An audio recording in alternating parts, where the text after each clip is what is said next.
Hey guys, it's Curry. We're here on part 7, 6 or 7.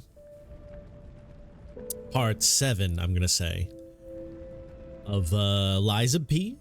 We have just gotten through the Poison Swamp, which is the, what is it, the Barren Swamp? Something like that. We just beat that last night.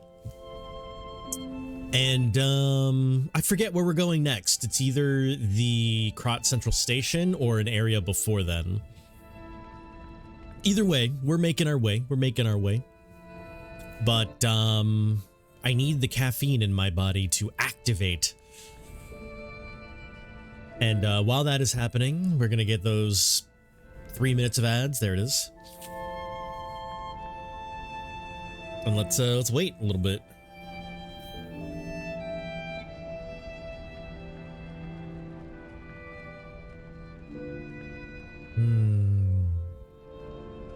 I've got a smoothie today, but the smoothie also has caffeine in it.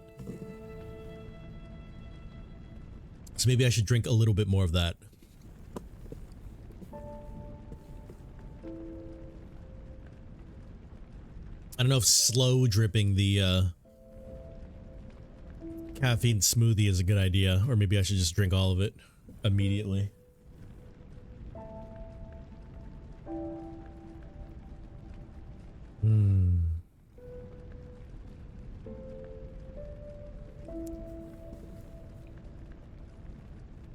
All right. Oh, the ad break hasn't even started yet. Okay. Let's give it a second.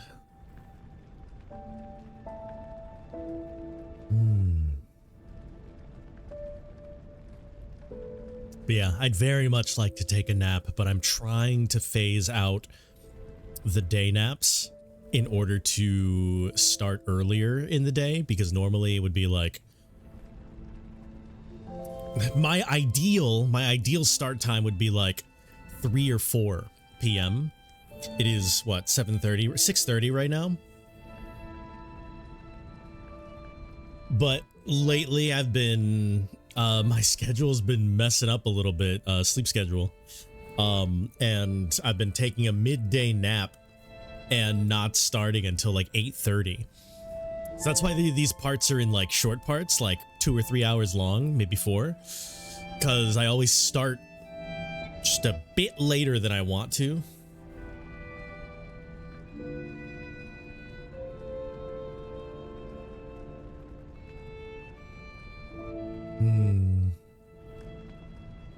I can feel the drowsy in my body though, which is gonna be tough going into the game because past couple times I went to start the game, rather at the start of the past couple streams, it took me a little while to get my reflexes back like where I want them to be.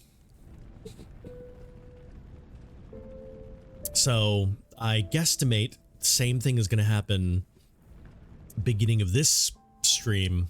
Any of like the trash mobs that I run into, it's just gonna take a minute for me to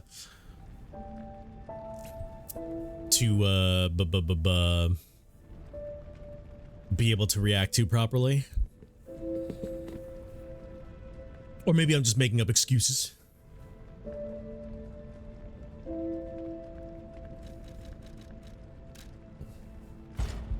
Ooh, I'm level 69. Let's go. Gepetto is an exceptionally talented and tenacious genius craftsman. All puppet technology.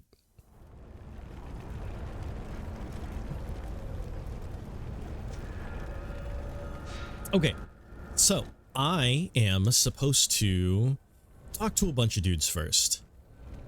Let's go and talk to dudes. I need to talk to Alidoro, Vanini, and Antonia. So I will start that up as the break is ending.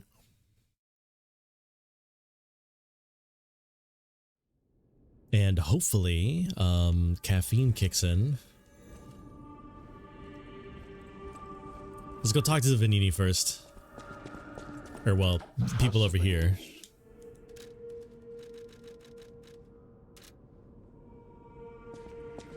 Hello? No. Can it be? It can. Are you hurt anywhere? Yes. Ha! You No. never fail to surprise me, compagno. Now, allow me to return the surprise. This little wonder creates a lead-acid battery in a flash. What? The Golden Ergo is the purest form of power we can use, and it's nearly perfect. We could power a city block with this. You see, the alchemists ordered transportation from me, powered by this. I'm not sure, but maybe it's still in their underground base. Just one problem with the base. I don't know exactly where it is. Okay. I don't know when exactly either. I had to just hand it over immediately after the launching ceremony. After all, I am the prince of the Krat social scene, and I surrendered to their mysticism. There, it's done. Now take it. I got a battery? A secret alchemist's underground lair. That sounds like something Antonia might well have heard of. You'd better ask her about it. Okay. Glad she's still alive. Izzy, I'm so sleepy, Izzy, help. Lead acid battery made of golden ergo by Venini. This is the material that Venini said he needed to find a way to get to... He needed to find a way to get to the Isle of Alchemists.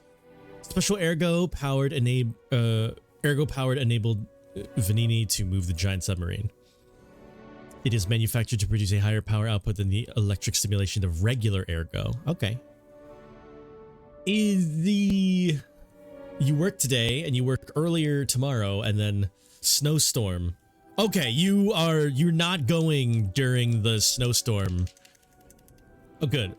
Because I've been hearing news about the snowstorm and like, dude, stay safe. Like, people be saying it's like a once in a lifetime storm snow. Alpaca farmhand is your job? Ooh. Okay, so probably don't want to get super stormed in while you are farming it up.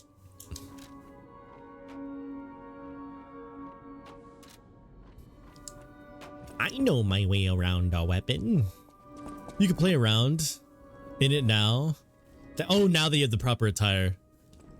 That's fair. Just, you know, don't get stupid snowed in, you know what I'm saying? Not that stupid snow. Whatever choice you make, Yeah? I shall wait for you. That is why I'm the listener. To bear witness. Bear witness. Wait, I thought she needed to talk to me. Oh, no, not her. Let's talk to Antonia and Alidoro. Let's talk to Antonia first. It is unsafe for others. If you do, you already made your elders prepare for it. Okay, that's good. Let's talk to our elders. Come here, child. Hello. This is my first chance to get a proper look at you. It's a shame my illness kept me from seeing such a handsome gentleman. Aw. Oh, to be young again. You are responsible for this miracle. You have no idea how much it means to me. Aw.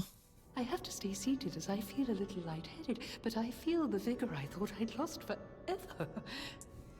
Thank you. If Krat Wood ever stove, okay. ball again, I hope you'll ask me for a dance. Yo!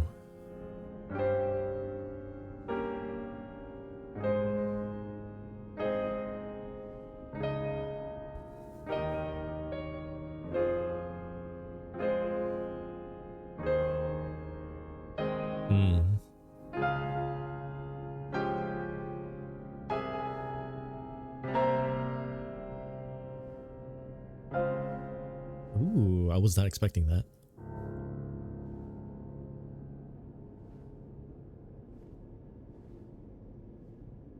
I learned how to play the piano a little better. Yo, I finally have the greet emote. Hello? No, like literally hello?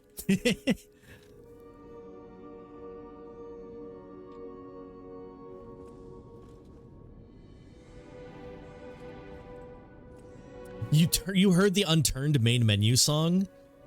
I don't remember Remembrance? I don't remember what the Unturned main menu song sounds like. Do you have questions about the story that you don't understand? No, not really, not really. It's just more so I'm just taking out dudes until we figure out the main cause of what's causing everybody to, you know, like what's causing the petrification disease, what caused the puppet frenzy. You know, I do know that it has something to do with, like, you know, Ergo in its, like, you know, like fucking, not like its pure form, but like, you know, like concentrated Ergo, or like, you know, like Ergo is like the byproduct of like the concentration of, like, you know, humanity or some shit, or like, no, it's like the humanity that's like put into concentrated form or something. So like, you know, sometimes too much Ergo will awaken Buppets like my boy Paul and Dina. Made the right choice. Lady Antonia is completely cured. But then, like, She is so happy. how is that related to... Thank you. Why are you looking at I me? know what a glorious feeling it is to wish for the happiness of someone you care for. Yeah. Perhaps it's presumptuous for a puppet to call that feeling love. I am happy enough just to protect her as best I can. Cute. Thank you for saving her and for guiding me through this emotion. Aw. Aw. Looking at me because I'm... Oh, yeah, Mark! No, dude. What's up, Mark? I'm glad I could get you to do a little brainstorming. Mulling the story over is the best way to start pulling the lines together. Yeah. So, like, I've just been going through the areas, and, you know, it's slowly talking about, like, everything lining up together, where it's just like, oh, you know, like, under the city of Krat, there's, like, the crowd or whatever the fuck, and that thing is just, like, constant absorbing, like, Ergo to a crazy amount, but, like, you know, it wasn't a problem before because all of the Ergo would, like, go to, like, you know, the puppets, or it would be used up, but then, like, the petrification disease be, like, blowing up, like, people, but, like, at the same time, I forget what else. There was some other important stuff about the petrification disease, but, like, the confusion part of my post is more so like, all right, like, why? And if there is a who, then who? I found the last treasure thanks to you. The saber. A precious artifact from overseas. A sabre. It'll always remind me of the rascal who stole it, then fell into the nest. I tried to save him, but I failed. Let the punishment fit the crime, I say. And in a twist of fate, you must become the weapon's true owner. Me? A great weapon calls for a great warrior. Show me that you're worthy to wield it. Me? That saber is incredible. Oh, wait. Give me the saber first, and then I'll ask about the wanted poster. Puppet devouring hunter's Ergo. Wait, hold on. Let me...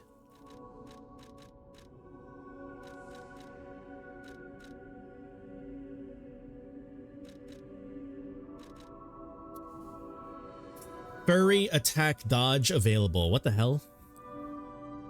An amulet that is a the sentries feared the ghostly movements of the green monster. One of the sentries miraculously managed to put the monster's information in an amulet. He also disappeared. Fury attack dodge? What does that mean? Puppet Devouring Green Hunter's Ergo. 2 Dragon Sword. I mean, it already starts at Technique A, so that sounds awesome. What happened? Moa. It's the Katana. Do you have any idea for what's replacing Resident Evil? I low-key might just do some of the off-brand Resident Evils. Not off-brand, but like, you know, the off-title ones. The most important off-title one that I've never played is Code Veronica. So maybe I'll play that. Fury attacks are unblockable red attacks. You can't dodge through those without an amulet? Really?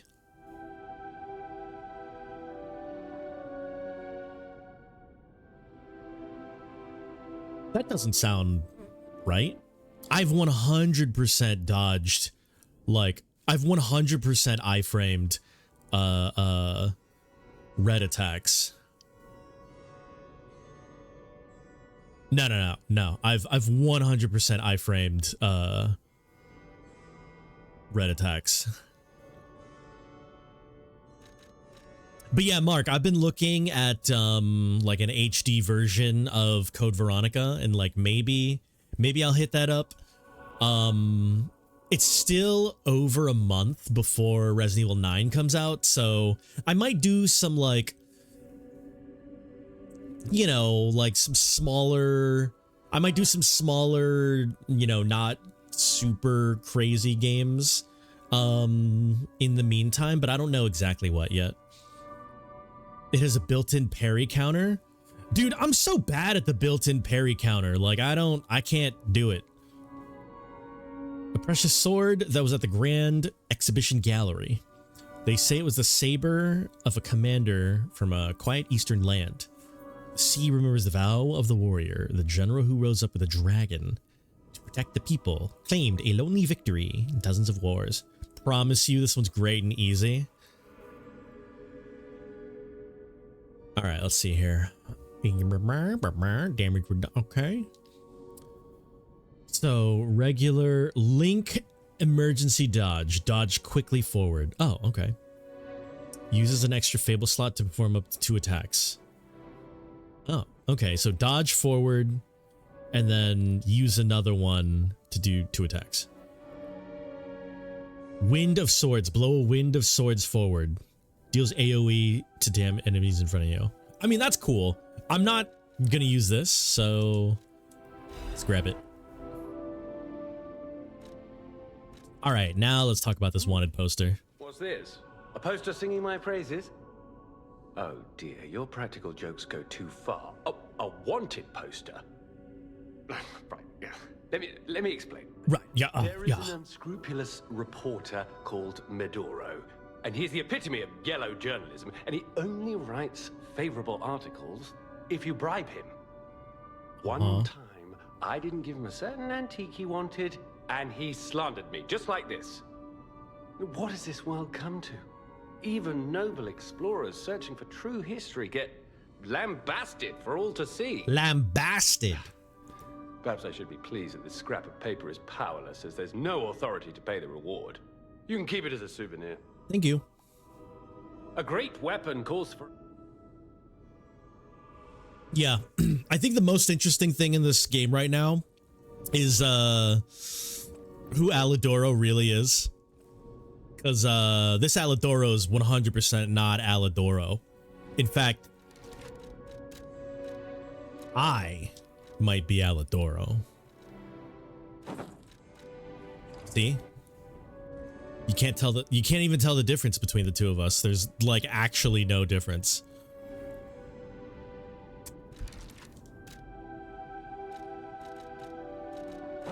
And if I can put on the outfit of Alidoro and look exactly like the splitting image of Alidoro, then maybe Alidoro is also just trying to be Alidoro. You know what I'm saying? What am I doing? Where was I going? Do I have any quartz? No. What else was I doing? I was gonna do something and I forgot what it was. You said you did the swamp already? Yeah, I did the swamp yesterday. we beat the dude, right? We beat the green bro that like became one with the armor.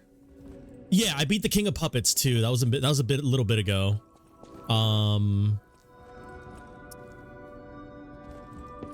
So now I gotta go underground.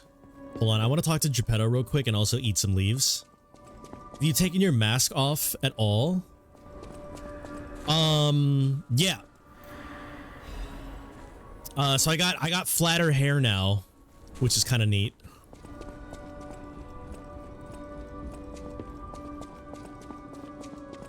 But, you know, I still prefer the look, you know? I still prefer the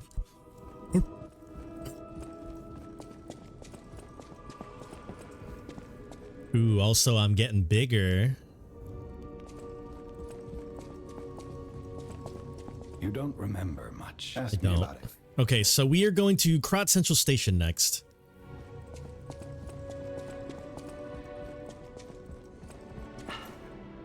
When you first got the cutscene that shows the hair change, I was confused. Oh.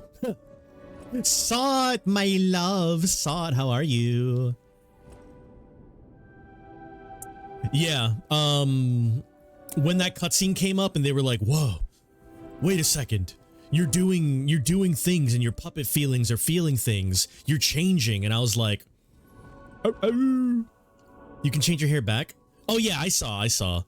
But yeah, like I said, I definitely prefer the dog.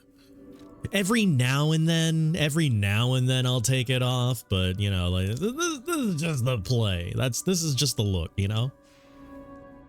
Just woke up from a nap. Of pizza with stuffed crust pizza. Man, I would like to try some, but at the same time, maybe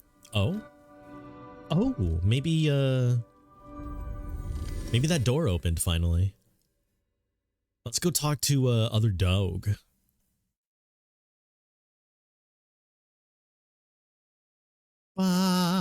What? You gonna test the saber?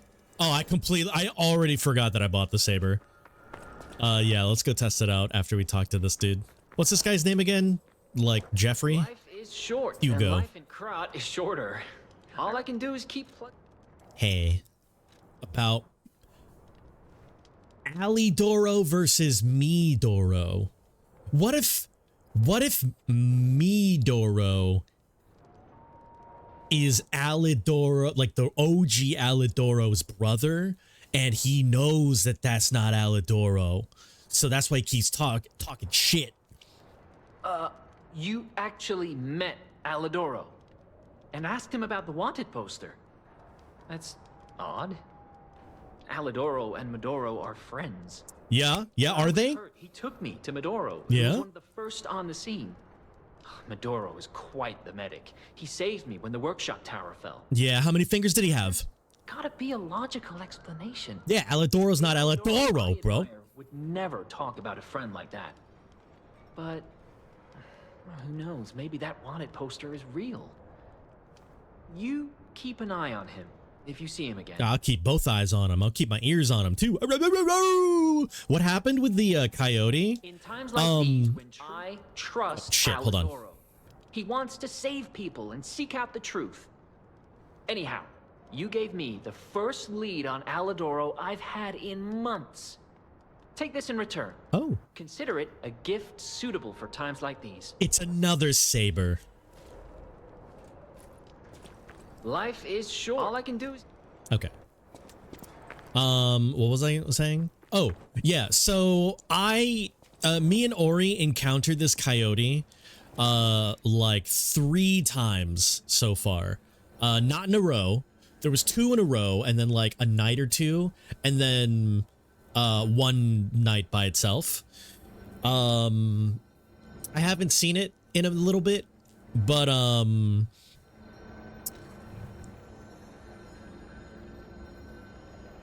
I haven't seen it since it got like super cold, or not super cold, but like colder. So like it might just be chilling somewhere, just trying not to freeze.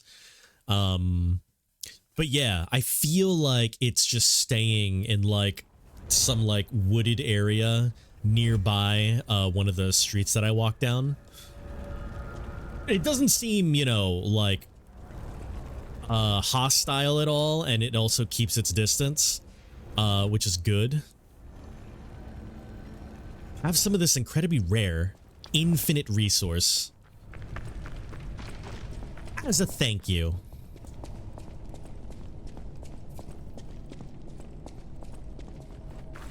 All right, now we gotta go and find the secret. Okay, we want...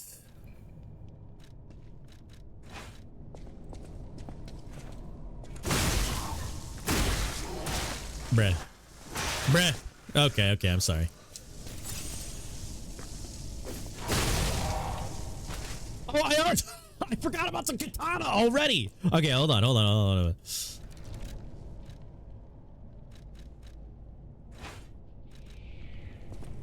Ew, what is this?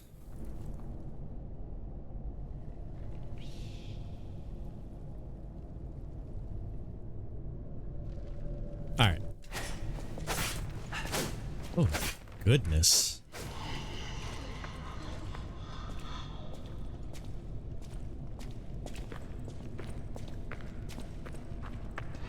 Why did I have like the slowest like aura walk? Oh. Okay, how does the parry work?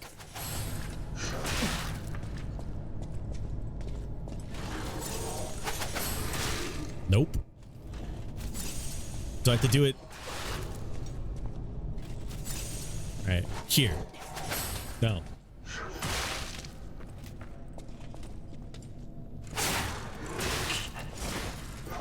All right, how does the parry work?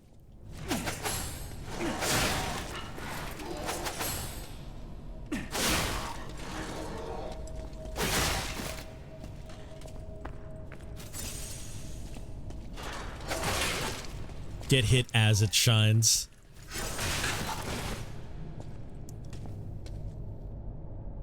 All right, hit me.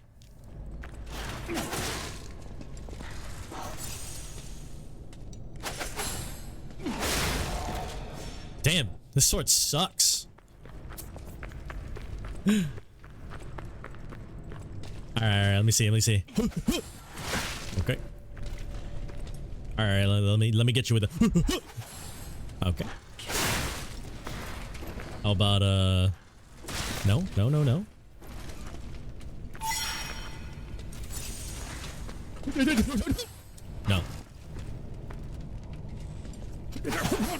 Ah.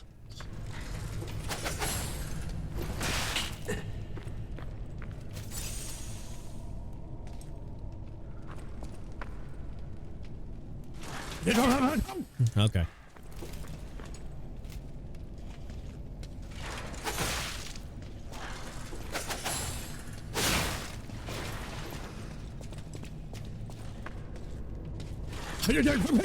Okay, no.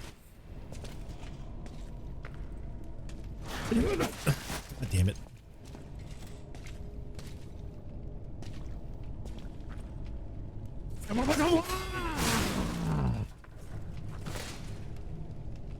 Easy. Hope its delayed ass attacks are making this harder. Man, what a terrible weapon. Who would ever use that?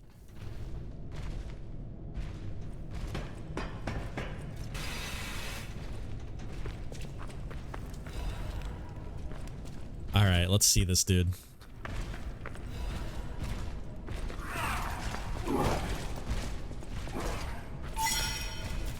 All right, hit me with the. Okay. Okay. Okay.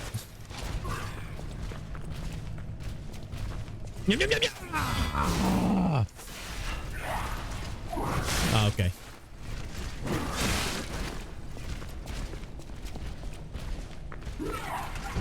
Oop.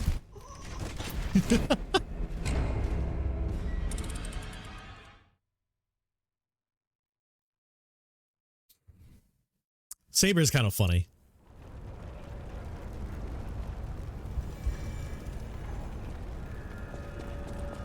If I spec Dex, use it. I mean, I'm constant Dex, bro. You can call me Dexter, dude. You can crank it to make it S. Oh, that's true. That's true.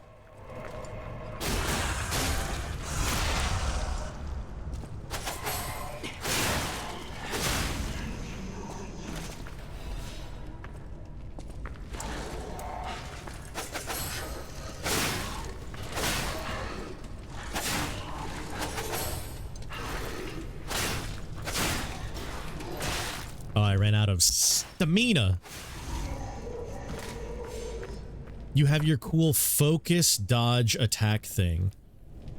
Focus, dodge, attack thing?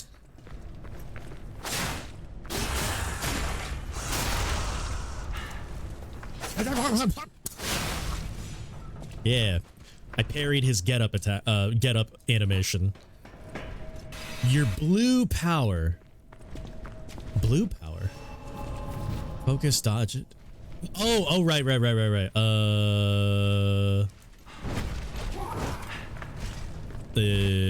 Can I dodge through shit?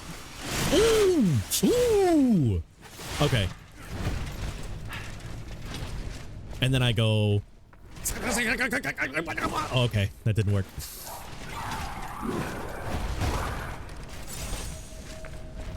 What if I parry this and then go... Okay, no. Parry this. And then I go... Did you see how your sword turned red? I saw blue.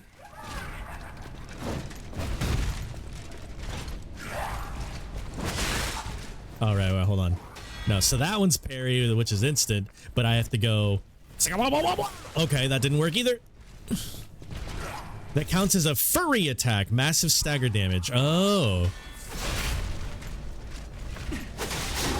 Ow.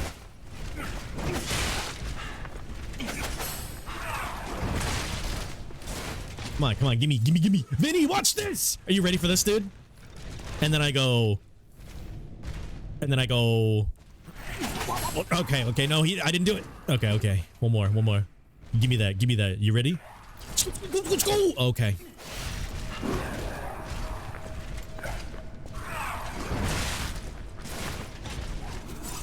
You need to upgrade the sword literally to anything? The only thing I need is this. Okay, nope, that's not. Vinny, you ready for this? Okay. And then I go. Okay. You're out here raw dogging. God damn it. All right. Back to parries with you.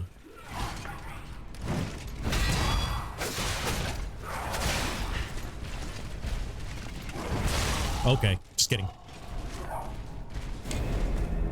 Man, this sword is bad. I'm trolling, I'm kidding.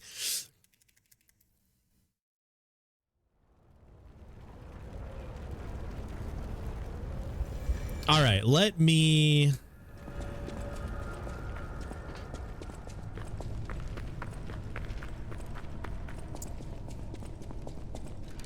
I'll play around with the sword later.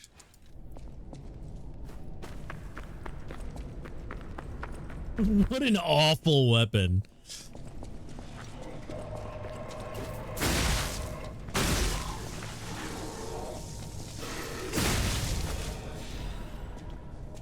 It's bad if you can't predict the attacks. I know, I'm joking. I'm joking is. Oh, I'm out of stamina.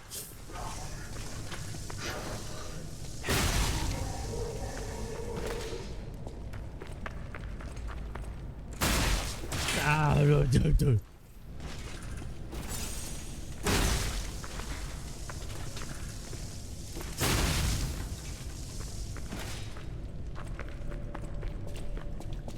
All right, let's get down here. Do one of these bad boys. Get this. And then scoop. Ouch.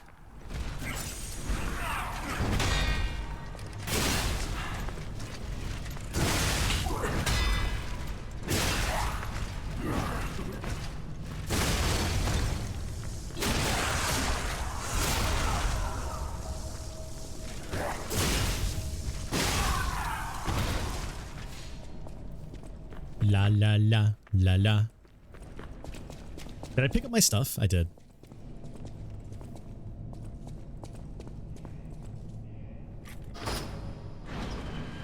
Where we're supposed to go? Yeah, I guess so. That kind of parry is definitely one that I would love using on enemies that do a flurry of attacks. It's less about precise timing and more about positioning. That's true. Oh, my bad.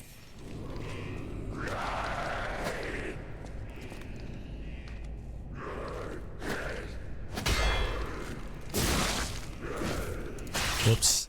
How did that, not hit? Stop!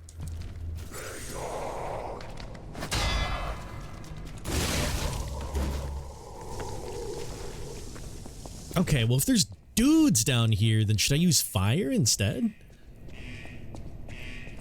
Ramp, ramp, ramp, ramp, ramp, ramp, ramp. Hello?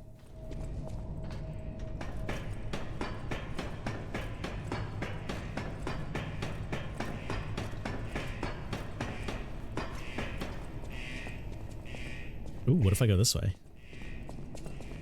What's over here? Oh. Raid notebook. Worn out journal with bloodstains, golden wings are drawn on the cover. I do not regret destroying the Saintess statue. I had to stop it from being used for humans. I had to stop it from being used for humans. Okay. Of course, they'll find another way. At least those who escaped will find freedom. If I have any regrets, just one. Save that child. Keep across the wide ocean. Across the wide ocean. Save the child. Saintess statue. Save the child. Used for humans. Me. Hello?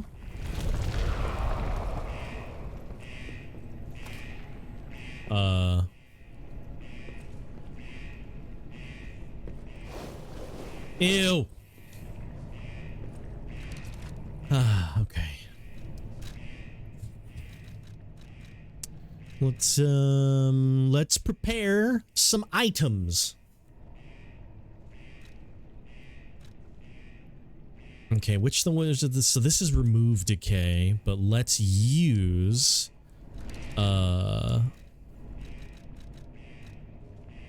increase resistance, use that, and run.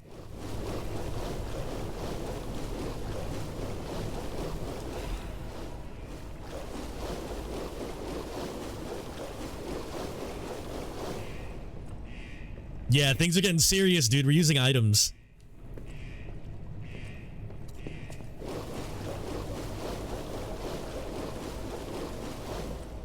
Uh-oh. Krat Central Station. Oh, I was born here. Well, kind of.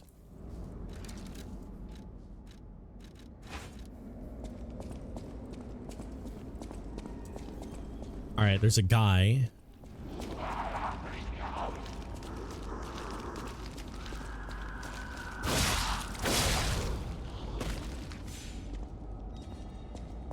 I'm waiting for, like, doors to be broken open and stuff.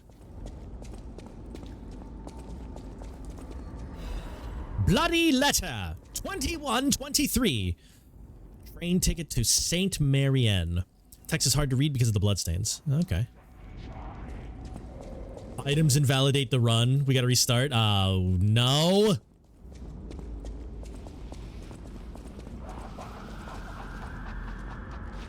Who's laughing?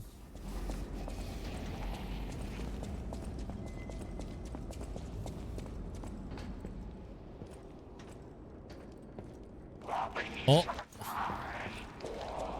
Hello.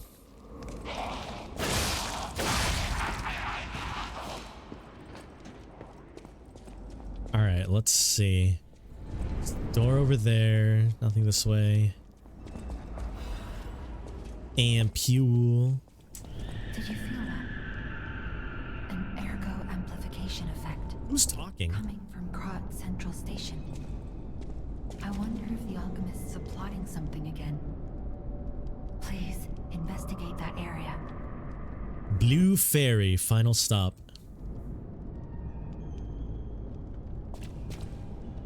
You hit pretty hard. Timeless! Yeah, we do some hard. We do a little bit of hard. Timeless, how do you feel about Katana Saber?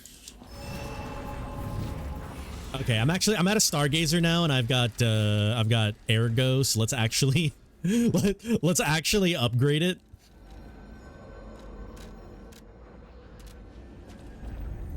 A little hard, you know, as a treat. As a treat, you know, something for me.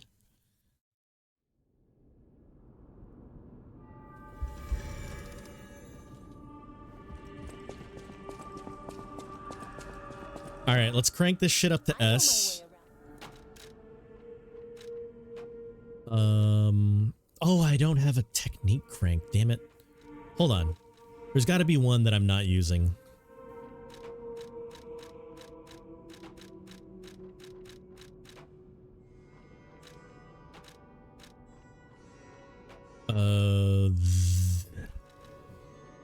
This one.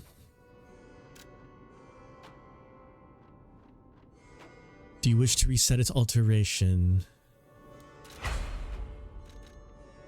Oh no. I don't get it back?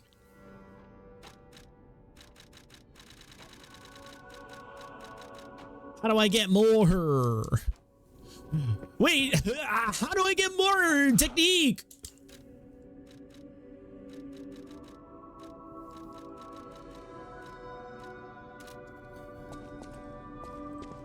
Wait, I don't know what is? I know my way around. All right, well, let's bump this baby up.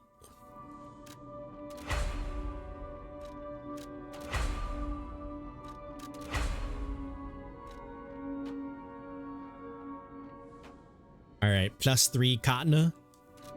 You asked me what I thought about a thing, but I don't know what it is. Oh,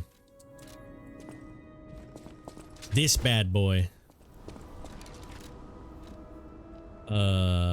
Where is it?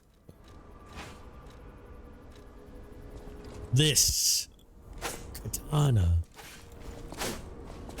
Are you still there? Do you know where I can get another technique crank?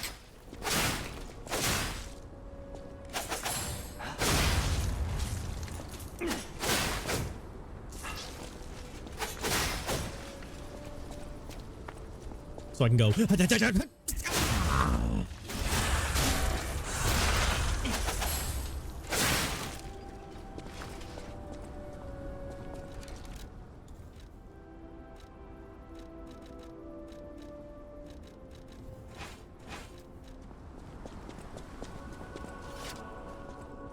Damn, I thought resetting the thing would give me the crank back. How do I get cranks?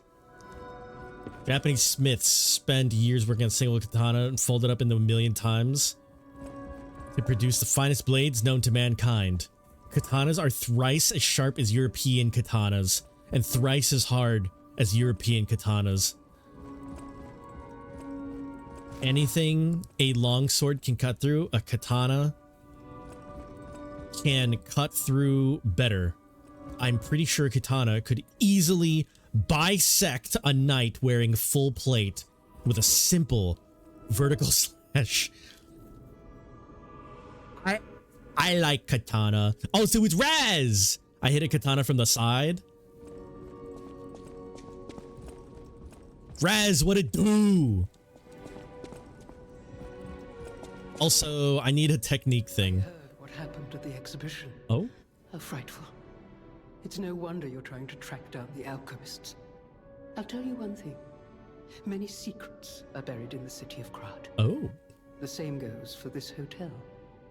Beneath us, there is a passage connected to an underground base of the alchemists. It's where Ergo's vein was first discovered, long ago. Ergo's vein. Petrification disease. The hotel worked hand in hand with the alchemists. But I didn't know they'd be so corrupt. Everything changed when Simon became their leader. Simon. Right. Simon. Simon Manus? Be different. But they're just as corrupt. The passageways to the underground base are locked from their side. We can't get through unless Wait, they Rez. open them. 12 feet? That's like... This is the only way to That's just embark. like 2 inches taller than me, dude. Easy. If we find the right alchemist, perhaps we can get that door opened. I heard that some of them occupy the collapsed tower of the train station. The collapse makes me wonder whether they had something to do with the recent earthquake. Look into it, won't you? Katana seems like an A-OK choice. You'll have no thanks for keeping. I like A-OK Tanas. Try more, beat the 12 feet. I have to try harder. At the house of a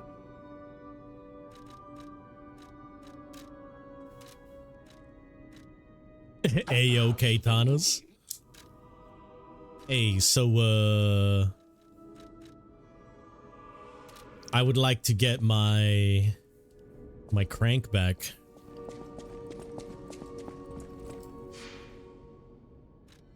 Yo, katanas. Okay. Where we at?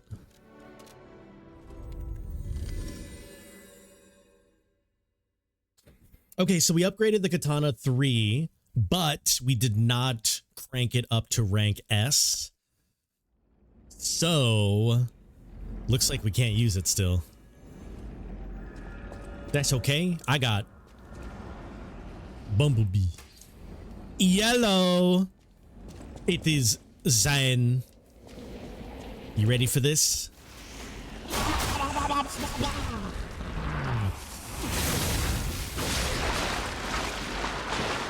Get explode.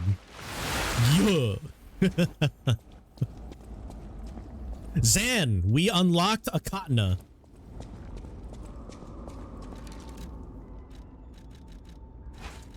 Look at this bad boy.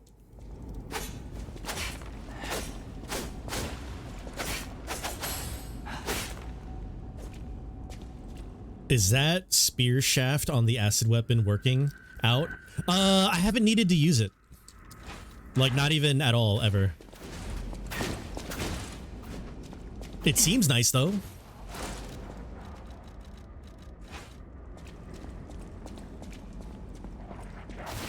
Hello? Ow!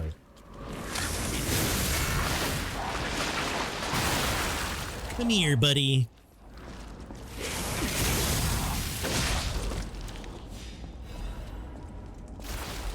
Hello? Dang, one hit. Oh, one hit. Also, hold on. Temporary increases damage. Okay, let's take that off and go increased ergo and killing enemies. Yes. Put this up. Yes. We will also, you know what? Let's keep acid damage here, and then we'll go here. Disruption break. This is good. Yeah, this is fine. Okay, so there's a bunch of dudes down there. I need to air condition that area first. I don't know. Is there anything on this train I care about? Why can't I get on top of this train?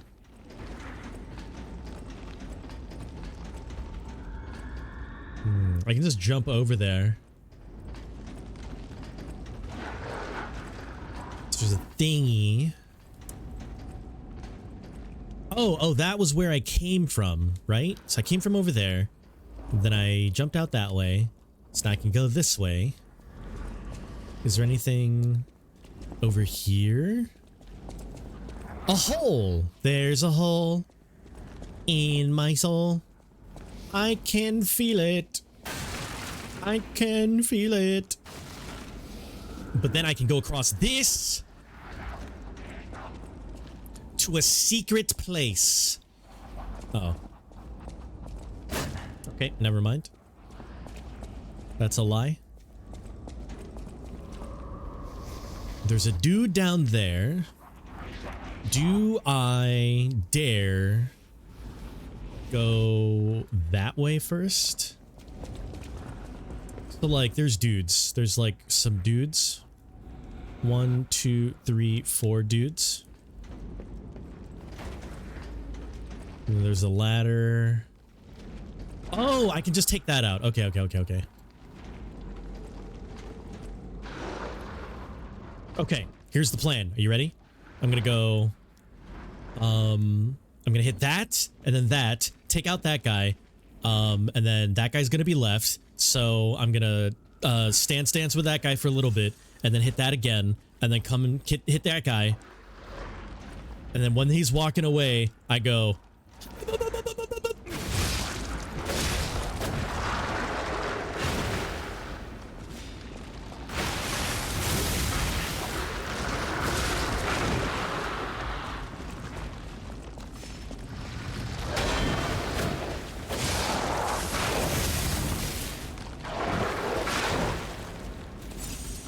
And then I gotta make sure this gets got a little bit. Alright, stance with this dude a little bit.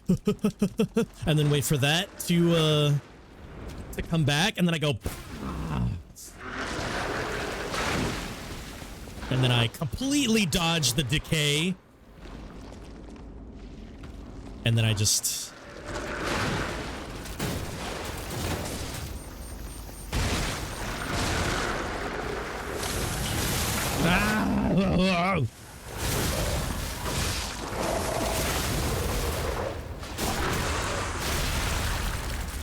Nice. And then I take these guy out again. Boom. All according to Keikaku.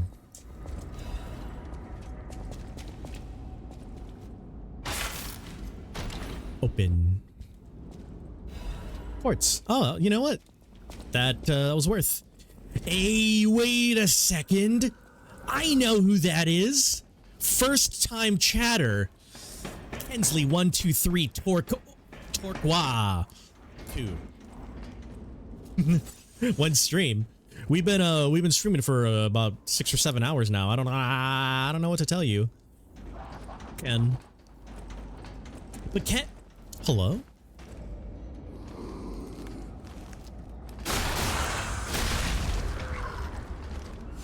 Why you just come up here like that, buddy? You love turquoise. Turquoise is a good color. All right, so there's dude over there. There's dude over there. Curry just 6'7"'d you. Wait, did I?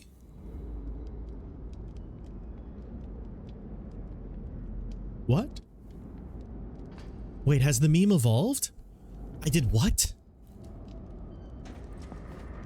All right, let me jump down here. And there's no secret over here. Bad game. Hello?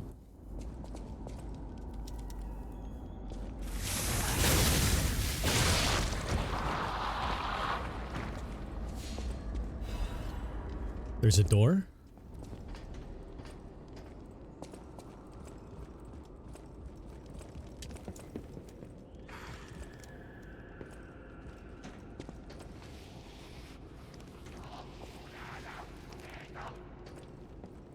Ah.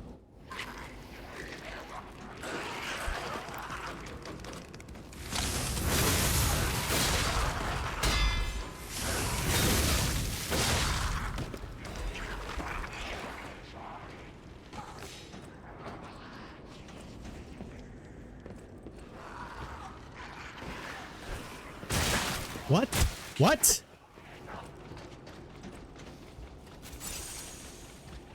Ew. I want to make a game just to put a bunch of waterfalls and spaces behind them and all of them be empty. Ew. Dude, this guy is the strongest thing in the universe. How much health does this dude? Oh! Okay. Ew. All right, get me out of here. That guy's actually strong. What the heck? That's just like a little dude. Ah, he's invulnerable.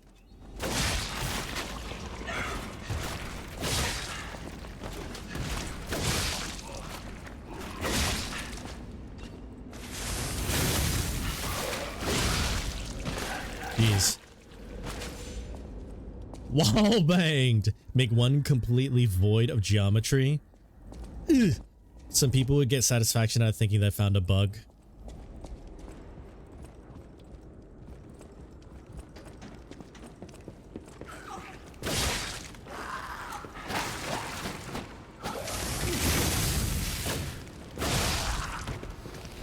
Shut up.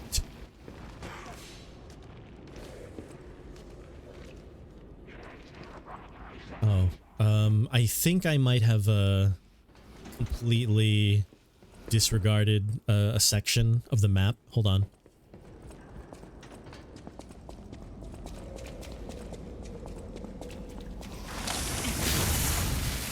Got walled!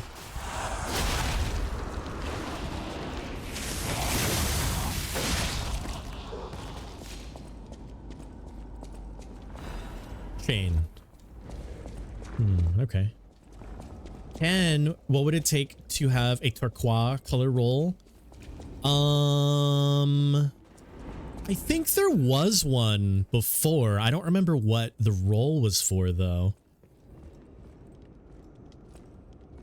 You know, though, I might have to change up the what is it, bots?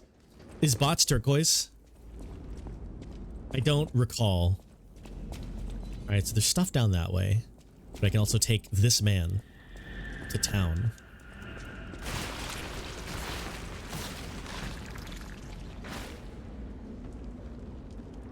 All right.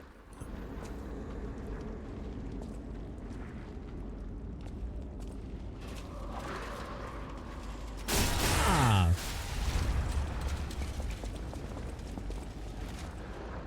You want the bot roll?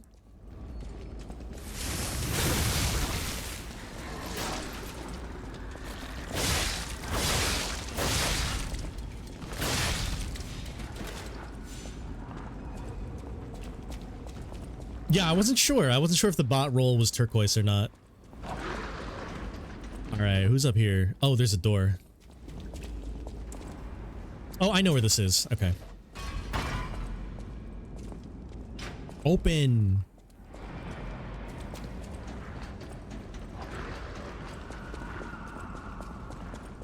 The bot roll is purple.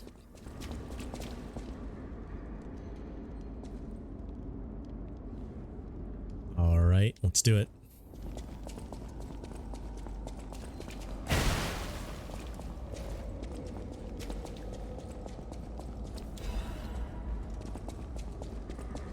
I feel like a dude's gonna come up and get me.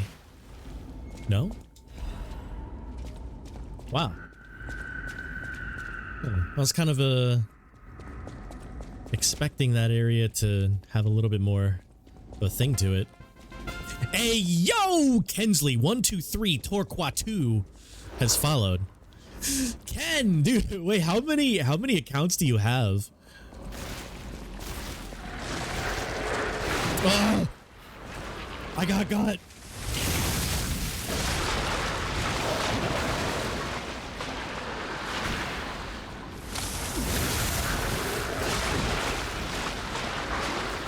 got DK'd. Wait, let me use one of these. How do I use this? Oh!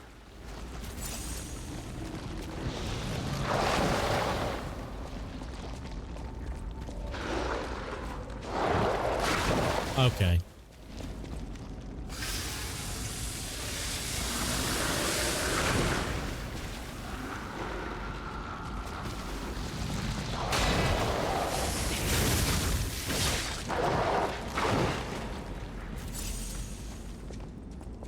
and then get him with the scoop. Go.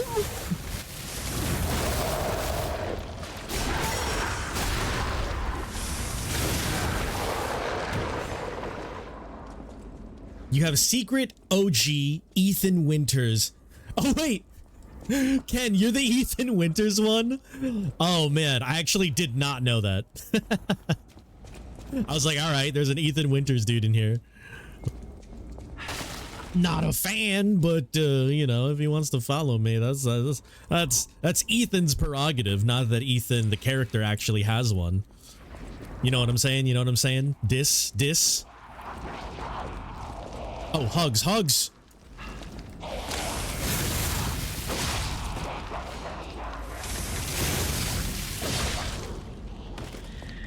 Dang, I thought Ethan was its whole, like, other entity.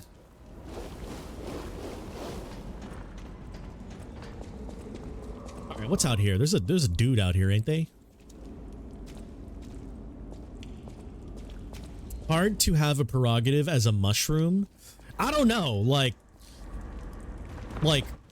show me, like, Toad from, you know, stupid Mario Brothers. The Grand Exhibition isn't,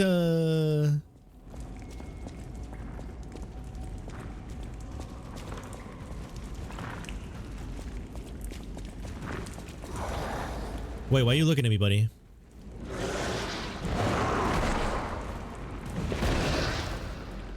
Hello?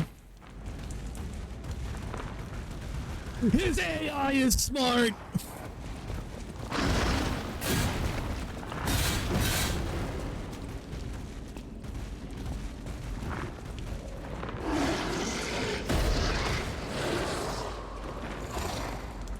The stupid Mario Brothers stupid show with the Mario Brothers and plumbins are game.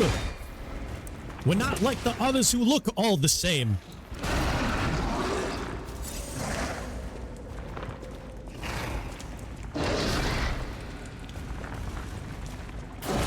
Oh, okay, that was bad reaction.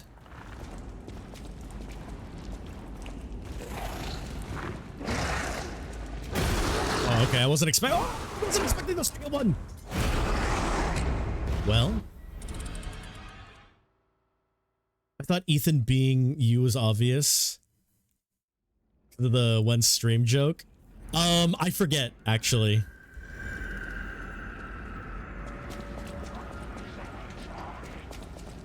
Excuse me, sir. Pardon me. Watch out, buddy. He's about to. Oh!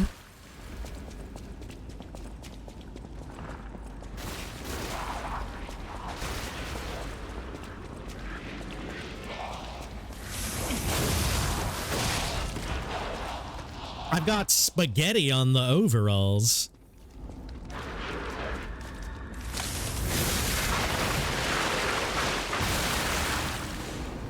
To the bridge. Beep, beep, beep, beep, beep, beep. Beep, beep, beep, beep, beep. Whoop, whoop, whoop.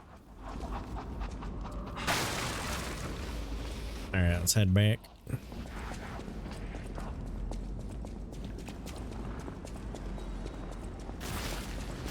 Oh, I forgot that there's dudes.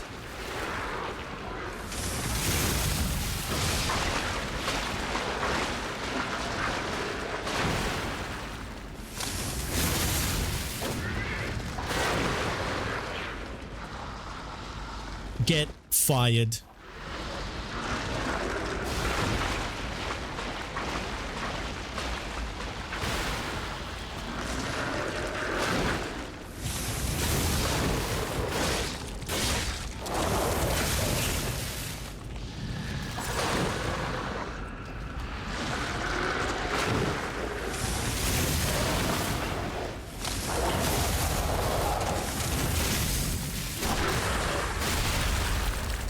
Easy, no hit. Ba-da-ba-da-ba-ba-da-ba-ba. Ba-da-ba-da-ba-ba.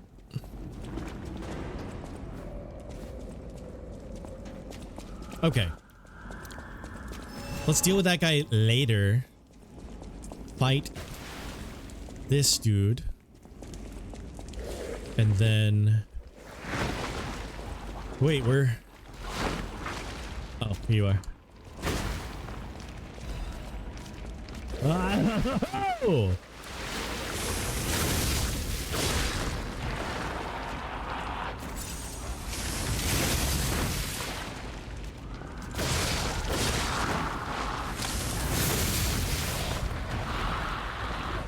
Okay. All right. All right.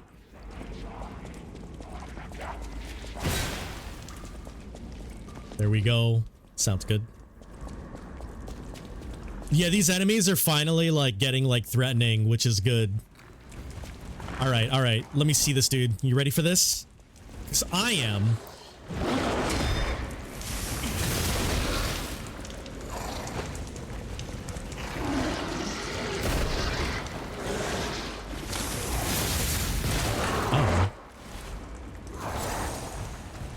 Its armor is tough.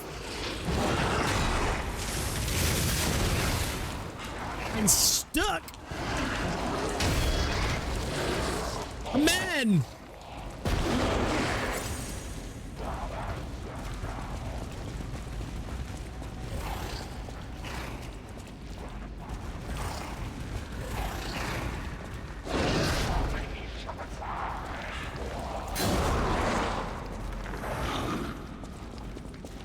Okay. Hide.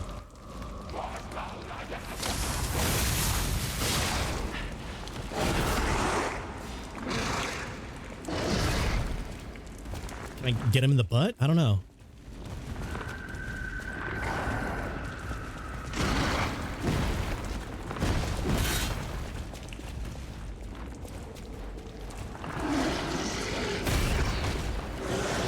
There's usually two, right? No.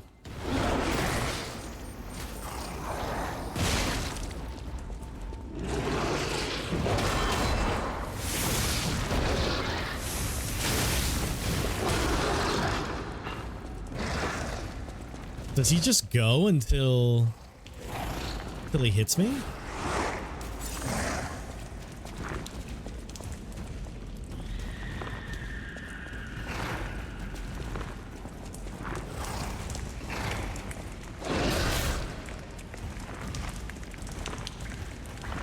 Come on, I see you. I know you want to charge, buddy.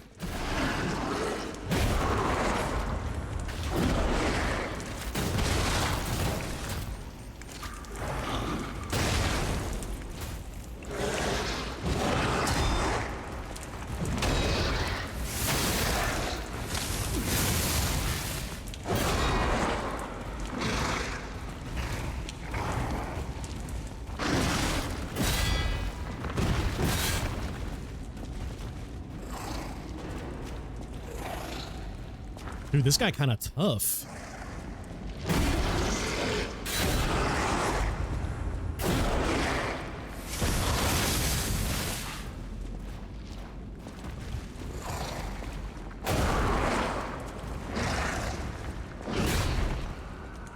Okay, okay. I think I see his moves.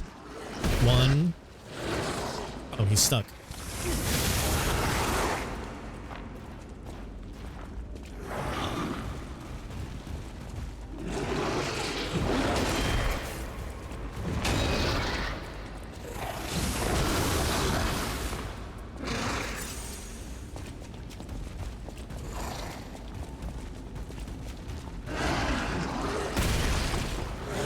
There's no way that hit me.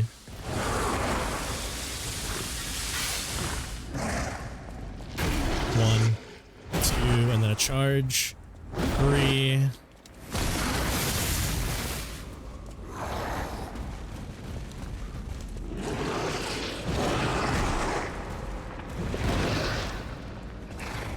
Okay, so after that big charge, there's a smaller one, so I have to be wary of that. 1, 2, 1, 2.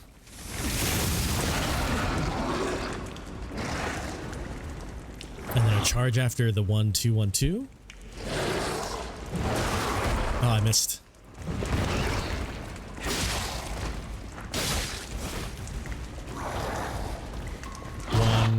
2, 1, 2, and then a charge. 1, 2, 1, 2. Okay, I was not expecting that.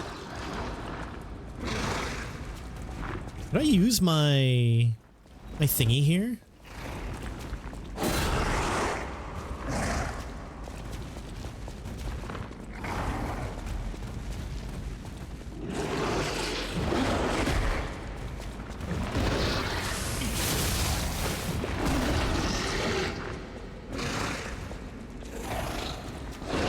Swing.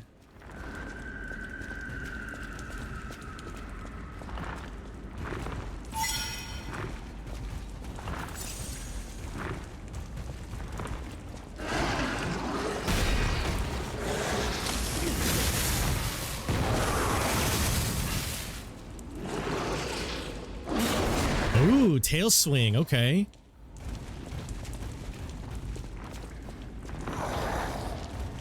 One, two, 1, 2, and then a charge. No charge. Keep the change. 1, 2, and then a charge.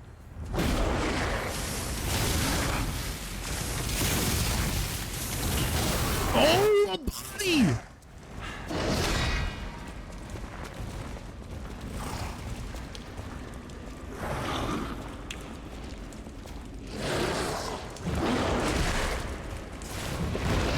Ooh, he got stuck there. I might have been saved.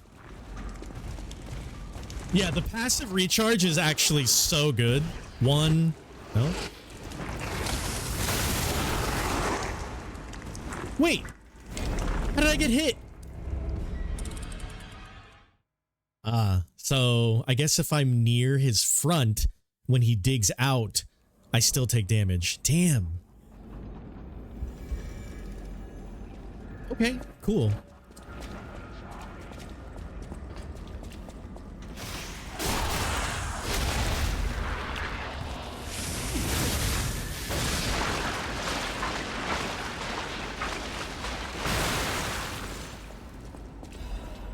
That guy has a lot of health.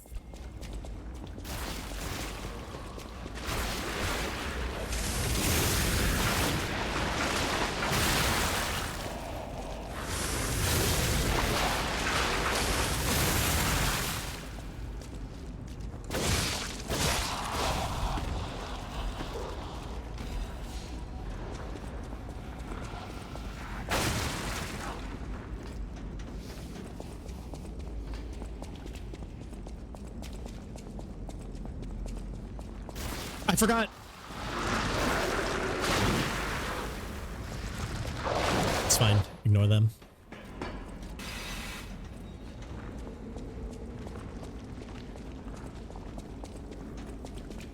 No, my body's all the way over there.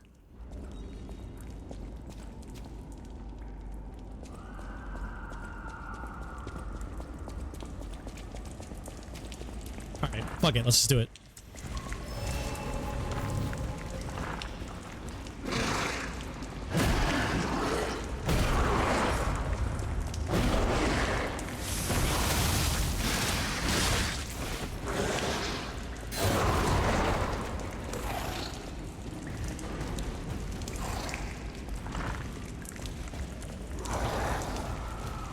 I wonder if like a stronger motivity weapon would be better against this guy.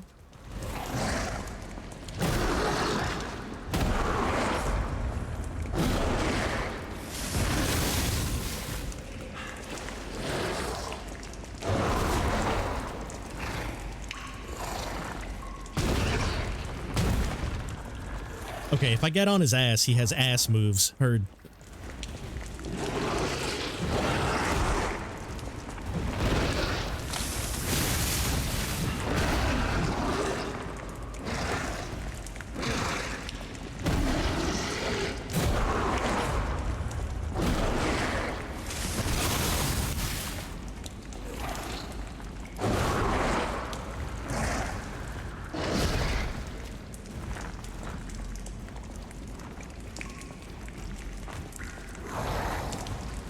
Alright, he's backing up, which means it's a charge. And then wait for that. Hit him again, and then he goes for another charge.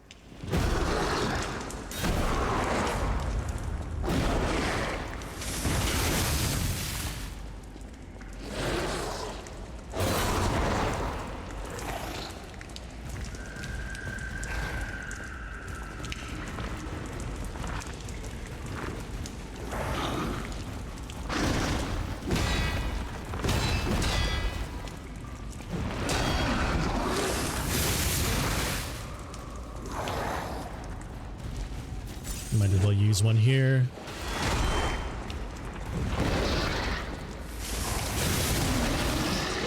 Boo.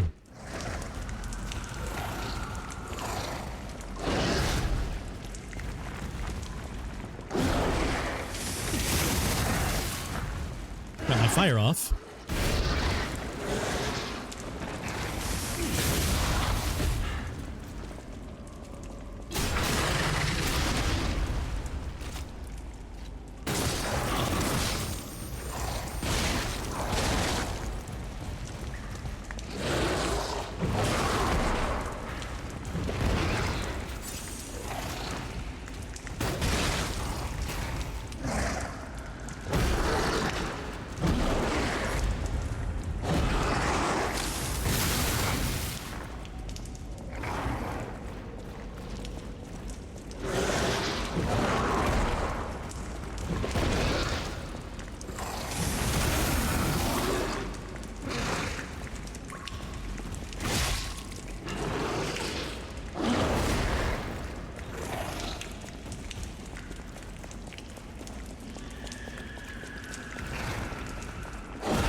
Murderer Puppet's Amulet. Okay.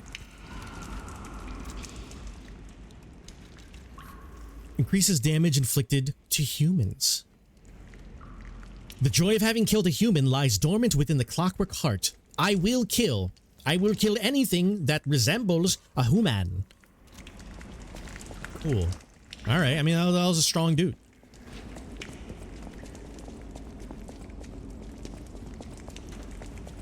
Not bad. So there's a thing up there, and then an item over here. Special resistance ampole. Oh. Wait, is this the beginning of the game?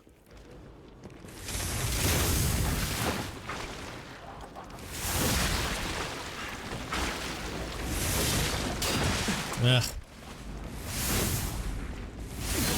Ah.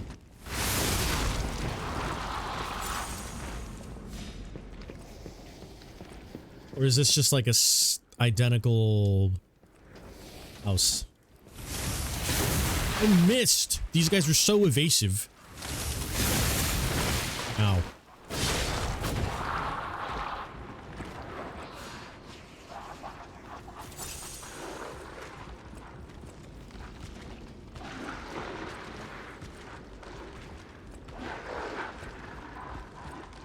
Here.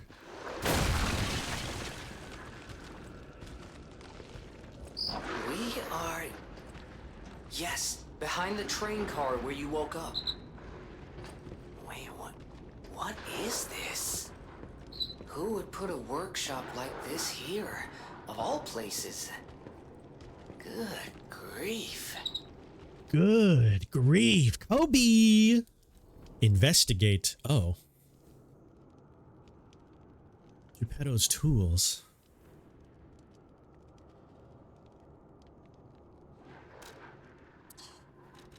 Ah.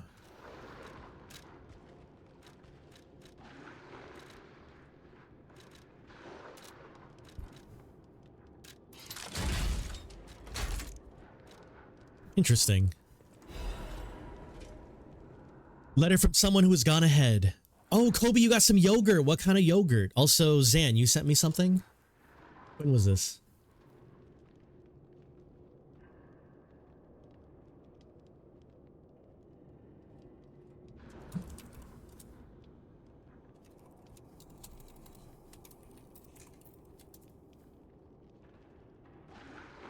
Dear Geppetto's puppet, who will come to this workshop train, I'm really thankful to you.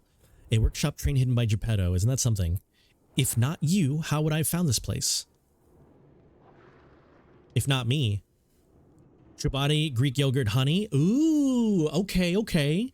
Did you eat it yet, or are you gonna wait for a time? Unfortunately for Geppetto, I have the ability to read someone's memories. Oh.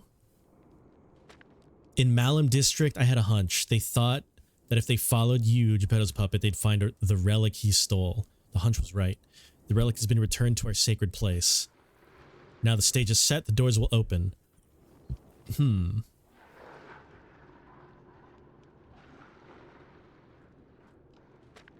know all of this is confusing, but soon you'll learn everything. Thank you, you were a good guide. Simon Malum?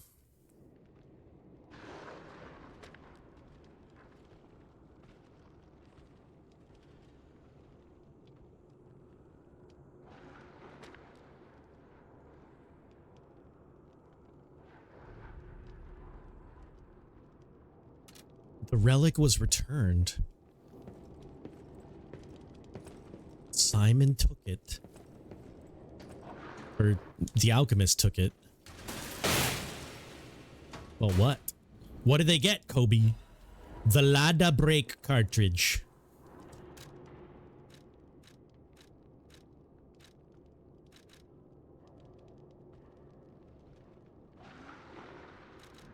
Slightly heavy.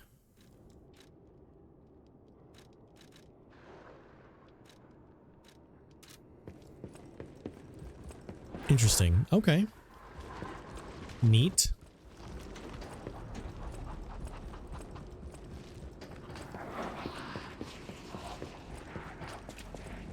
Obi, what are you up to? We just fought a big dude. A big scary dude.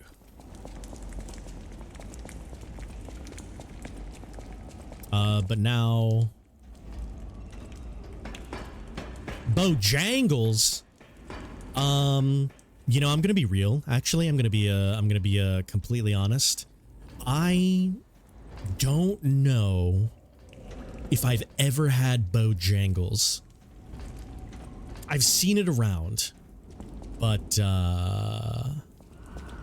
you know, have I said that before?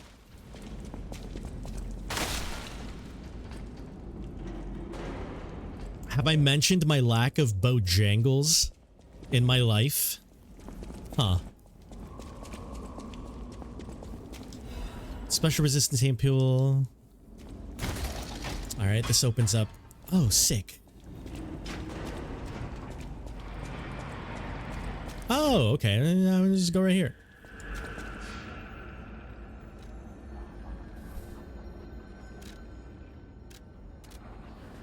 I said that if you try and say the chicken was bad, that I'd really want to see what chicken you call it. Oh, true.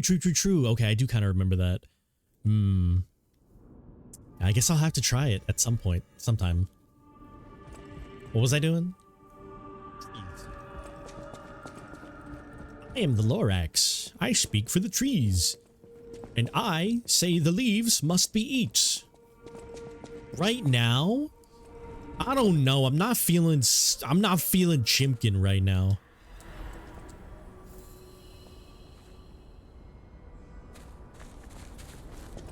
Let's go talk to this dude. Does he have any new thing? Stalker, please. No.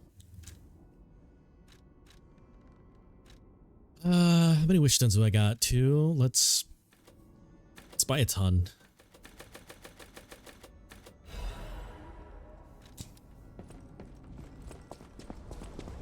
What about soft blueberry?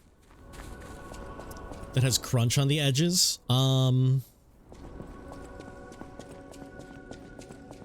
I don't know. soft blueberry cookie with crunch. I mean, that sounds like it could be good, but it also sounds like it could just be very okay. Very okay. All right, we need more amulet slots, so let's go here.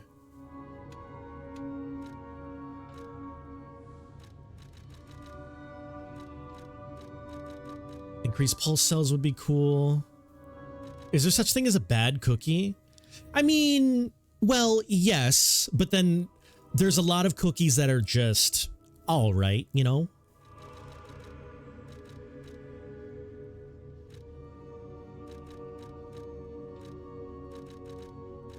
Lowers them discharge because of ramp up the time.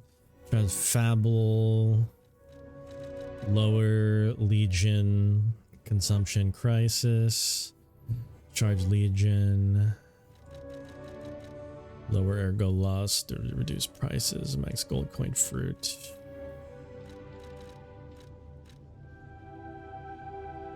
Fatal attack, Fable Ard, stagger. Weapon attack when discharge 1. Weapon attack with durability is at its max.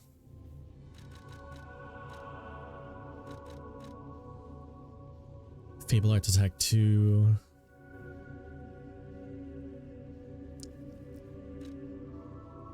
Oatmeal and raisin that you think is chocolate chip. I mean, that's fair, but at the same time, when was the last time that like happened? When was the last time you actually saw like cookies, picked one up and was like, yup, chocolate chip, and then you take a bite and it's actually like, you know, oatmeal raisin? Like I feel like now, you know, at some point you're just able to identify and you're just like, okay.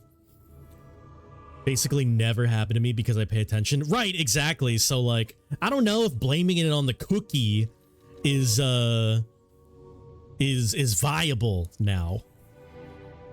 I should try oatmeal raisin again. Honestly, it's not bad. And again, to my point, like, I don't... Oh no. Oh no. Wait, Sut. Why triggers? I like oatmeal raisin. Like, it's fine. I love oatmeal cookies and raisins are fine. The real bad cookie is any cookie overtaken by... Okay, the real bad cookie is a cookie that is not able to be eaten. There. At that point, it's literally just bad. Yup.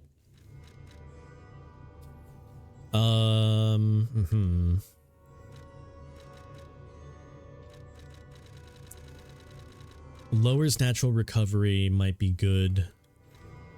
Let's do defense, actually. Lower damage when dodging might be cool. Oatmeal raisin is better than chocolate chip. Everyone that confuses the two is a serious eye condition. Exactly. That's what I'm saying. Like, we should retire the deception. We should retire the conversation of oatmeal raisin being deceptive for chocolate chip, because I don't know anybody that has picked up an oatmeal raisin cookie and is just like, chocolate chip. No! That just never happened. Oatmeal cookies are great and raisins are fine is so correct. Oatmeal raisin cookies are only bad if you expect a chocolate chip cookie. Yeah, again though, but like, who but do the did? Since who in your life has ever been with a chocolate chip and only with getting the oatmeal raisin? Like, yeah, they look alike from a glance. Timeless, you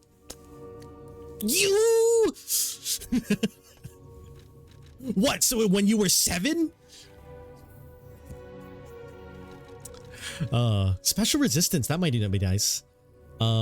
Perfect guard regain would be cool. It happened to me once in my childhood because I wasn't paying attention.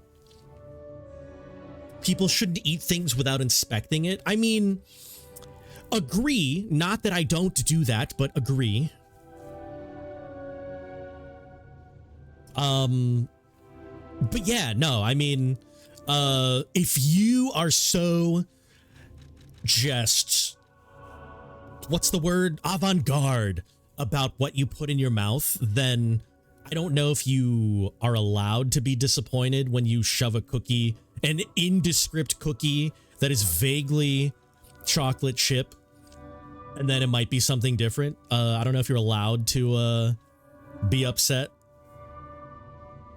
Perfect guard regain. Recover some of the guard regain as HP. Yeah. I think it would be broken if it was straight up recovery instead of guard regain. I don't know. I mean, this might be good. I'd rather just get like a full ass pulse cell. It happens sometimes. Make sure food isn't covered in centipedes. I don't know. Centipedes got protein. Lower region consumption.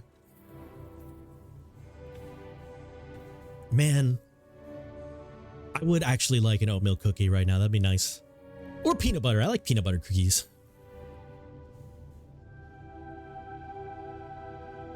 Legion lowers weapon durability consumption, lowers damage temporarily when using the Wish Stone. This would be good if I used more Wish Stone. This conversation of chocolate chip versus oatmeal raisin also boxes out the possibility of a cookie with both, which is delicious and not enough people think about. Chocolate chip raisin oatmeal. Yeah, I mean, that seems also fine. I like peanut butter chips. Charge Legion when eliminating lower Legion consumption. Special Grind Stone. I don't really use that. M&Ms. I'm not the biggest fan of M&Ms on cookies. Again, like M&Ms on cookies are fine. They're, you know, they don't take away anything from me, but I also don't jump excitedly when I see one. Not a fan of raisins, but I see no reason people should be prevented from having them. Yeah, exactly. The way that I feel about M&Ms on cookies are the exact same way that I feel about raisins on cookies. Fine. They're great. It's not my go-to, but it's fine.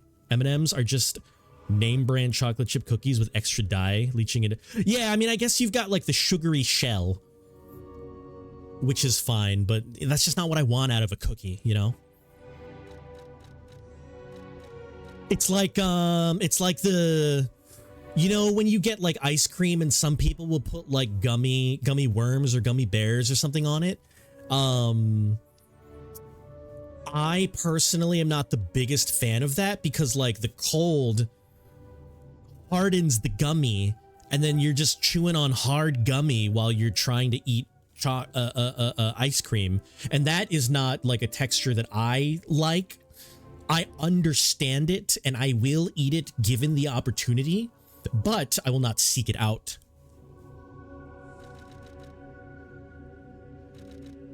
There's something to be said for the chocolate having crunch in the M&M cookie. Oh, chocolate having a crunch, right. But yeah, no, exactly. Like I'm not looking for a crunch in my cookie. That's what I'm saying. That's why I brought up the gummy bears ice cream thing, because it's fine. It's good. Some people like it. I am not some people.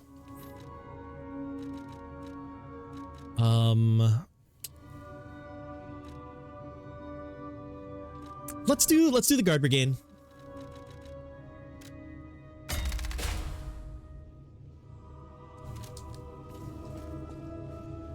The one local high grade fast food place I used frequently had oatmeal cookies. They're about 4 inches across for $1. Oh, I really underestimated how nice caramel is. Just to always want chocolate everything. I like caramel more than fudge on ice cream. Interesting. Yeah. In terms of fudge, I still like fudge about as much as caramel. But I think at that point, it just depends on what I would want at the time. Caramel's pretty good on some things. I like toffee. Ooh, toffee's good too. I'm thinking of just like the drizzle. I don't know if oh wait, hold on. I have a lot of stuff. Level up. All right, 2020, 25, 30. I want to be sedated. Is that dude coming after me? No. What is toffee? Toffee is like toffee.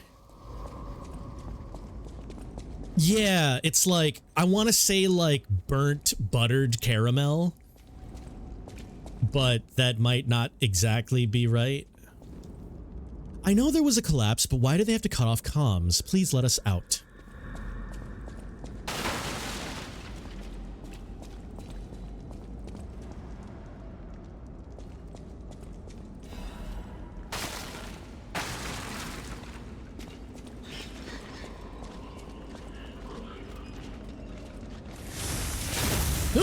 I got walled. Oh, there's like 7 dudes.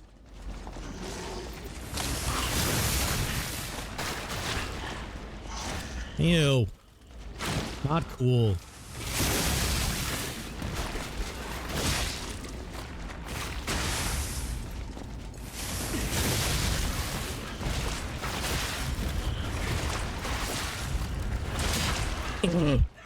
Why are there 3 of them?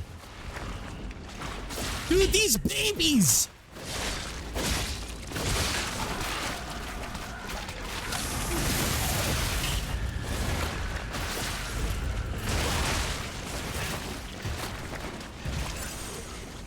Okay, these dudes might be the most annoying enemies I've run into.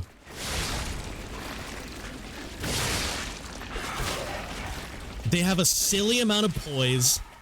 Their attacks are really annoying. They're small. They have a giant health pool for no reason.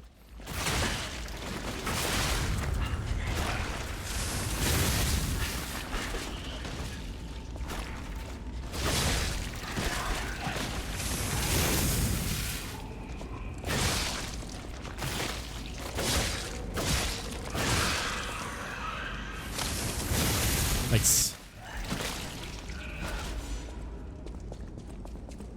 All right, I've deemed those enemies, the little crawly, tiny torso dudes, worst enemies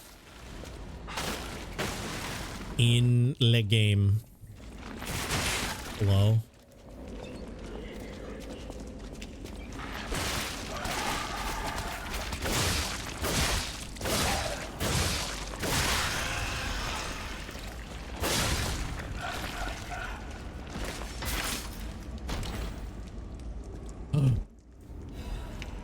Master Chef, okay.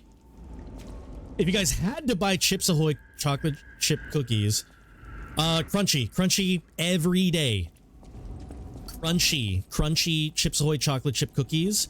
If I wanted to lower the crunchiness, I would dip them in milk. Also, chewy makes my teeth hurt for some reason. Maybe because I have bad teeth.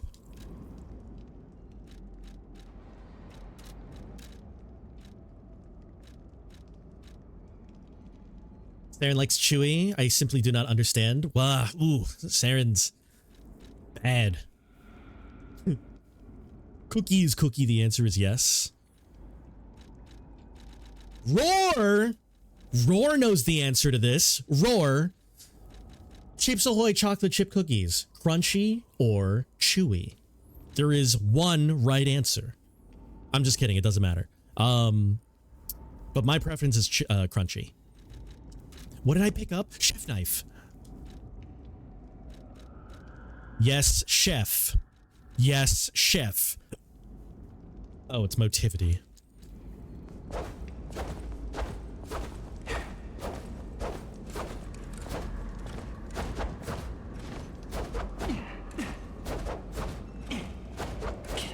Heard.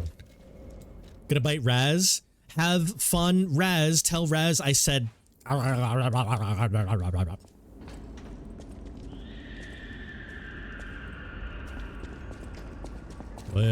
was I going? So I can go this way, and then I can go this way.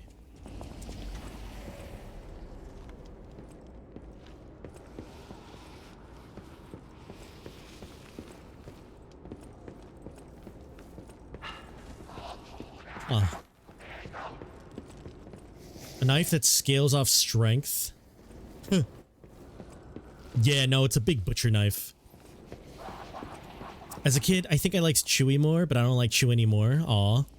Yeah, I mean, like, you know, Chewy isn't bad. I'll have like 1 or 2 Chewies.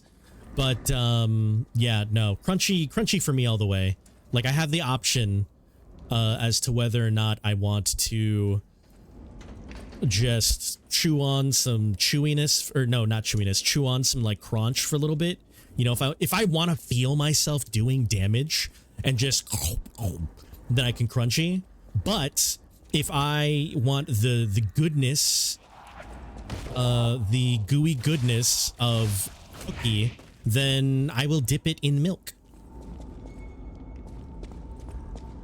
All right, so the thing there, and then this thing there. All right, there's a man.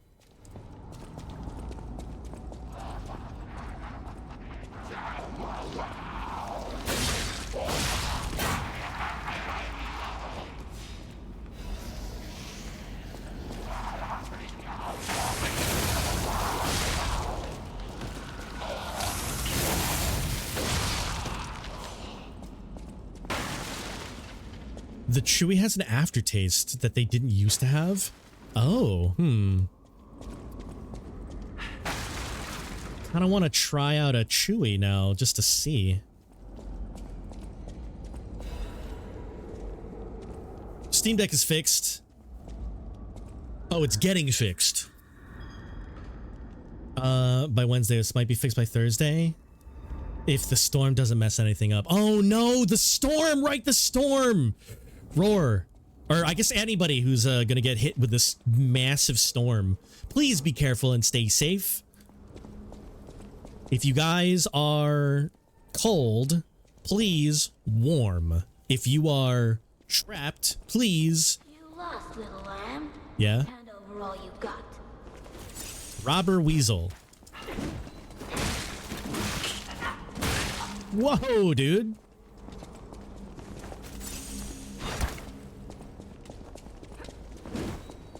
All right. It's time to test out the thing. What's it called? The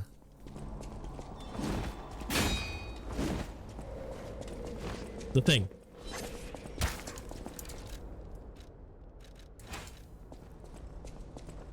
I'm glad that they waited. Thank you for being so polite. Yeah, Robert Weasley.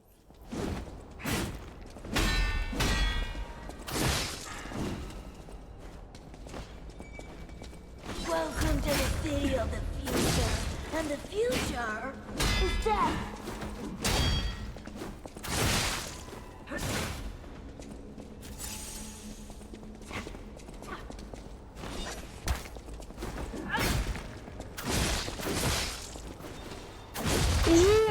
Wow!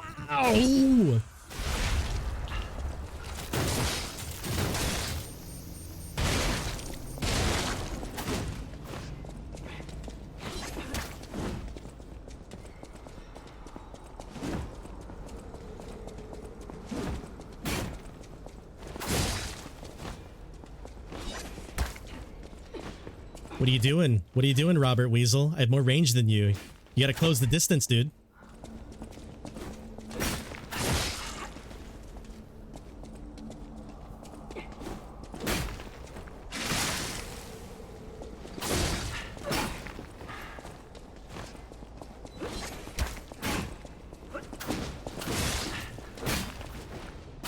I missed.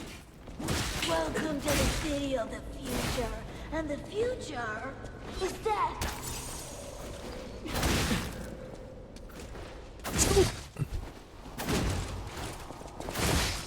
Yeah, okay. Spear is so good.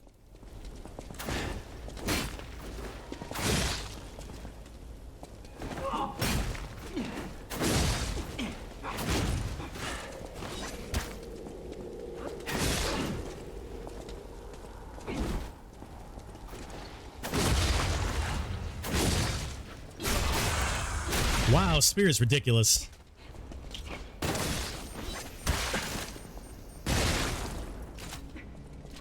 You're dead, buddy. You're dead. I'm sorry.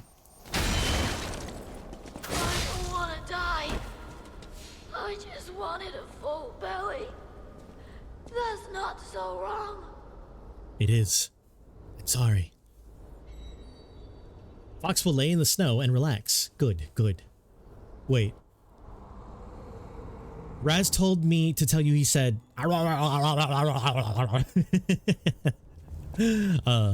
It's good to know because there's been a few times when I've been asked which someone should get for a party. Yeah, Crunchy is always the safe bet. Like, yes, there will be people who are fine with Chewy, and like, if I was at a party and someone came up with Chewy, I would be like, all right, I'll take some. Luckily, I stay inside all the time. I get to drive and work during the storm. No, Zan. Yeah, true, though, you do. You're playing Mega Man fan game, Mega Man Rock and Roll. Is it good? The Ronald Weasley mask. It may look ridiculous and unimpressive. Its ability to instill fear in the dark is unmatched. You know what? Fair. Robert believed she could escape the city once the next empty house was ransacked. She never imagined this would be her last excursion. RIP, dude. Robert Weasel. The hunting apparel worn by the Robert Weasel. It may look shabby, but it is better for robbing. Countless aristocrats have died homeless. Countless homes have lost their owners. With its many empty houses, Crop became the perfect place for robbers, petty thieves. Wait. This is the same damn thing.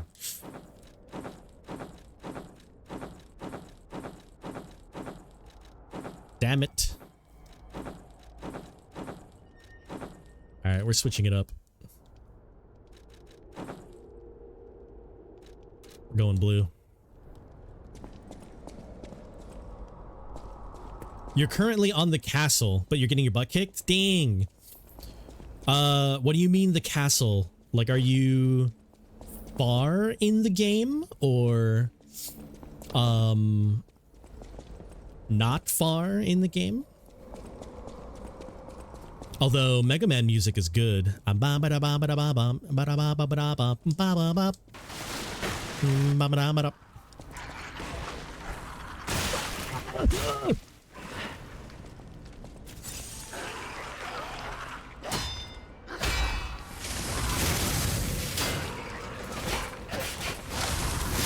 missed.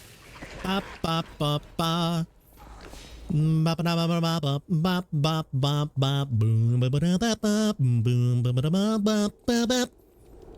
Na na na na ba ba ba ba na na ba ba ba ba ba ba ba ba ba ba ba. Ba ba ba ba ba ba ba ba ba ba boop ba ba ba ba boop ba ba ba ba ba. You know, there are those final stages where you beat the robots. Oh, okay. Yeah. Dang. You got this, dude. I believe. Boom, ba dum dum dum dum boom, ba boom, ba ba boom. Ba ba boom, boo boo boo boo boo. Boo dee boo boo boo boo boo. Boom, we are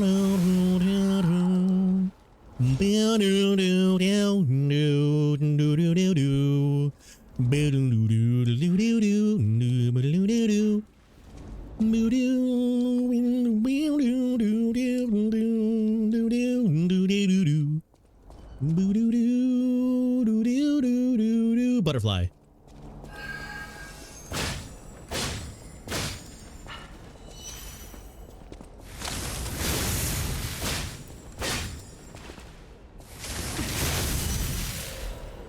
Stabilized alchemical booster.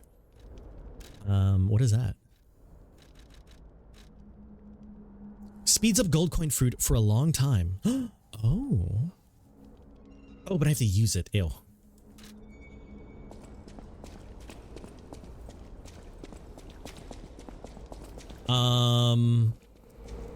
Man, what's that other one that I really like? Skybase? What's Skybase sound like?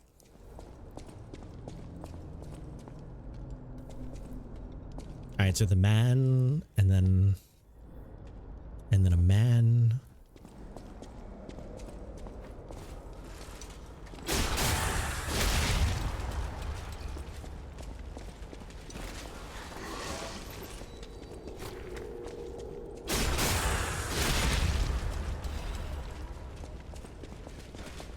Wait, is there more? No.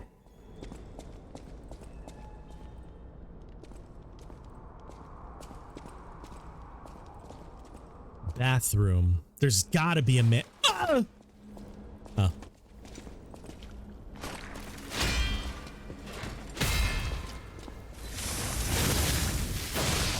Sorry, buddy. Dark Moon, Moonstone of the Moon. You bought a copy of Resident Evil Revelations collection. Have you played the Revelations games before, Roar? I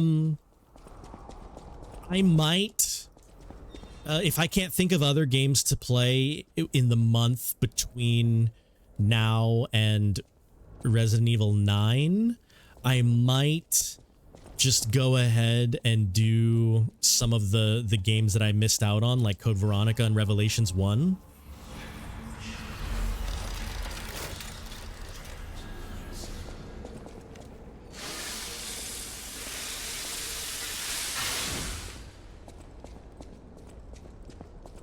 Maybe even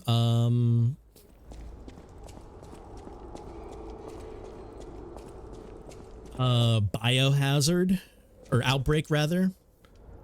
Krot Grand Exhibition 18XX, witness the greatest show on Earth. Experience the future of the world.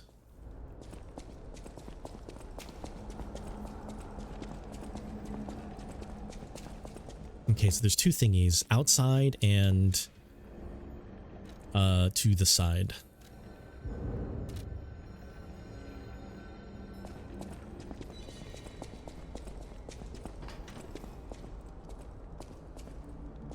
So there's outside and down. Oh, it's a door.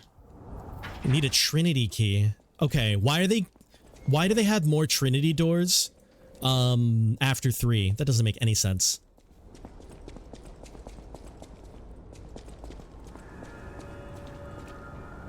Central Station Plaza. Wait.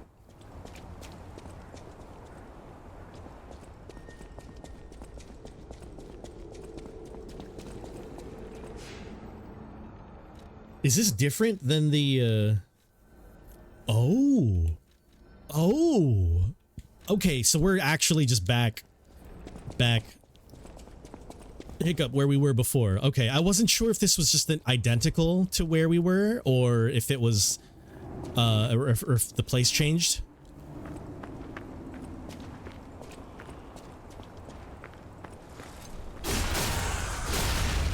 Kingdom Hearts. What are you doing?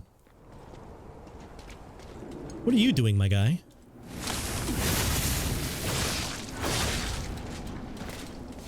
That was on you.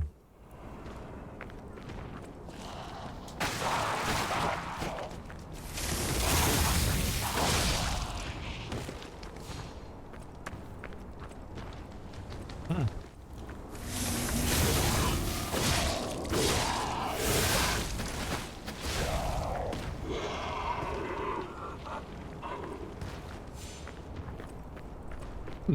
Okay. Welcome to the city of Krot, in order of Valentis, who erected Cornerstone of Origin. Alright. Big guy, small dog. Oh right, this is big dude with eyebrows. I like big dude with eyebrows.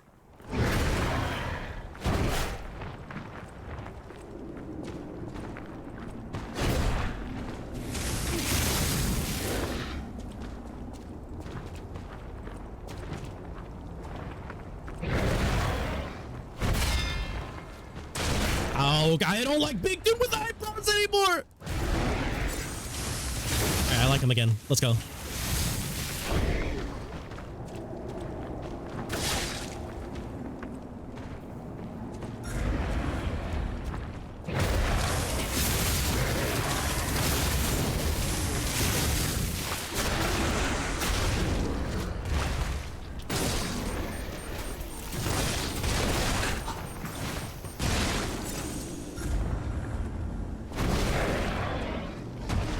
Get burned.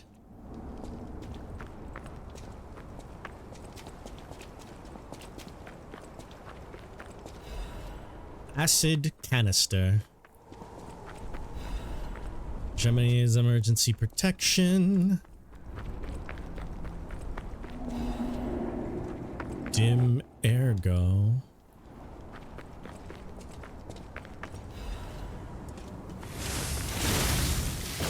Okay, so the puppets that have all shut down are now all being taken over by the petrification disease.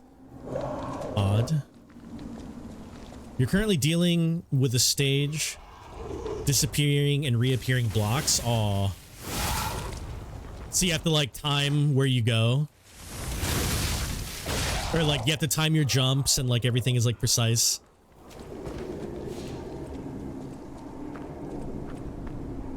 Doggies. Oh, this door's open now. Hey.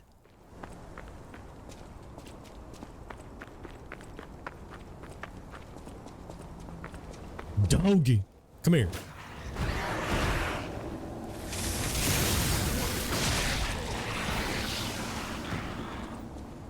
Ew.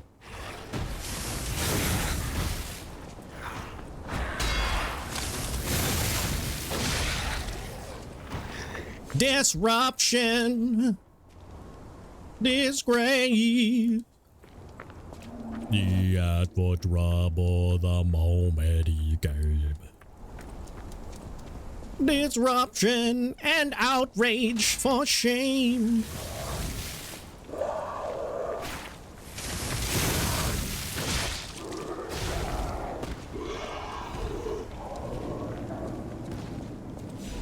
Okay. This place is big. I mean, it's the same size, but...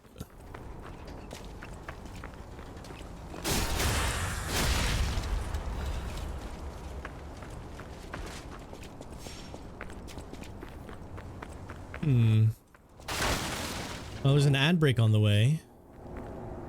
Again. Neuromancer, yo, which weapon is that with the fire effect?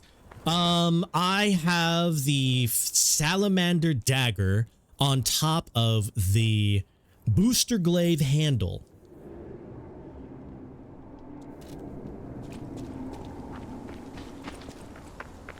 I have found that I enjoy that with fire.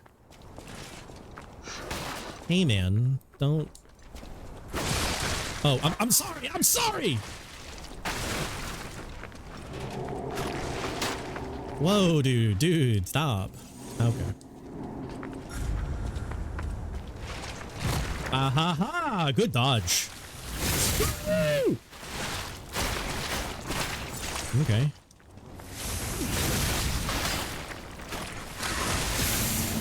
All right, fine. Ready for this?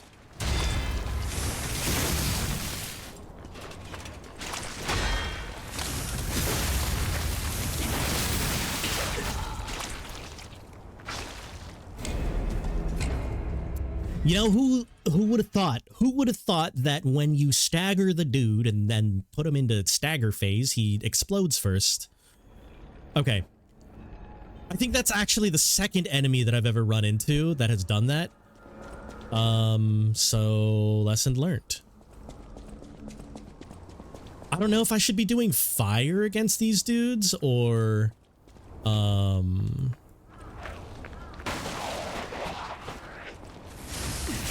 I missed.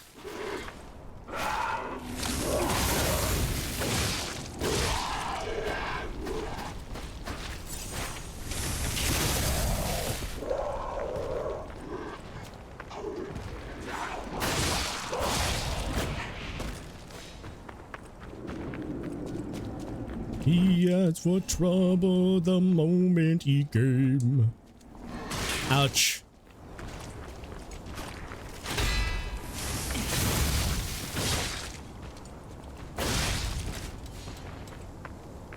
Why are you still there, dude? Okay, we gotta get the guy. All right, buddy. Calm down. Oh, right. Ah, I forgot that you can do that. Okay. Yeah, these guys are like super upgraded.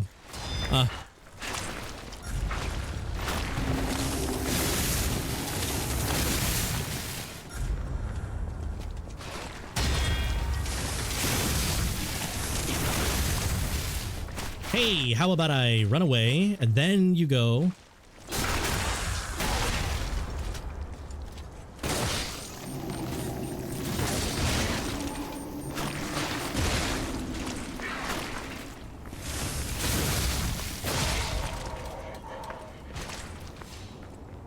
Big guy is easy. Yeah, big guy is cool. I just didn't want to fight him again. That guy with armor goes down faster with a strike weapon.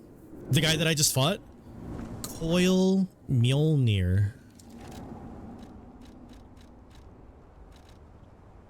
Larg Blunt. Okay. Thunderstrike. Thunderstruck. Cool.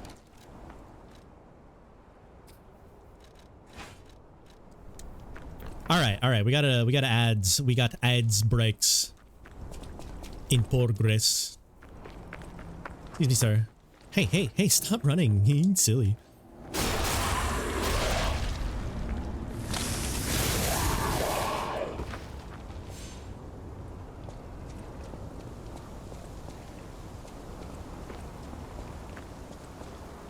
Doggies.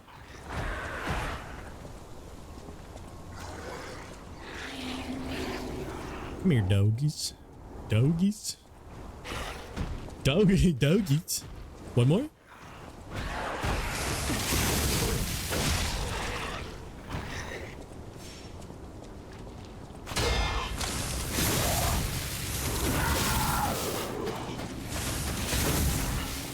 Oh.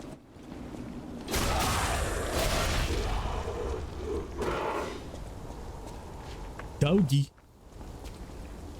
Doggy, please. Doggy.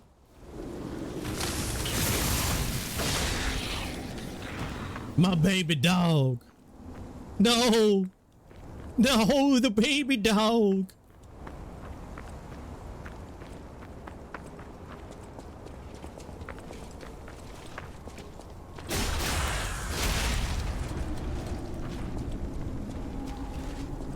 All right. Excuse me, sir. I love your eyebrows. I'm sorry. I didn't mean it like that.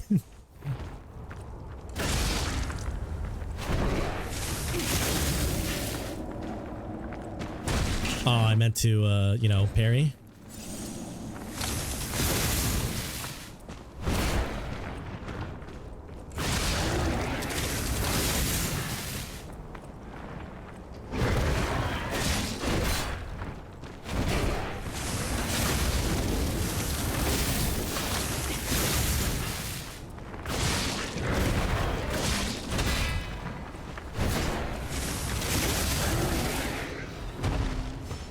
Star fragment. Oh man, what song is that? Picking out my star, you can't stop my shine. I'm at cloud nine, my head's in the sky. I'm solo, I'm running solo. Oh wait, I can't backstab these guys. I missed.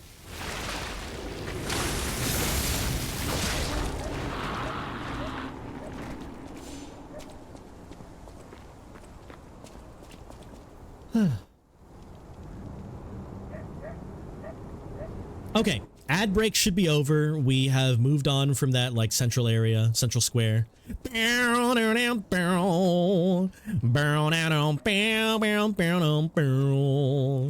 The Han Solo song from the Xbox Kinect dancing game. Yes, yes.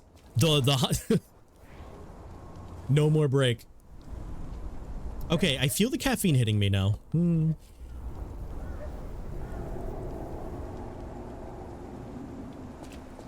All right. Swallow.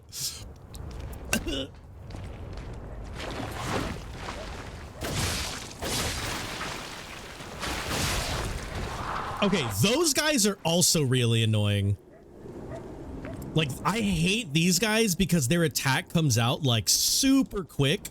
And like, if you're just near them, you just get hit. You just get hit with a thing.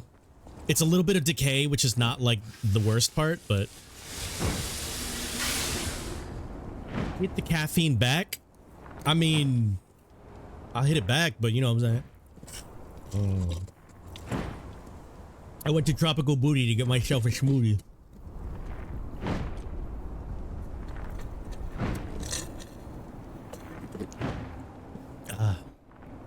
Okay, hello? Feel like that's not the only dude here. Oh my god. Oh my god, is that Shadow? Shadow! Alright, that guy's not doing anything, so I'm not gonna bother him. There's definitely a dude back here. No. Oh no.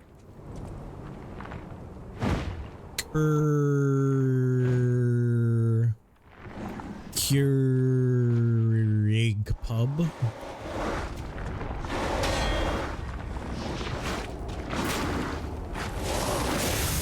Oh. I'm sorry. Hold on. Alright, he got Blade. This Blade man. Oh! This guy's like the opposite of, ouch. This guy's like the opposite of Shield Arm Man. So that... Okay, using the, Oh wait, no. Maybe it is just Shield Arm Man and I just don't remember... How's this Nemesis looking ass? I don't know. Definitely not as smart as Nemesis. That's all I can say. Oh, okay, I'm sorry. Ah!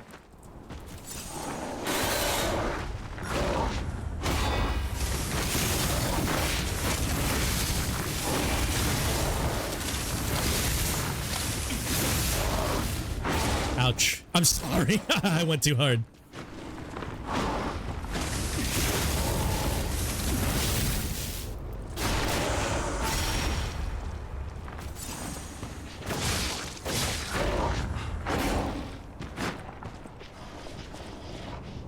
Can I just go around you? Yeah.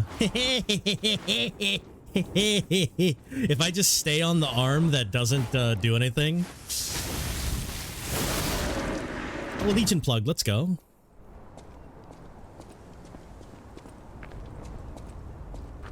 Burn that pus. Whoa, dude, that guy was just a dude. That guy was just trying to get in here. Oh, wait. I'm trying to get in there. Hold on.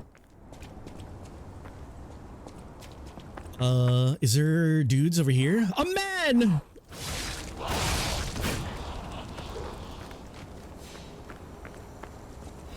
Half moonstone. Okay, that's good. What is a man? What a miserable pile of secrets.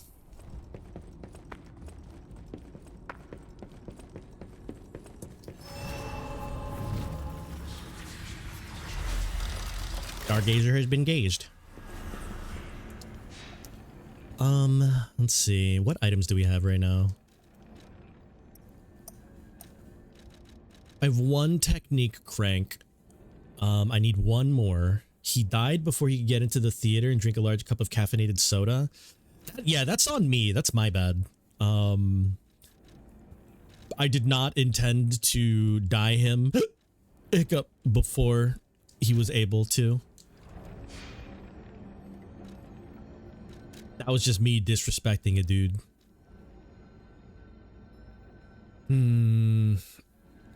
I still really like technique. Capacity is enjoyable. Vitality isn't so bad.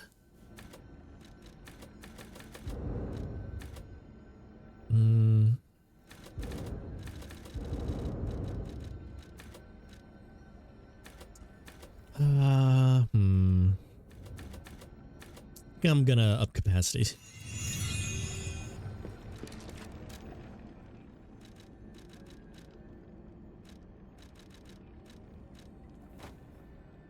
And then let's do slash, strike, pierce. Let's go strike. Yeah, let's keep it on strike. Yeah.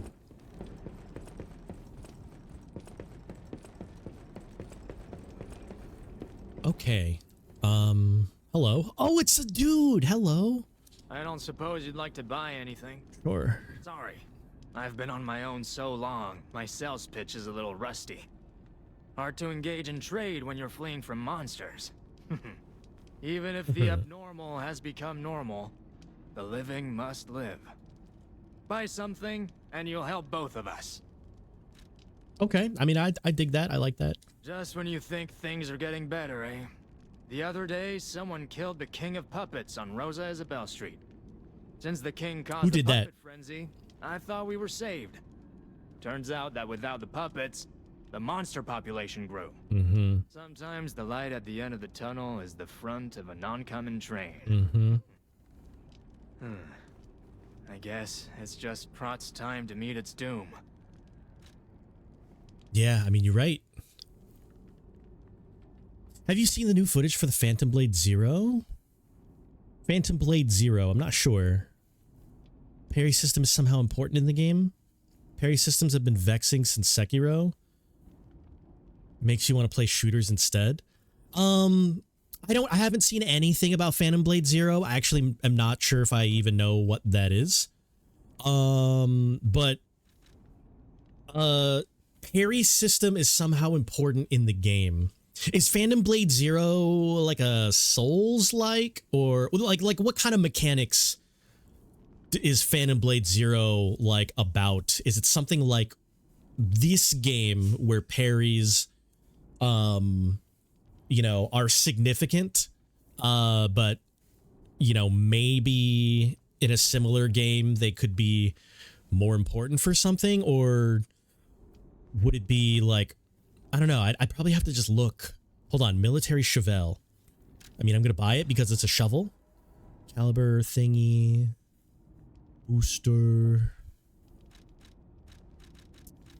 I mean, I'm gonna get all of these because, oh, you know what? I'm gonna spend money. Let's see, I need 44, 84, 94. I need 10, 11. I need 11 grand total. 11 grand total. Let's go these three and then up. Because I don't want to come back to this guy. I just don't want to go back and buy, or I don't want to have to talk to him again. So everybody's excited about the game because animations are next level. I mean, that's interesting. I don't know. Animations are cool. Hold on. What is the shovel?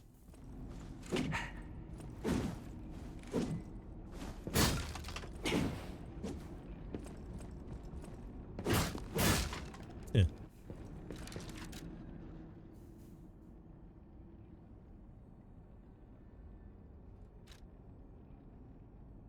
Well, that's cool. Can't say how Souls like it'll be. Hold on, let me look it up. Just a quick sec.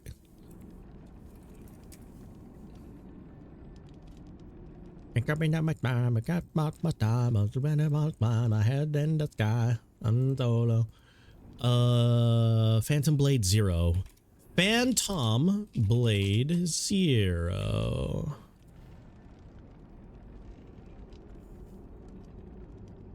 All right, Phantom Blade Zero. Oh, this looks really nice. Let's see. Looking at some stills, looking at some screenshots. Phantom Blade Zero's director says the fast-paced action RPG isn't another Souls-like because the developer isn't trying to ape From Software games. Okay, who's writing this article? I don't know.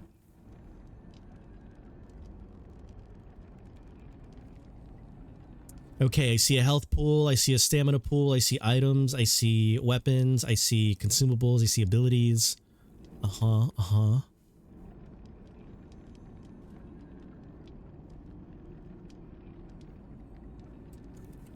Parry.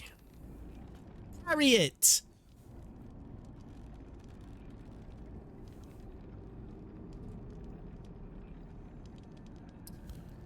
Let me see.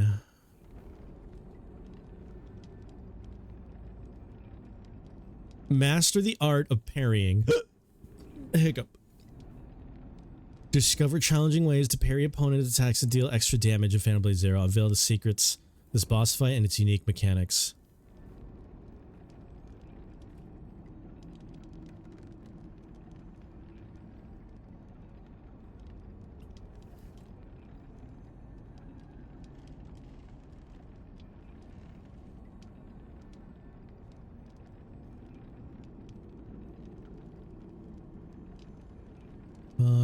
It's got style, Souls-like. Not the whole story. I scale rock faces with ease and cut into a rude house. Okay. Tell me about the parries. Okay. Phantom Blade's parry system is intuitive. Blue means incoming brutal attack.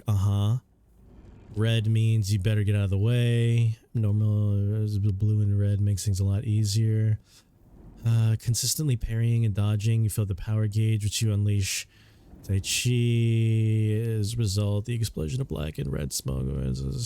I'm just hearing Sekiro. Sekiro with colors.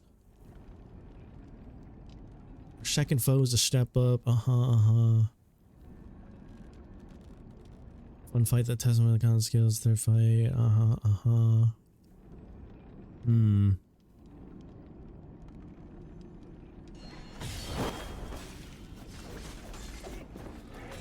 Alright, I'm looking at the gameplay real quick. Animations look pretty sick.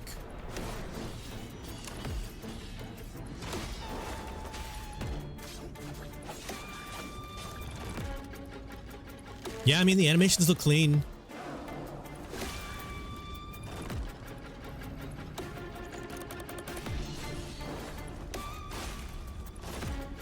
One player says that he is accustomed to Sekiro and Phantom Blade's parry window is a bit more generous. Yeah, I mean, if it's not FromSoft, it sounds like just Sekiro with a different... You know, I'm not saying that it is one-to-one Sekiro, but like, the reason why I compare Sekiro is because, in Sekiro, there were, so there's like standard parry and block, right? But there were certain moves, and it was a very rock, paper, scissors type deal, where it would, what's the word? Telegraph. It would telegraph a move, right? And you had a certain amount of time to react and do the correct thing to counter that move. It didn't have colors, it had symbols and audio triggers. And like, yes, some of it was a little tough and some of it you kind of had to lead if you know, but that was after you understood the, what's it called? That was after you had learned, you know, the enemy pattern, but that is very FromSoft. You know, you learn the enemy pattern and then you go on the offensive. Phantom Blade Zero will not require to stand defensively. waiting for the opponent to make a move. I mean, that is a way to play any of the FromSoft games. Like I said, if you are familiar enough with the AI of whatever you're fighting, you also don't have to just stand defensively. A lot of times that is like efficient, but like that's by no means like a requirement.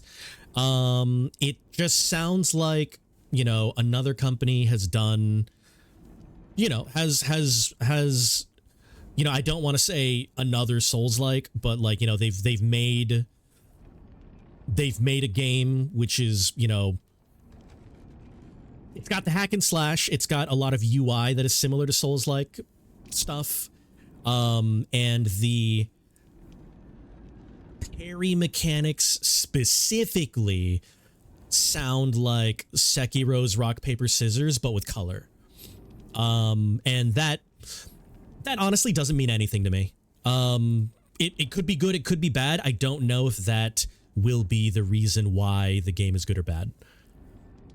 With all the complex animations, I was hoping for the opportunity to create combos rather than the piss poor Sekiro stuff. True. One thing that I did wish was a bit more from Sekiro was being able to what's the proper description here? Oh crap, hold on.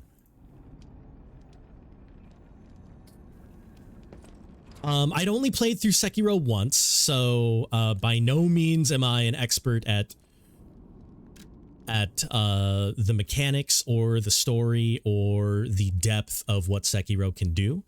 But in my one playthrough, I had a katana and I had sub-weapons and I just attacked with the katana until I waited for a different sound, and then I blocked, you know, I did the rock, paper, scissors, whether or not, you know, I had to jump or do the Hikuru counter or, you know, dodge out of the way.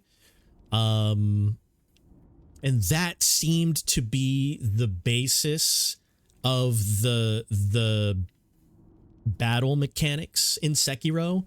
It was still fun, but when it came down to it, it was just staying on the offensive until you heard the audio trigger and then winning the rock, paper, scissors by having a faster reaction time. That was ultimately how I felt about Sekiro, even though, like I said, I did not get anywhere near the depth that the mechanics could have brought you. It kind of looks like that will be roughly the same with Phantom Blade. Except looking cooler. If you can vary your attack patterns mid-attack, like if it's more hack and slash, and you can do like, you know, strong, weak attack, or like weak, strong, or like weak, or, you know, weak, strong, or whatever. And like vary your moves that way and then have different variations based off of like equipment and stuff. That would be kind of cool. But in terms of the winning the rock, paper, scissors, you have to do a certain move if it's blue, you have to do a different move if it's red, and you have to do a different move if it's white. That seems close enough to something like Sekiro, where if you've already played something like Sekiro, then you could transfer over some skills. Like I said, I don't know if that'll make or break a game. I don't know. Parry mechanics to me don't usually have the an effect on the bottom line to a game for me. So hearing that the parry mechanics will have, you know, some sort of what's the word? What did you say? It was the parry system is somehow important in the game. I don't know, maybe depending on how you parry, your affiliation changes, or like, you know, your personality, like your character personality changes. That might be interesting. That's different. That makes me think of Ghosts of Tsushima, where I have not played Ghosts of Tsushima yet, but I have heard that certain things you do will affect the world. Isn't Lies of P the game with the red attack that cannot be parried? No. Well, yes, but the red attack, it's not that it can't be parried, it can't be blocked. So you either have to perfect parry it or get out of the way. And once again, that is, you know, just another, when you boil down the mechanics, it's less so the rock, paper, scissors and more so the timing of the parry, as opposed to having multiple colors, which then will add a rock, paper, scissors aspect to it, because you're not just perfect parrying, you're perfect executing whatever option is supposed to be the correct option, which is why I equate it closer to Sekiro, because it had exactly that, where it had a sweep attack where you could only counter it by jumping, a lunge attack which you countered using the Hikuru counter, where you dodge out of the way and slam onto the lunge, or I think there was a third thing like a parry or something like that, or maybe a dodge, and all of those are execution plus picking the correct rock, paper, scissors. Lies of P does not have the rock, paper, scissors part, just the timing. Curry is the ultimate Sekiro expert, it's true. He never stops talking about it. Yeah, actually, if you look at my secret account, all of my content is just non-stop videos of Sekiro. Fairy Tale of the Three Brothers. Three brothers, okay. Lived Krat, a technician who made the friendly three puppets, an alchemist who breathed life into puppets, and a stalker who rectified puppets gone wrong. Three brothers built the Craftsman Workshop Tower.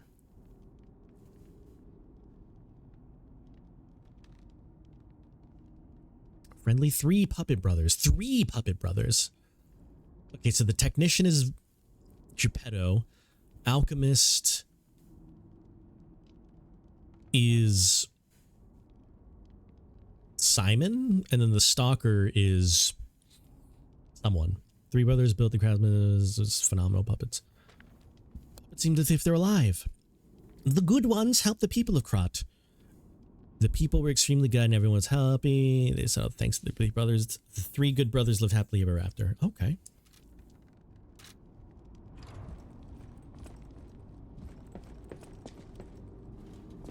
Open the door.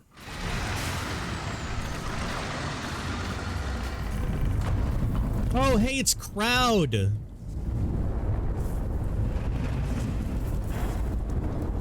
Nice.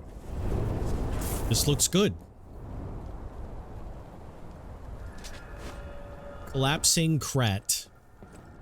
Do you have anything to say about this, sir?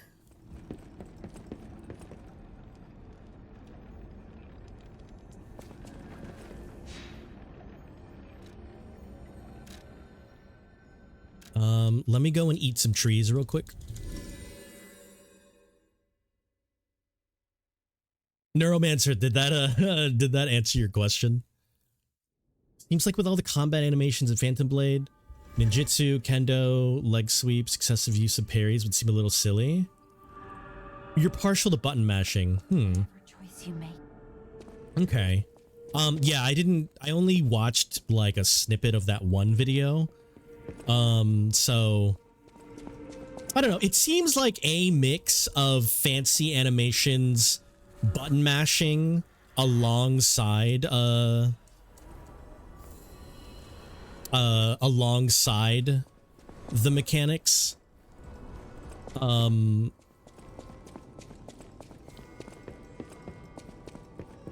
Like just thinking about like quote unquote Souls-like battle mechanics, which is kind of a tough thing to really narrow down, because Kobe, see, look, watch, I parry the bite. Bling! I have to sneeze.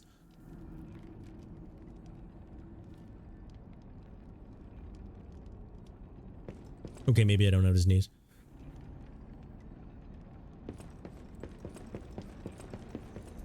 Okay, let's no sneeze.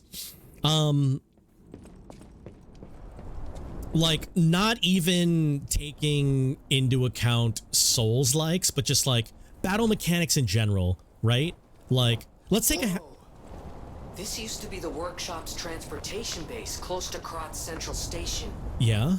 Maybe that's why the puppets were so hell-bent on attacking the place during the frenzy. But I didn't see it myself. I didn't know the scale of it all.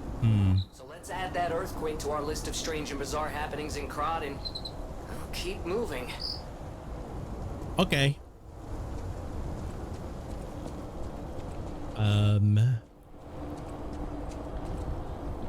Dang. What's that? Disruption?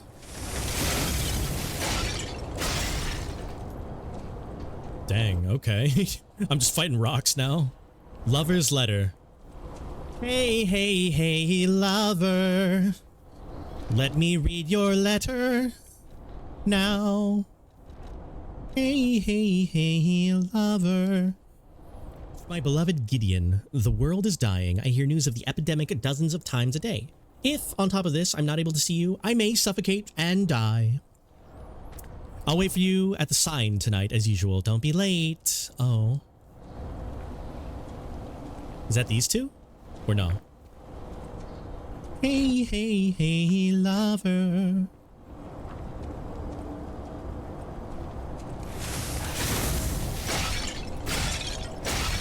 Ooh.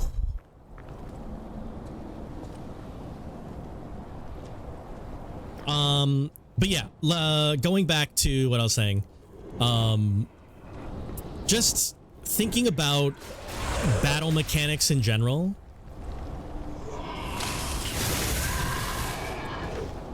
Thinking about battle mechanics in general, you know, let's say like, let's take a hack and slash like Devil May Cry, you know, there's a sequence of, can I just be cheap and jump across this?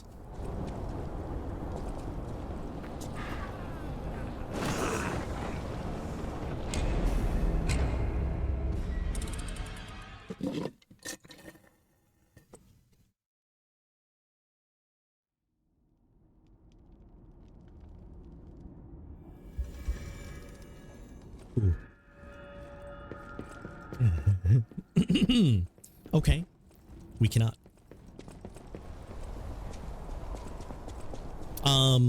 What was I gonna say?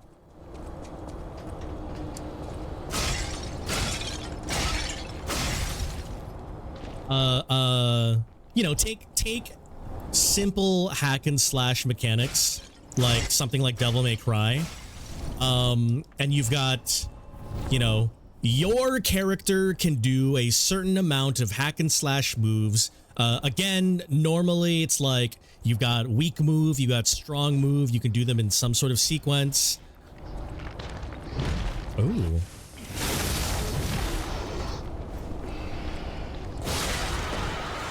So it's, you know, normally weak move, normally strong move, normally jump, and then those moves in the air. Sometimes there's like specials.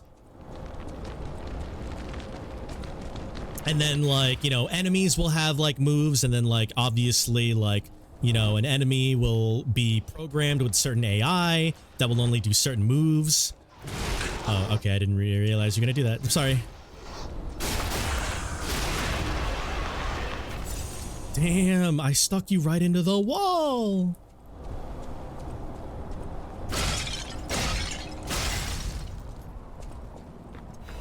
So the natural progression of, you know, you have a set of fighting moves and they have a set of fighting moves, and, you know, in order to get the, you know, win the goal of getting to the end, either eliminating all enemies, getting to the end of a level, or, you know, doing a certain criteria, you know, that is the bread and butter boiled down. Oh, hello.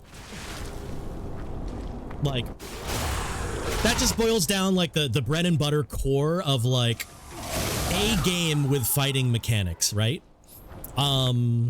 So just natural progression of that kind of thing is how more complex are you allowed to do your moves? How much more complex is the enemy allowed to do their moves?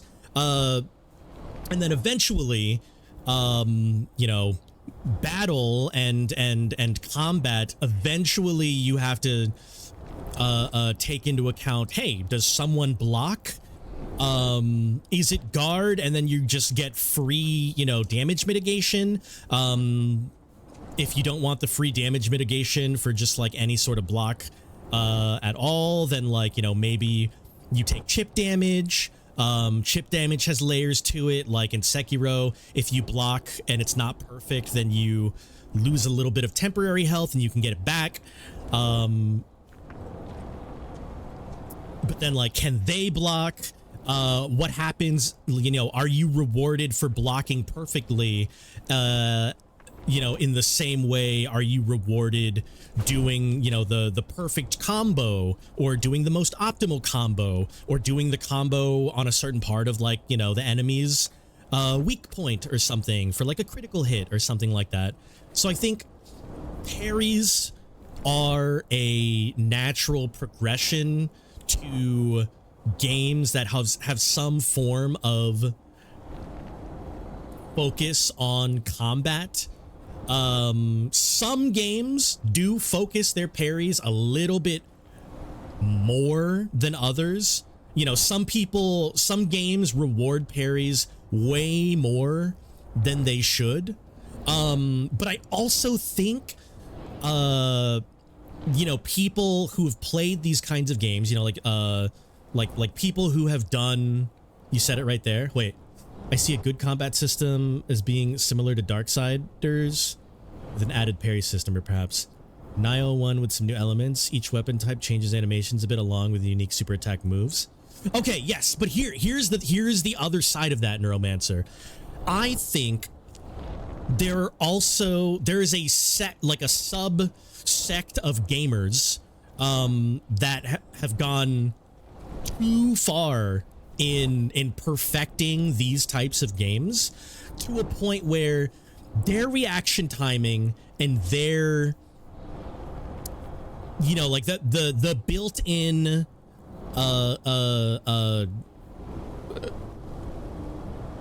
skill. And when I say skill, I don't mean inherent skill, but I mean playing multiple games like this over time, developing your parry intuitiveness, I guess. If you were to take the average gamer, or the average person who doesn't, you know, play games all that much, parries are kind of hard. You know, parries are kind of tough. You can't always get the perfect parry. So parries in general are supposed to be incredibly rewarding because they're hard to pull off. And I think a lot of people, you know, myself included, have just so much experience in playing games like these that it's kind of tough to say whether or not the parry is broken or if we've just conditioned ourselves to be really good at optimizing the highest reward strategy. You know what I mean? Parry is fine, but when they make it such a crucial part of successful combat, or you just fail without the timing and waiting. In third person, seeing the enemy's wind up is hard to see. Maybe. I mean, hold on. Does that break? No.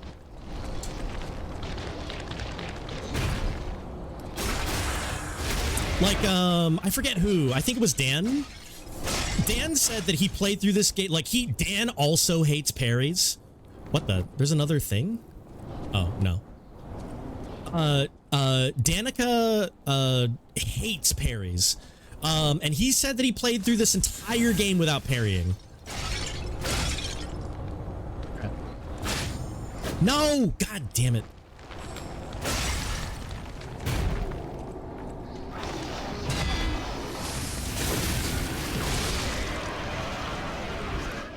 Rough. Oh, hello. He came back for me. That's so nice. How sweet.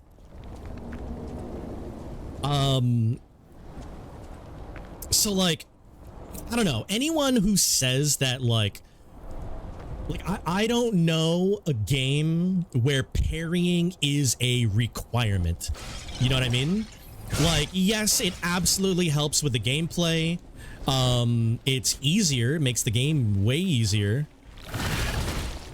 But like, okay, let's say, like, what if I just, what about blocking? Does blocking also count? Because like, I'm blocking, I'm taking chip damage, and then I bring it back.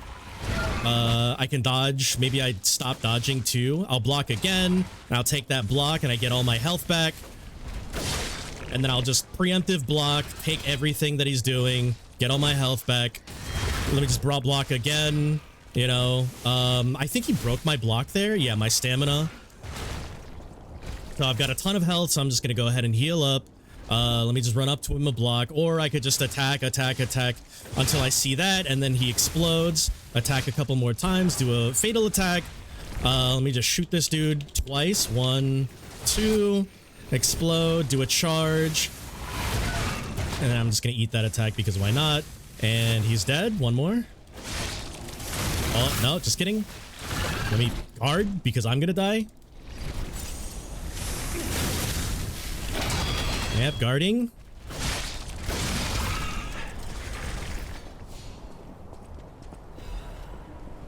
Sharp Pipe, Dark Moon, Moonstone of the Covenant. Blocking is normal in pre-Sekiro Dark Souls. Parrying is something that Sekiro overpowered, overvalued, and made a vexing trend in gaming. Ooh, yeah, Neuromancer, I might disagree with that. Parrying in Dark Souls pre-Sekiro was also broken. Like if you knew how to parry, most things just couldn't touch you, to a point where the final boss in Dark Souls 1 could just be parried, and you just all you had to do was stand there and just time your parries, and he's dead. No, parries in almost every FromSoft game were very, very overpowered. Not necessary, but I definitely don't think Sekiro was the thing that... Hold on, I hear... Okay, I thought something big was going to come out there. Parrying Dark Souls 1 is probably when it was strongest. Yeah. So Dark Souls 1 parries were stupid. Like, some of the strongest enemies in Dark Souls 1 just crumbled to parry. Every build that I do in Dark Souls is block, parry, stamina focused. I mean, that's also because I like glass cannon builds. I just bit my tongue. Ouch. Like, you know, we could just Dark Souls it and I just wait, and then I wait, and then I miss the parry because I'm bad, because it's Dark Souls. And then I go, you know, like we could Dark Souls and just sit here and just be like, okay, wait for you to attack. Which is, you know, sometimes what I do. Like, that is definitely a strat that I do when I learn the attack. Ew. Disruption.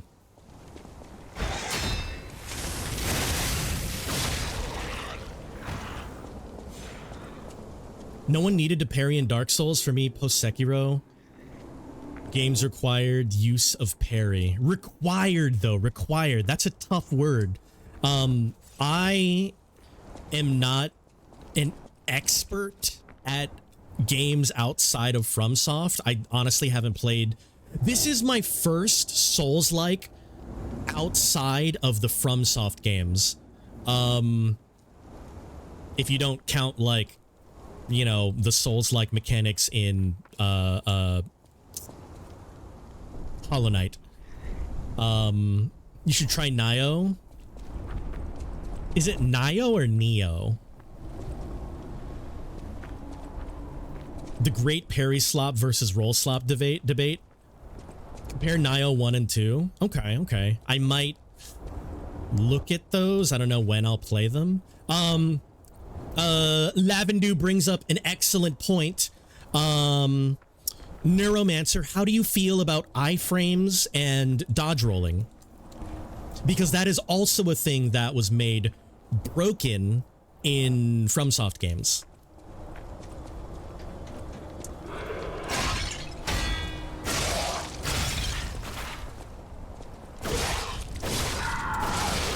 Ouch.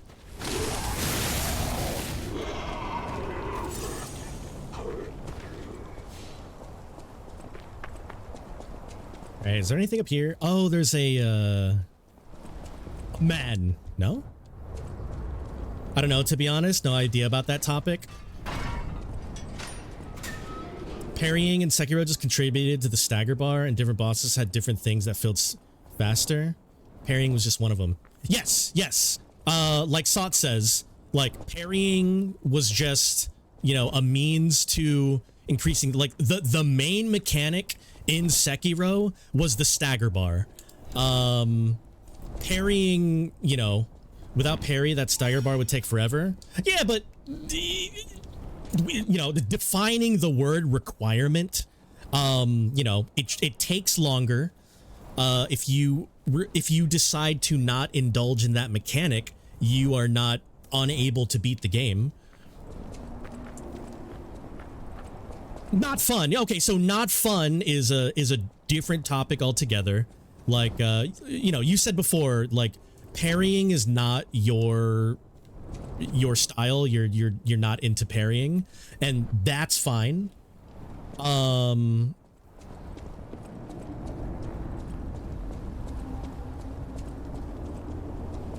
Required, not fun. Wait, reword here.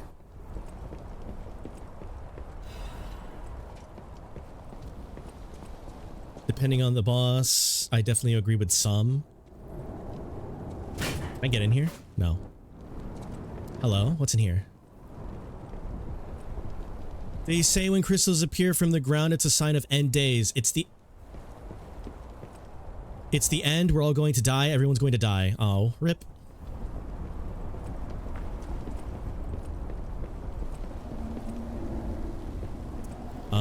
Hold on. I'm getting turned around just a little bit. I want to make sure that I cover everything.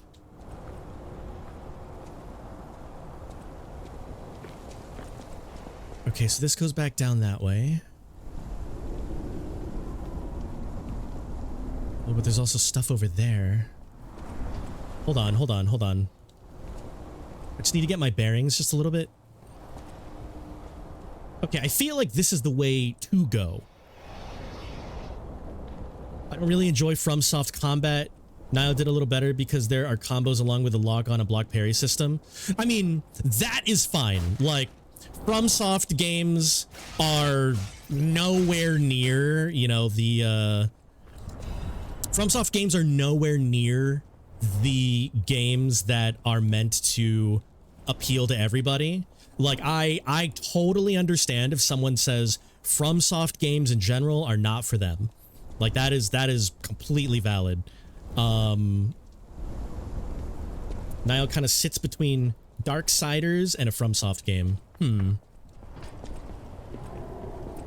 Niall 2 shit on the combat system with parry implementation, though? Yeah, I mean, I can't really speak in depth about Nio without at least looking at the mechanics. But I don't know. I've played every FromSoft game except Bloodborne, and you know, parry is not necessary. Like, parry was never the thing that was like, if I parry, or the only way I can get through is if I parry.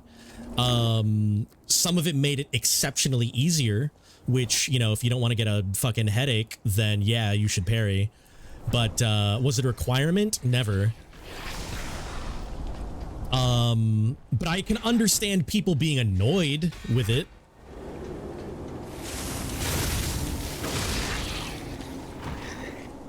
But similarly in FromSoft games, there is the, you know, the iframes on your dodge. Some games have that, some games don't, but I find that a lot of games that I've encountered, I don't even want to say that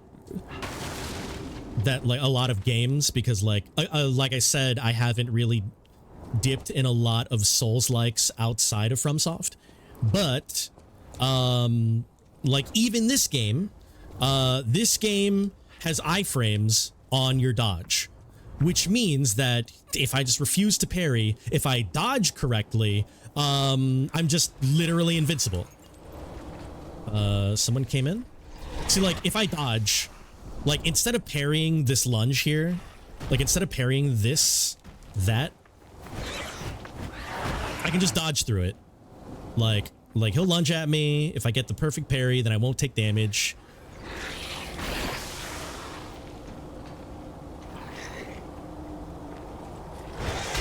So, you know, I don't take damage there.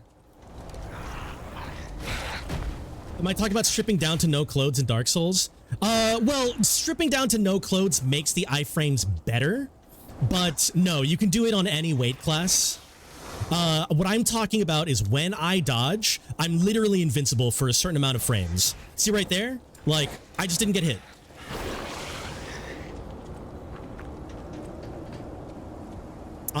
And that is, you know, similarly thought of as kind of broken. Okay, I timed that wrong.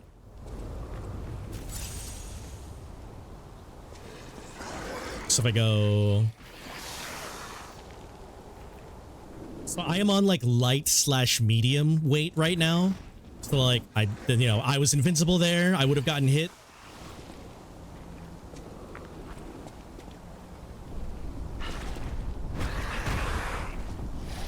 Like that's just free.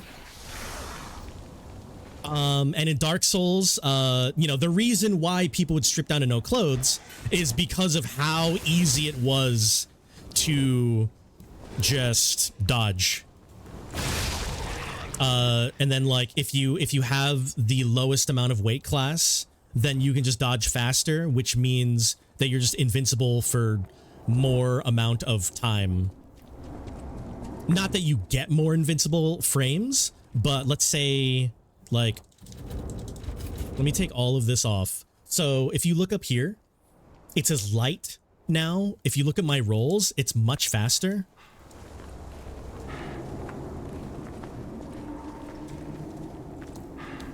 Darkwood grain. Oh man, yeah, that's a different topic. So you know, I've effectively stripped down naked. And now my iframes are... It's not that my iframes are faster, but I can use them faster, which means there's more time where I'm invincible.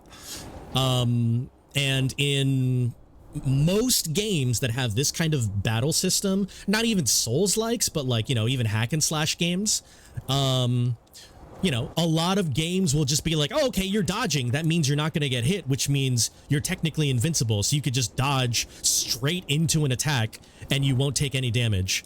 That is another topic that people will bring up and be like, oh, dodging takes the fun out of the game. You know, you need to dodge in order to beat certain enemies, and like, you know, dodging and waiting around for the opportune moment to attack is not fun. But you don't have to do it. Like, again, that's just like a thing that, you know, people have decided like, oh, we enjoy that mechanic, and it is easy, or, you know, it makes sense in our brains how to do. So we're just gonna go ahead and shit, I forget what my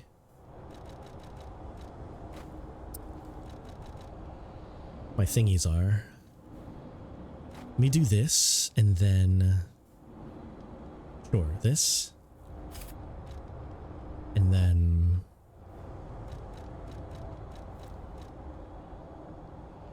acid, fire, acid, fire. I mean, I don't know. I guess I'll just... No, electric's not a thing here. Let's go here. Yeah, that's fine. So yeah, a lot of people will talk about dodging in the same vein that they'll talk about parrying. You play through Clair Obscur that use the post-Sekiro OP parry system mechanic. Big windups, visual, audio cues. You couldn't reliably perform the parries, so you didn't do them unless you could clearly see the windup. Sometimes the enemy was obscured by your own characters. So dumb. I mean... So I had a problem with parries in Clair Obscur as well. I played on Expert for my first time. There's got to be a dude here. No? I thought that guy for sure was going to wake up. But, you know, the game tells you that if you are having trouble with the parries, it might be better to dodge first so you can get the timing down, learn the timing, and, dang, why is this open? Learn the timing, and then afterwards get the parries down. But, you know, again, if that's not something you want to do, just build defense and health. Build defense and health, just take the attacks. You've got heals. You can just beat the game that way. It gives you another option to play. And if you don't want to do it, then, you know, other options are viable. However, I would hesitate to say that the parry dodge mechanic is post Sekiro. I mean, like, timeline wise, yes, but like, take Paper Mario. Paper Mario did the same thing. Paper Mario, you've got big windups, you've got audio cues, you've got a visual thing that tells you when you're about to get hit. You can block regularly, or you can super block. And super block is effectively the parry of the Paper Mario series. Clair Obscur had other problems. I personally think Clair Obscur is as close to a 10 out of 10 as I can give it, but I'm not gonna... we're not about to go into a deep dive on Clair Obscur right now. But, yeah, no. Like, I abused the dodge and parry mechanics of Expedition 33 Clair Obscur. But I've also seen builds where people are just like, well, I don't like the dodging and I don't like the parrying, so I'm just not going to do that. And I've seen people beat the game, you know, that way, which is fine. I find it rewarding to get the dodge and parry mechanics down, especially after working on it for a while. But again, you know, I attribute a lot of my experience to learning parries and dodges from previous games. So I do think I had an easier time learning them than someone who was like just expecting, like, you know, a JRPG. Whoops.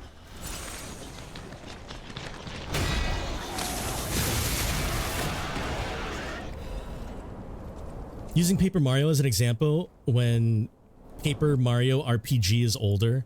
True! Super Paper Mario RPG also had perfect guards and all of that. We'll say about Clair Obscur made me a little curious about the Final Fantasy games. I've never played one.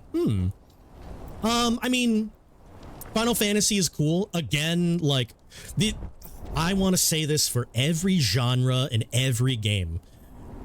Not every game is going to be for everybody.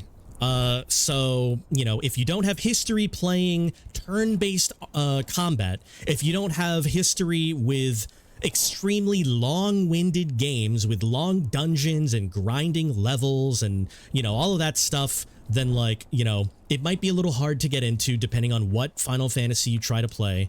But, you know, Clair Obscur was, you know, inspired by, you know, a lot of games like Final Fantasy and took you know, aspects of what they really liked about Final Fantasy and put it in their game. And then similarly, you know, I don't know. Oh, or let's say, you know, the attack, like the QTEs that you have to, and when I say have to, you don't have to, but like it makes your attack stronger if you do the QTEs when you do an attack. That was, the inspiration for that was taken from a really old PlayStation RPG called Legend of Dragoon, where it's turn-based combat, but every attack that they do, you have a QTE that you have to time, you know, like based on the timing of their attack animation. So, you know, Legend of Dragoon was, you know, maybe not the first to do that, but, you know, it was the mechanic from Expedition 33 was absolutely had something like Legend of Dragoon in mind. But if you've never played Legend of Dragoon and that's your first time seeing QTEs in an attack, you can be like, oh, this is weird. I don't really like this in my turn-based RPG. So I think a lot of it has to do with your previous experience with the multiple genres that it took inspiration from, and then, you know, how open are you to trying out and playing ball with the mechanics that it presents to you. You have that, but Final Fantasy never seemed like the game for you. You liked Ultima, traditional D&D RPGs. I see. I mean, I think the closest Final Fantasy that has traditional classes would be Final Fantasy 1, Final Fantasy 9, Final Fantasy 10, Final Fantasy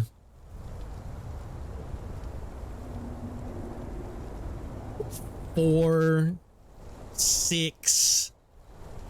I haven't played 12, so I don't know about 12. Heck, no, I wouldn't say 13. I wouldn't say 15 either. I've never played 16. And then Final Fantasy 14 is the MMO. So I mean, some Final Fantasies do have traditional classes, but a lot of like other, you know, I'd say half of them are more character specific driven. Excuse me, I burped in the middle of that. What the? How do I get over there? I guess I go that way.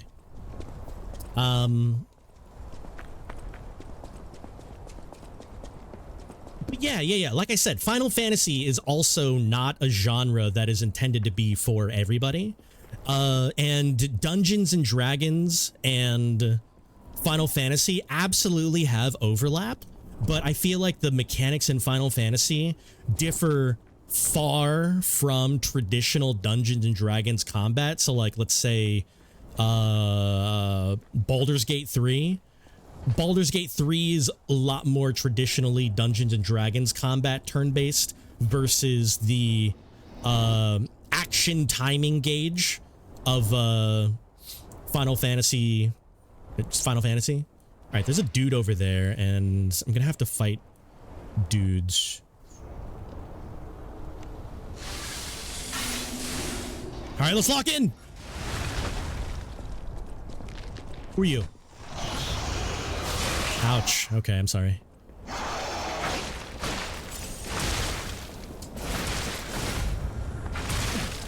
Ooh.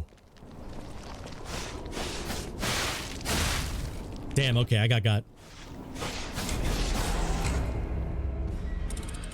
I think Final Fantasy X's level up orb mechanic might be dangerous for someone who's not used to the genre. Yeah, I mean, I'm just saying like, ooh. Okay, actually, you know what, Sot? You are correct. I forgot about end game orb mechanics. Because at the beginning of Final Fantasy X, everybody does have designated classes, but that does break later on in the in the game. So No, never mind. 10 is not a good example. Which way? This way?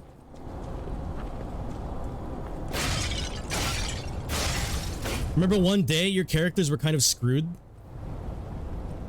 What do you mean? Oh, because your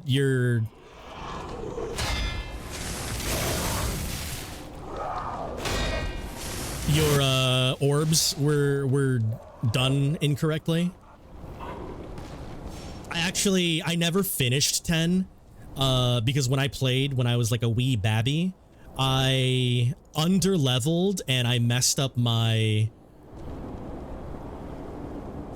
I was underleveled and I messed up my orbs to a point where I just straight up could not beat a certain boss. And I think I was soft locked. I had to like fight the boss.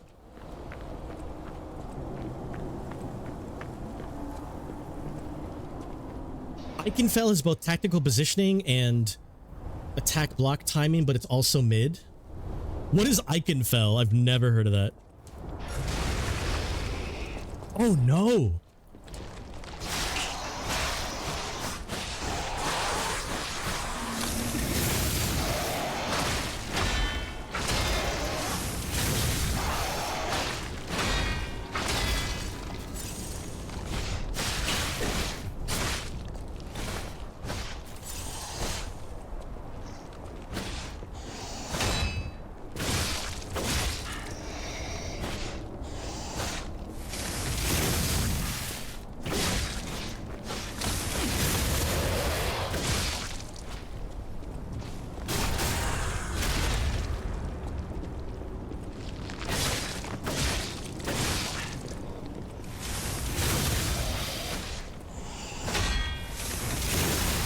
Ooh, scary. Oh. Oh! That was my thing. I thought my thing was trapped under there. Lol. The Bluehorn Dragoon dude was difficult. I don't remember who that is. A video game. Am I normally streaming at a specific hour? I want to. Neuromancer, unfortunately, my sleep schedule is a bit sporadic. I try. So, okay, the ballpark is like evenings, Eastern Standard Time. And I want to. It is my intention to start at, you know, around 5 p.m. Eastern Time, Mondays through Thursdays, but, I'm quite irresponsible and undisciplined with my sleep schedule, and sometimes I just gotta take a nap in the middle of the day, and then I start at 8 p.m. instead. But, evenings, Mondays through Thursdays for sure. Eastern Time. Eastern Standard Time. QTs are kind of dumb. More visual info we don't need. Final Fantasy 9 and 10 have traditional classes. Are they among the better? Which do you think is the best Final Fantasy? Can't play 1. Too old. Thinking I would subscribe if I actually catch you playing the rest of this game. Oh.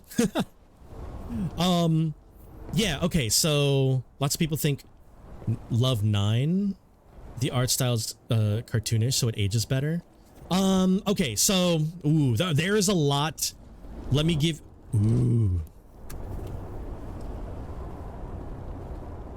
Neuromancer.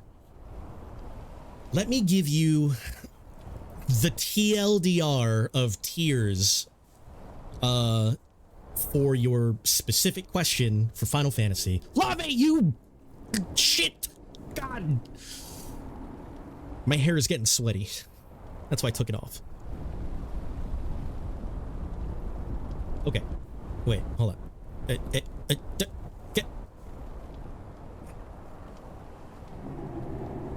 So, there is a lot of debate on what people think the best Final Fantasy is. If we narrow it down to traditional character classes, I haven't played every Final Fantasy. I have played, I I haven't played every Final Fantasy, and every Final Fantasy that I have played, I not always beaten. So I'll mention the ones that I haven't gotten endgame with as they come. Like I said, Final Fantasy 1 probably has the most traditional character classes. However, it is old and it is bad. Final Fantasy 1 is just too old. I would never recommend Final Fantasy 1 to be the Final Fantasy that someone gets into. But I do have to mention it because character classes. Never played 2, but I know 2 is very similar to 1, but with character names in the character classes. But again, too old. 3, same thing. 4 is when it kind of gets a little bit better. Still has character classes, but it might be a little old. I think 6 is the best in terms of 2D pixelated Final Fantasy that has character classes. There's so many different characters and they're all main characters, and they all have a specific class, you know, like Locke is the thief, Sabin is a monk, I forget what other characters there are. 6 is a very good one, but it might be a little old for your taste. Final Fantasy 1 is more derivative of Western RPGs. I don't care for the steampunk and glamour aesthetics. Maybe one game would be good to try. 7 is a game that everybody likes. I would not recommend 7. Especially if you don't care for steampunk and glamour aesthetics. 7 starts you off in steampunk town with a man with a giant sword and you got gears and shit. Gears and shit everywhere. A lot of Final Fantasy still has a bit of steampunk in it, but you're just not going to be able to avoid that. 7 and 8 are also really, really terrible in terms of keeping character classes, because 7 and 8 you can literally play any character in any position, and it kind of invalidates you know, like it's more so pick your favorite characters and put them in the party and play them as you will, versus, you know, having a party makeup. I agree with what Sot said. I think Final Fantasy IX is a really, really good return to traditional classes and characters. And because of the art style and the aesthetic, like, it's old, but it still translates pretty well. Final Fantasy IX is probably my favorite out of all the Final Fantasies. Just personally, I don't think it's the best Final Fantasy, but it is my favorite. Yeah, so 9, you know, there's a bunch of main characters, but all of them have very distinct classes and playstyles. So, you know, it's, you know, like, they are very easy to tell what their role is based off of, you know, their moveset, what they look like. You can only have a certain amount of them in your party, so, like, you know, party makeup is somewhat of a factor later in the game when you get more party members. Yeah, so 9 is definitely one of my favorites. I think if you're looking for something that actually has, like, class identity, that is, you know, more modern than the 2D pixel ones, 9 is a good pick. 10 is pretty... 10 somewhat has classes too, but 10 and 13 both have the issue where once you get far enough in the game, you just blow up all of the leveling shit and you can just play any character as you want in any class because you are so powerful that you actually blow up the leveling system and access every class for every character. So that's probably not the first thing I would suggest to somebody. Traditional roles in Final Fantasy Realm Reborn Online was okay. The game was not great. Realm Reborn, is that 14? Yeah, Realm Reborn is 14. Yeah, I mean, it's an MMO. MMOs definitely have their pros and cons. I don't think 14 would be able to successfully do the traditional Final Fantasy turn-based combat with classes in any way that makes sense because you're playing with other people online live. The traditional roles in okay, yeah. The visuals for white mages and black mages are so iconic. Are as iconic as you can get, yes. You've never played 9? When you think of a black mage, you think of Vivi from Final Fantasy 9, yup. Yeah, I mean, like, here.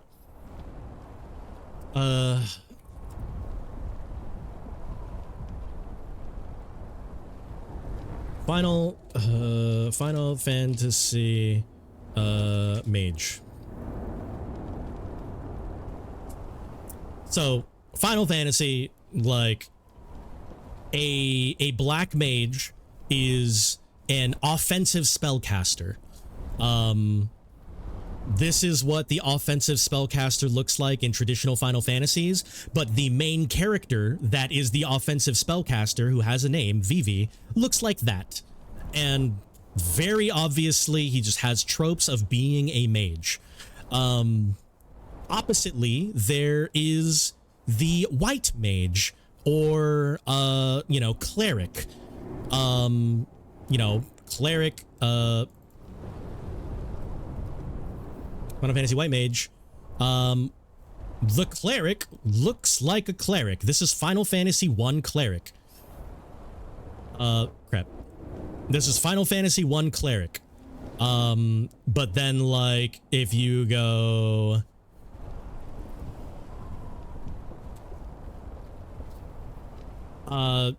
well, okay, she's not 100% a cleric, but, like, she's, like, kind of the cleric character. This is...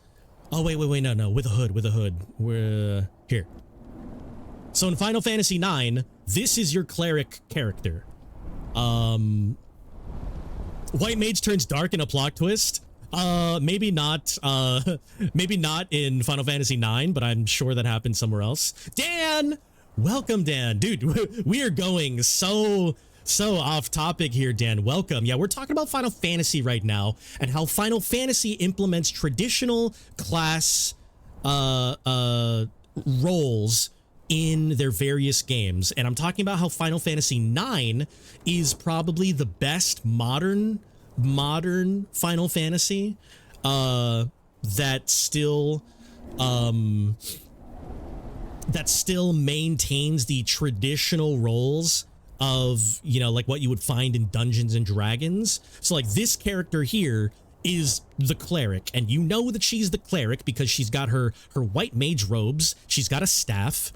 You know, like, the thief character in Final Fantasy 9 is, you know, a dagger wielding monkey boy with thief clothing, you know, like that is as standard as you're gonna get for the traditional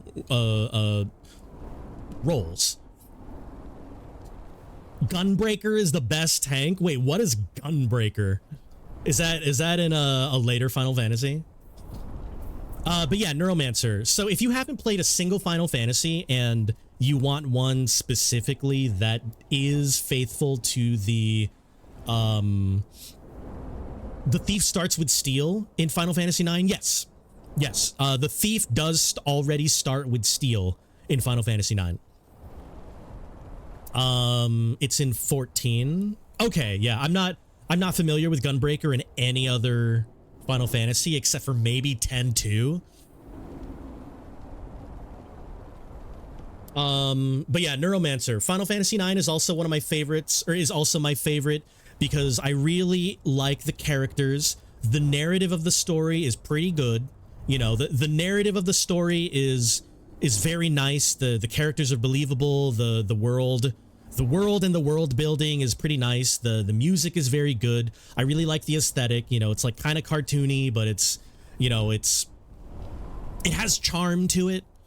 So if you were willing to try out any Final Fantasy, like one, I would pick 9, based off of the Dungeons and Dragons class roles. But also 9 is a personal favorite for me. Feels like Final Fantasy and Diablo took RPGs off course.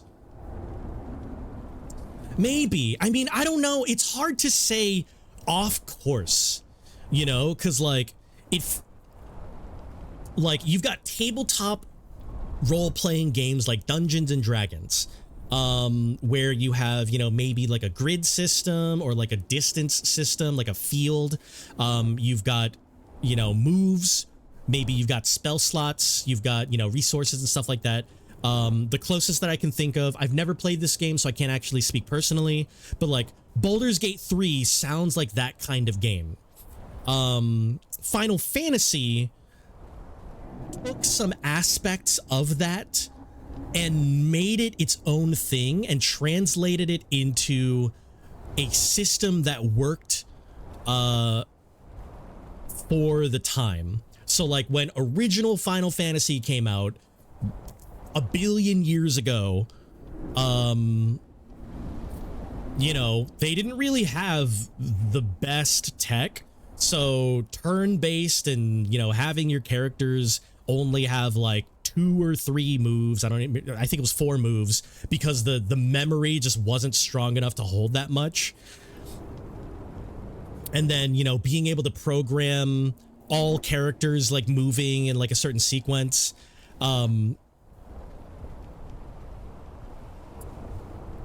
I think it goes into a subgenre of what an RPG is, but I feel like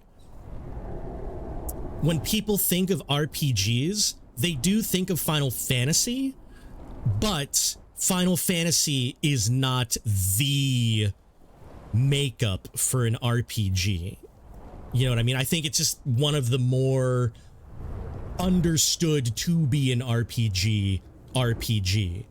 But you know, it takes elements from TTRPGs, similarly to Diablo, where they went the route of, you know, running around the map grid system, having a certain amount of, you know, inventory and equipment spaces and, you know, like skills and resources. They took that, you know, in the original Diablo for what, the PC, old PC, Windows 95 or whatever. You know, they took what they could program from TTRPGs and translated it into a game that kind of made sense. And then it evolved from there as its own kind of subgenre of RPG semi-live. I don't know what the genre would be. Squishiest and least sustain of the tanks, but most DPS out of the tanks. Oh, Gunblade. Oh, okay. I see. Tank class. 3 DPS in a trench coat. Ugh, that sounds gross. Yeah, Lave. I don't know why. I just never played. I've just never played Battlegrounds 3 or Battlegrounds. Baldur's Gate 3. Combat in Baldur's Gate 3 is annoying. It could get better with online play and co-op with friends. Why is it annoying?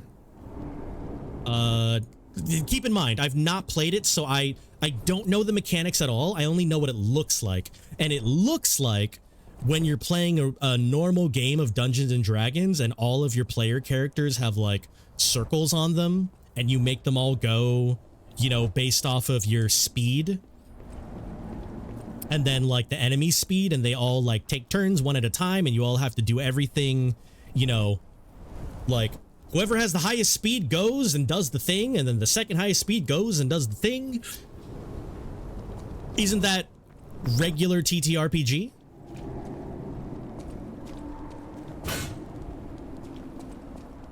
Hello, hello. No?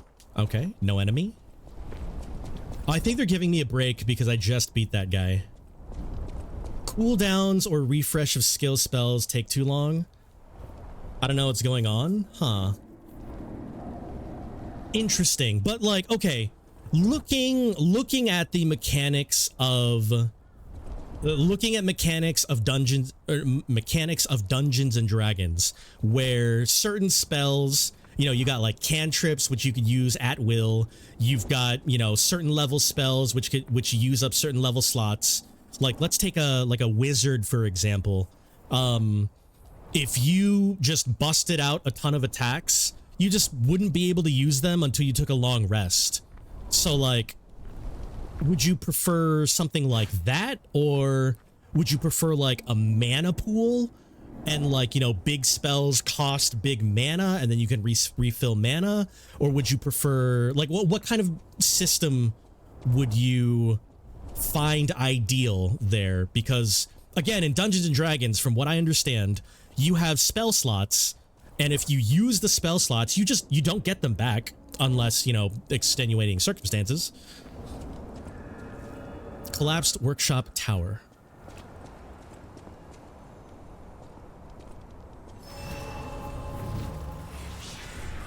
Baldur's Gate 3 combat is annoying because it's D&D, but you're controlling and learning all 4 characters, so it can drag. Someone who's played D&D, it's a lot slower. Since in D&D, by the time it's your turn, you can plan out a lot faster, smoother. Yeah, I mean, if you're playing as every character, it does sound like it might take a minute. Mass Effect multiplayer ruined any chance to enjoy RPGs. What does Mass Effect multiplayer do? I haven't played a single Mass Effect.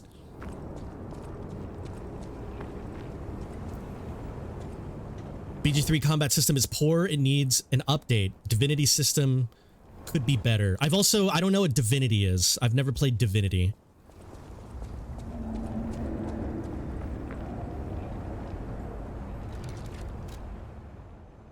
Where am I? What am I doing? Picked up items. Okay.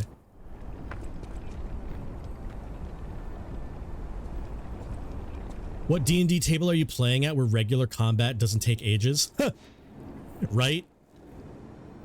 Yeah, I haven't played a single D&D combat in the last I don't know, actual 20 years where combat didn't take a million years. Tech ability combos with friends online.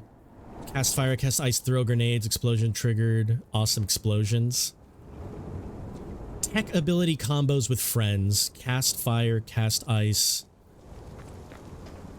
How do those mechanics work? Cast fire, cast ice. Oh, Neuromancer. Okay, so you don't actually like the Dungeons and Dragons system. You just appreciate the roles that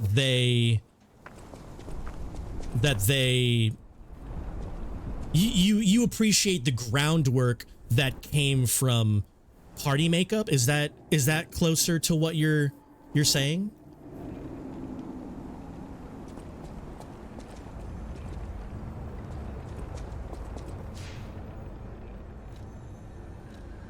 I see. Okay.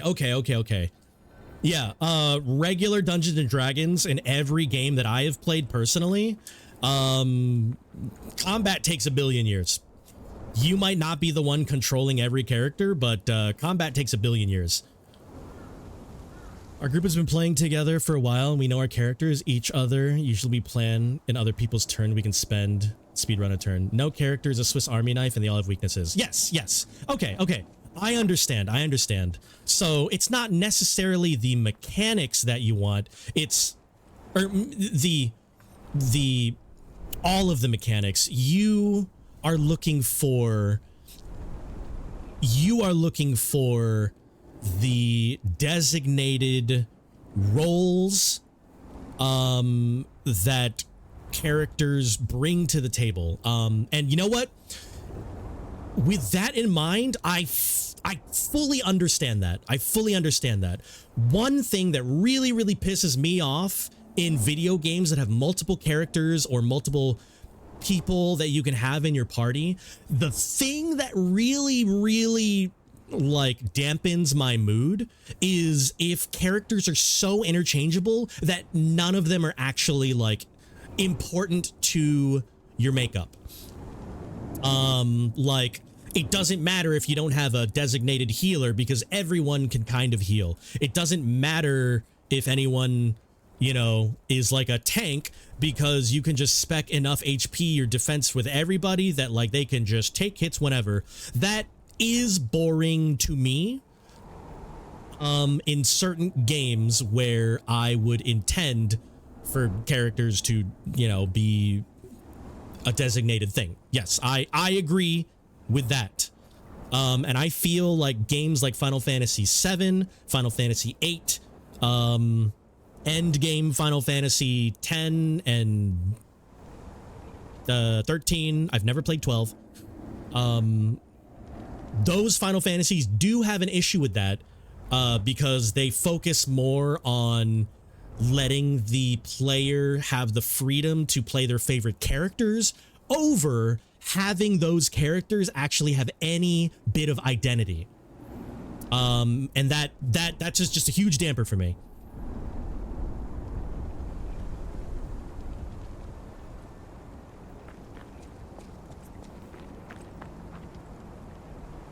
Yeah, what you mostly what you describe is the world of games that have RPG elements but aren't really RPG in the traditional sense. Yes, yes, yes. I don't think that's necessarily bad. For example, in Expedition 33, all characters can stand their ground against anyone. Yes. Okay, so let me say that sometimes that is not a big problem for me. So let's take Expedition 33, for example.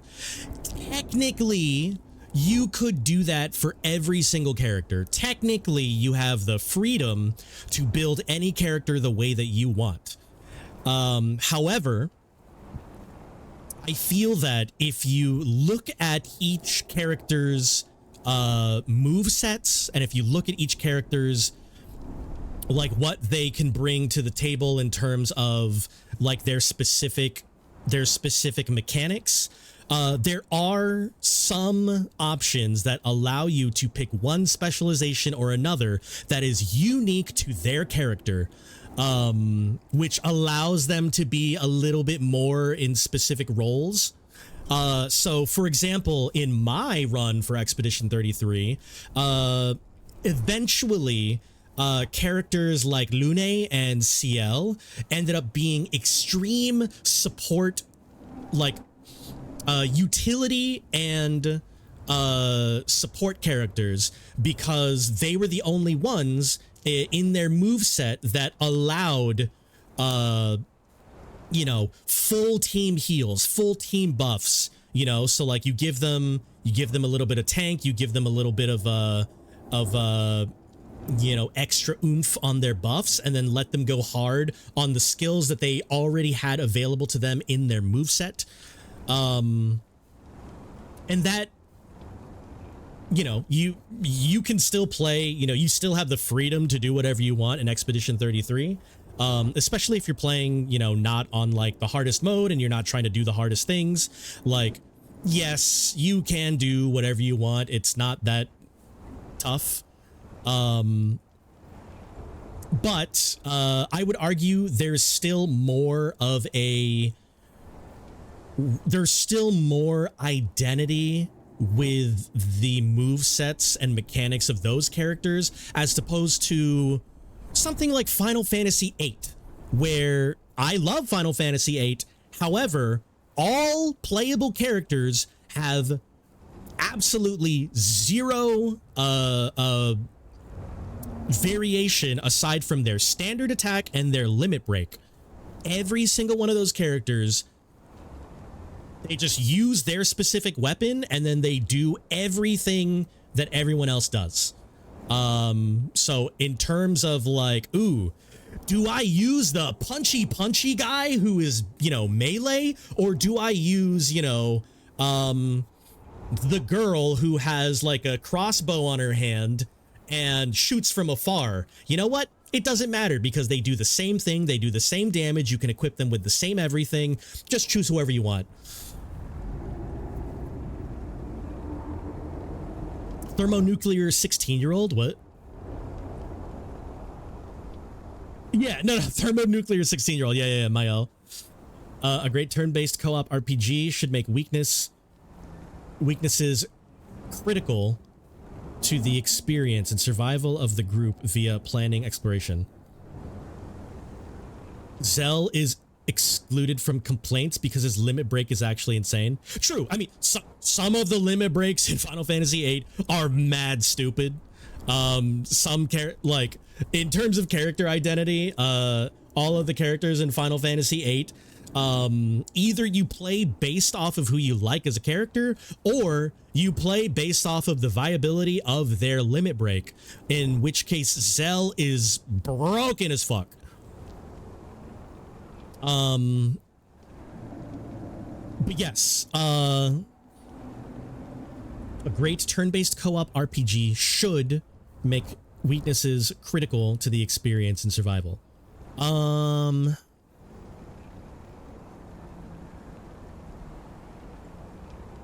Let me think there.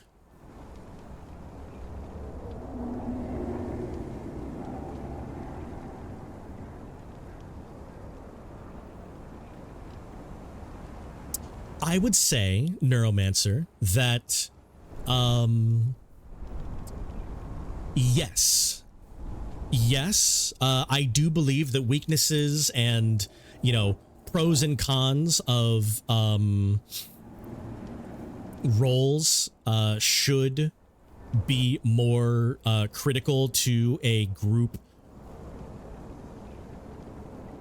makeup. But I will butt this. Games with RPG elements can still be great without the requirement of having that as, or having those mechanics as vital to what makes them great. For example, again, Expedition 33, in terms of party makeup and viability of like who you have in your party, no, definitely not. Definitely does not meet the bar there. However, the soundtrack, the characters themselves, the storyline, the atmosphere, I think all of those bring it up into great level in my eyes.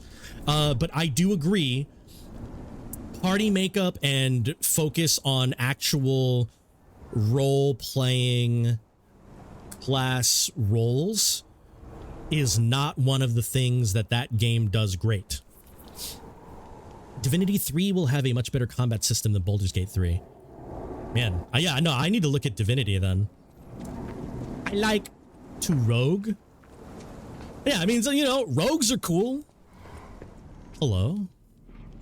Who is that, dude? That's a man. Can I just... What?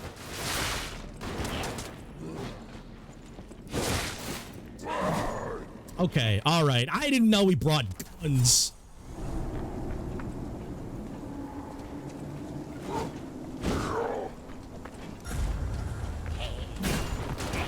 All right, I gotta take out Gunman first.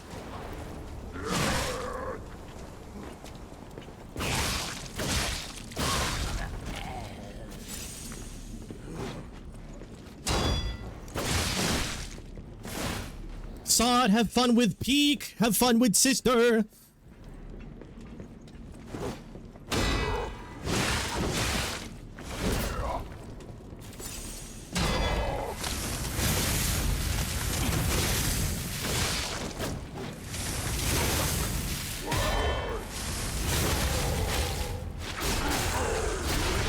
Aha. Summary of Expedition 33. Intriguing story, great dialogue, characters, combat, and character ability synergy was weak.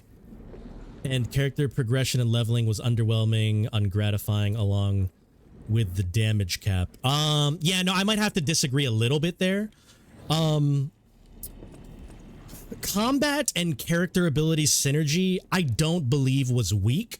It just does not have the properties of being entirely dependent on, you know, one person doing one thing and one person doing the other. I think it does a good job. I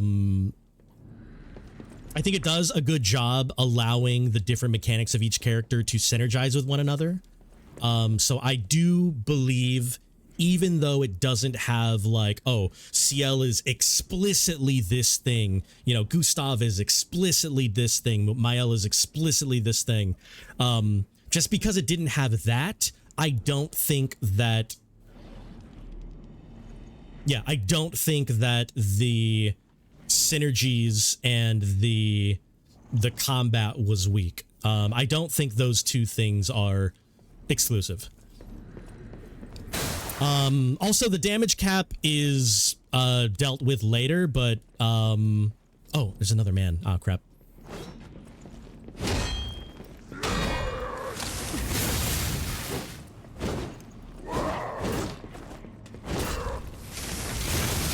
I boosted luck and got shit in return.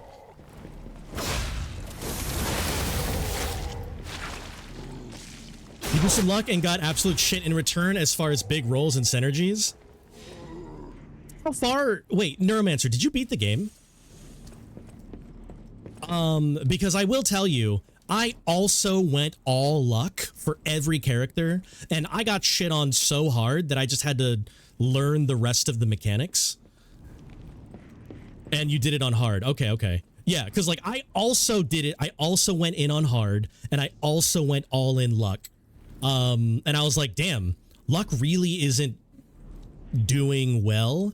And, you know, I didn't find out until later that like per most RPGs with like stats, anything with stats,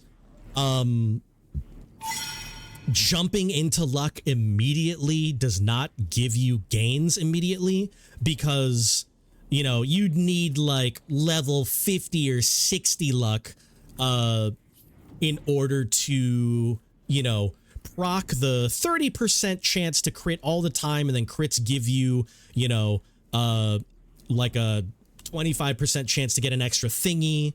And that's just learning the mechanics, you know. Eventually I did learn like, oh, hey, maybe I'm kind of shooting myself in the foot by going all luck. You know, maybe I should do a little bit more damage. Maybe I should give myself a little bit more survivability or speed so I can move more or more often in order to get more luck procs, just solely based on the amount of turns that I have more than the other enemies.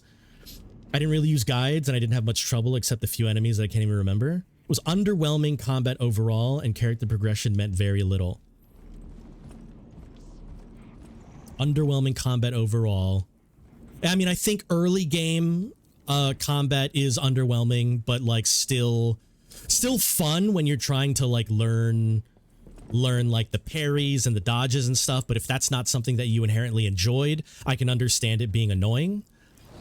But again, like that is 100% just a personal preference at that point. I think that free aim shots with fire and every fire Lumina with some crits were what I used, but it was all underwhelming. Yeah, again, like I learned that fire was not something that didn't, you know, stack well until you had a large pool to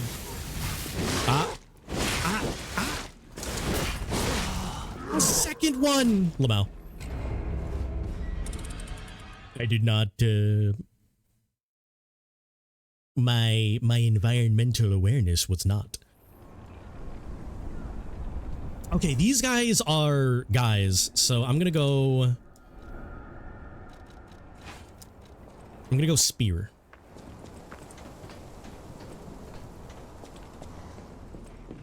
Ciel seems to have the most potential. I guess I can't backstab these guys? Ah.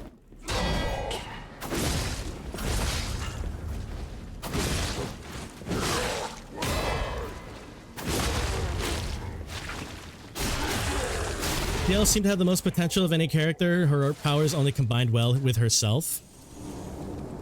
Yeah, I mean, my endgame CL was so broken, but I turned her into support, and like, she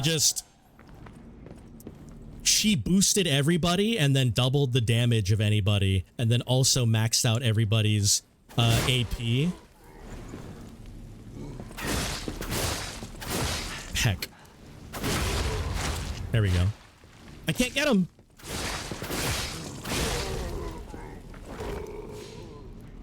But yeah, I feel that in Expedition 33, in terms of the abilities and mechanics and stuff, it's definitely like you have to experiment with different, you know, roles and different abilities and different stats, because while there isn't an exact answer to beating the game perfectly, there are wrong answers and there are wrong, I wouldn't even say wrong builds, but like builds that make things more complicated and annoying than like they should have been.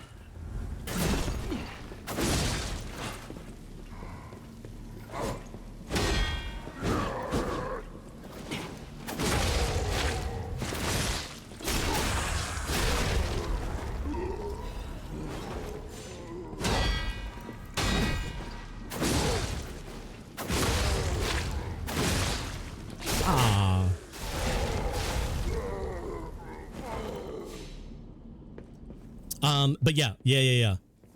So I do agree with you that Expedition 33 does not have explicit character role identity. However, I do believe that there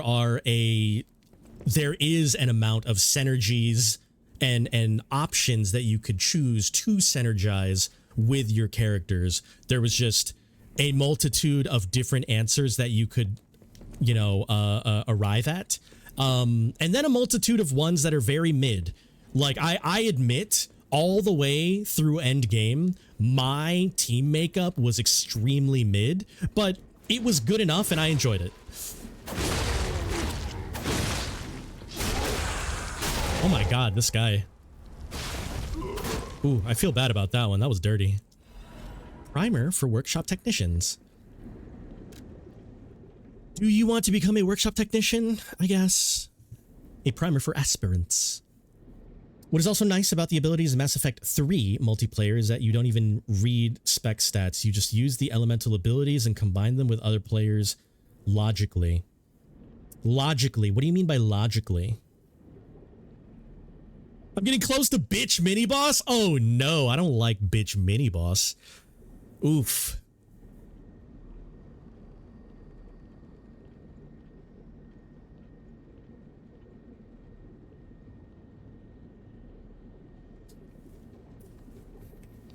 Also, I don't know, so having to read what your specs and stats do, I'm extremely neutral about that, because, like, you know, some people will play a game or some people will like do a thing without reading the instructions, and then they'll get upset because they don't know that there's a thing that they're allowed to do.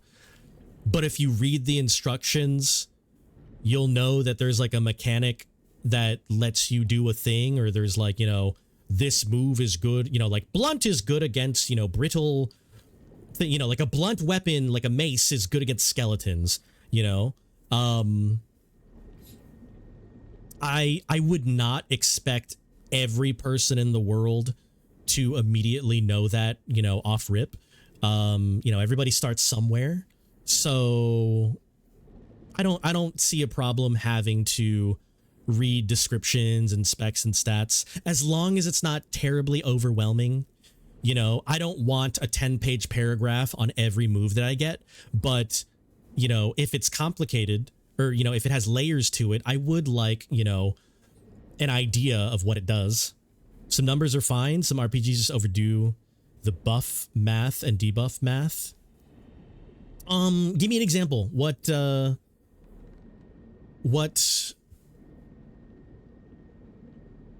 like buffs and debuffs are like annoying? Because I know a lot of the standard stuff is just like, oh, if you get the attack buff, you raise your attack by 1.5, you know, or if you become enraged and you can only do normal attacks, your normal attacks do twice as much damage, or you know, use the element that is good, you know, like if you're fighting an ice enemy and you use fire, it does 50% more damage, or it does critical damage, twice as much damage.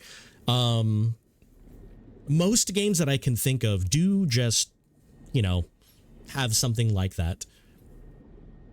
I mean, like, take like Pokemon, you know, with like the typings and stuff like that, you know, like Pokemon, there's, you know, the type of the Pokemon. If that Pokemon is using a move that is of that type, then there's this thing called what, stab? I don't remember exactly, but it's like if you're a water Pokemon and you use water gun, because you're using a water move, you do extra damage. But if you're using a water move against a fire Pokemon, then it does even more damage. And because you're a water Pokemon, it does even more damage. However, if that Pokemon is fire and something that resists water, like, I don't know enough about Pokemon to know all of the typings, so I'm just going to say grass. So a fire grass Pokemon, you know, if it's a fire grass Pokemon, then it does more damage because it's fire, but it does less damage because it's grass. So it's like, you know, Pokemon has fucking overdone maths and buffs and debuffs based off of typing.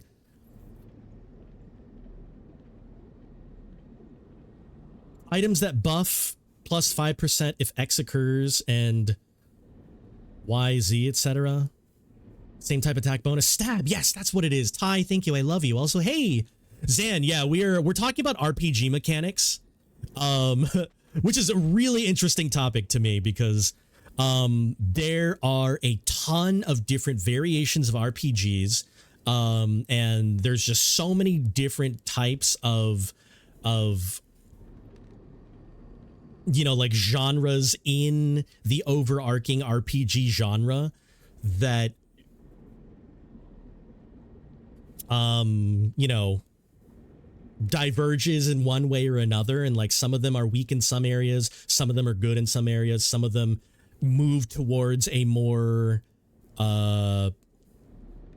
lowest common denominator, how many people can we get to play this game without overwhelming them with mechanics kind of deal. And it's just really interesting talking about the different evolutions of how mechanics in an RPG can be done. Items that buff 5%, all right, minimize item buffs and maths. Just make elemental buffs or debuffs simpler. So, Neuromancer, would you say that if, like, let's say Lies of P, right? Let's say,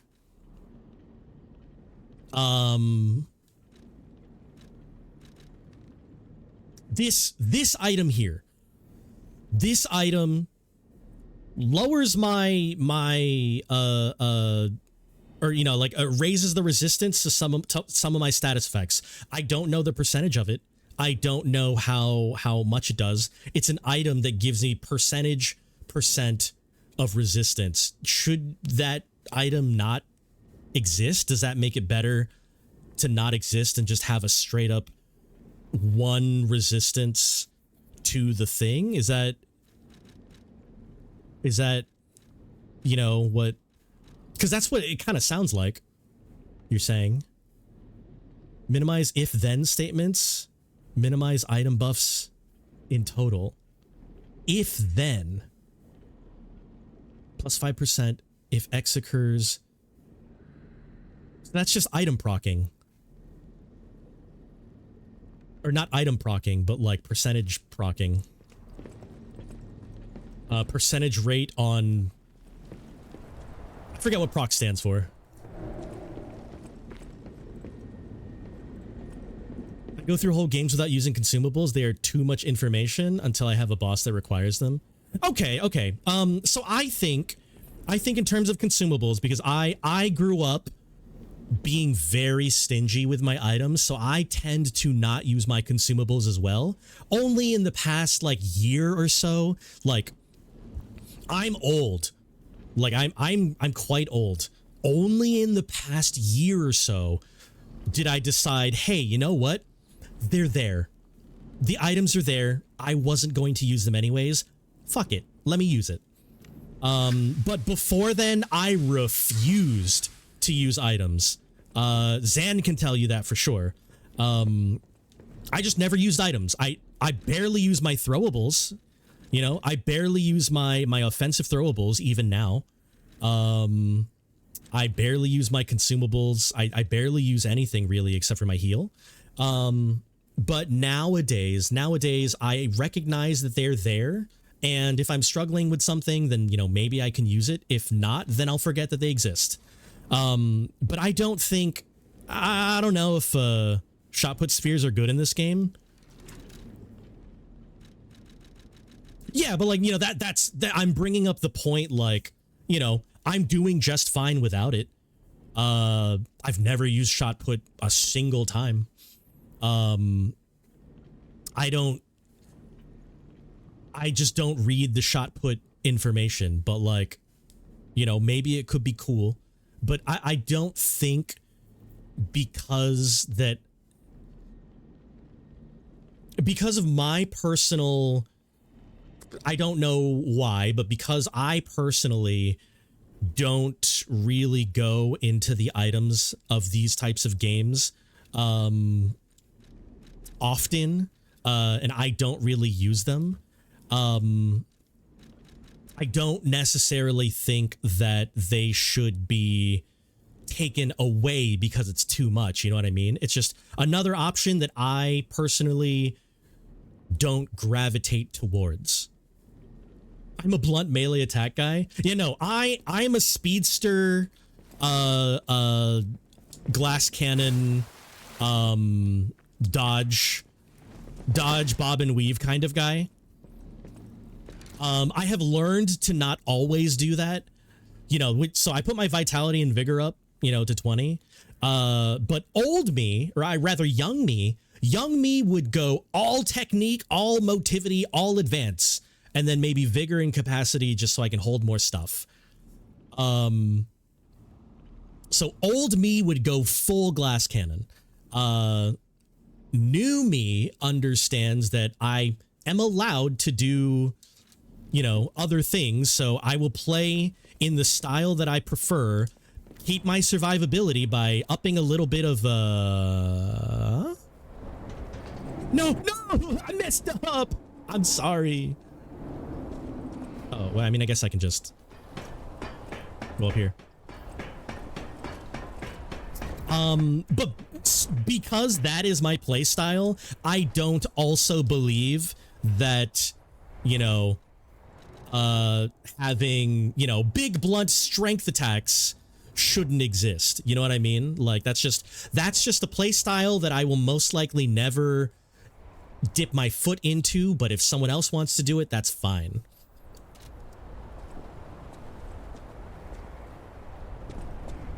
So when it comes down to, like, you know, the items that you're talking about, I think that's kind of the same thing, you know, like there are let me get this first. You know, there are items that allow you. Is there a dude? No?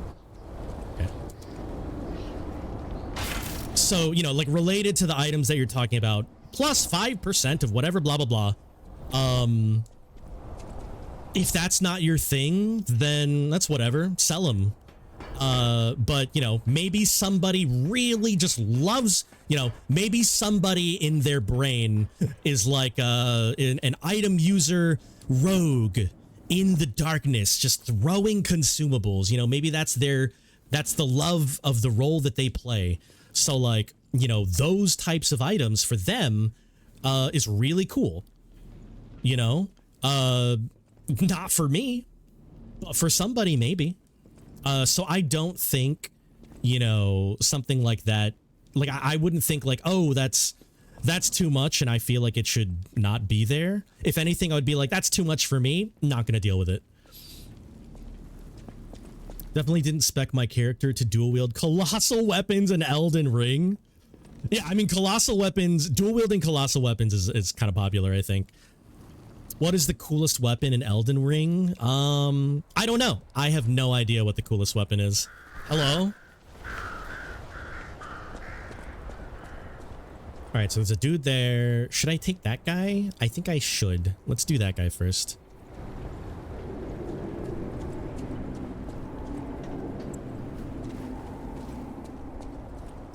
Also, there's an ad break on the way. All right, I need...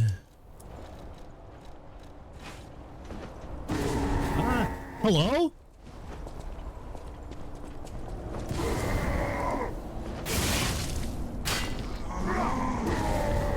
I see.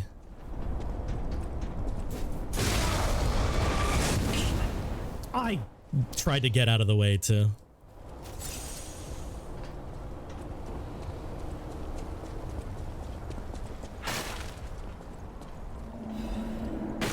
Vivid ergo fragment.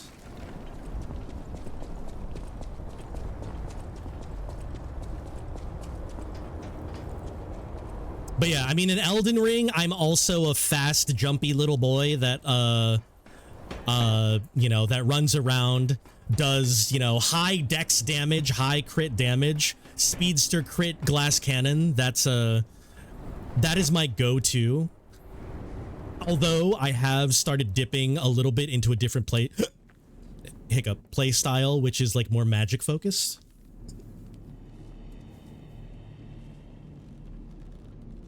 Cool.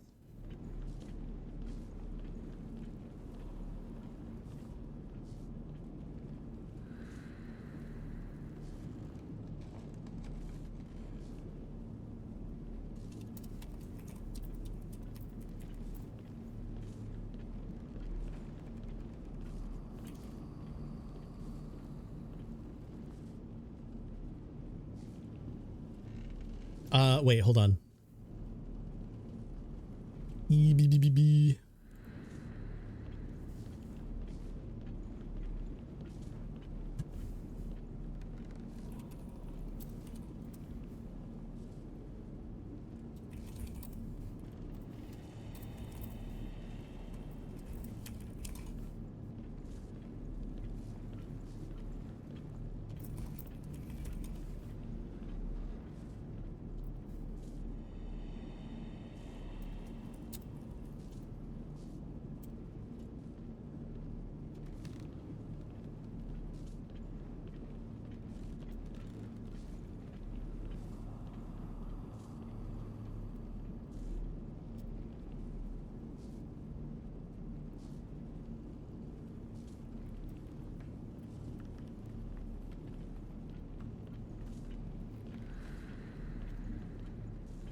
I have tried yogurt. I was not expecting it to be so like sour cream.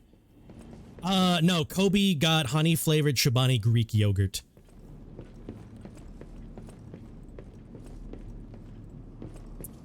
Kobe, did you like it? It might have sour cream,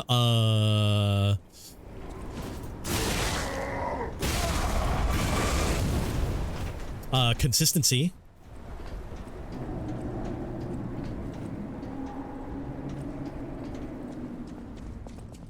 All right, let's hit this. Let's go down, eat,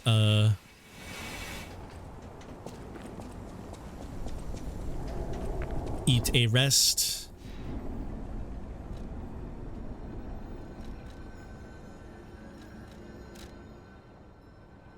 Let's go to the hotel real quick.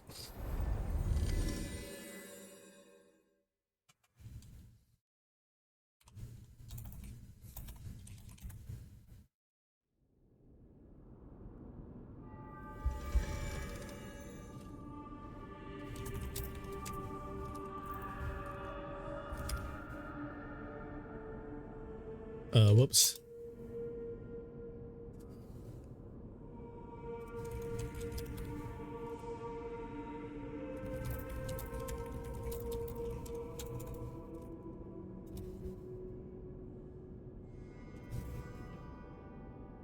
Acquired taste. Interesting. Yeah, Kobe. I didn't realize that you were going to get it so quick. I did want to warn you that Greek yogurt is a little bit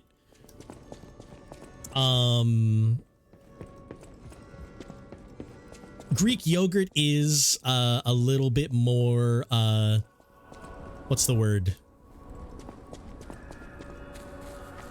Tangy? Wait, no, not this way. Tangy than regular yogurt. Thick.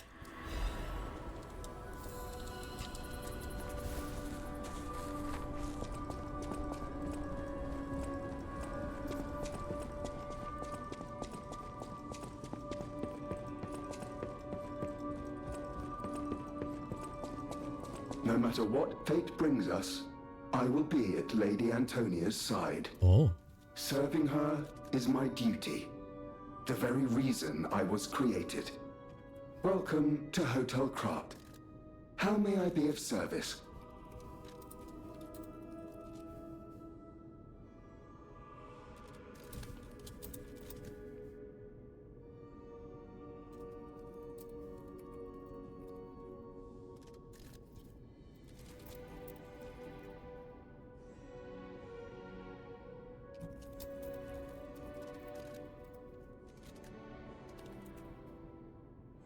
I asked you for a good yogurt to try for someone who's never had it.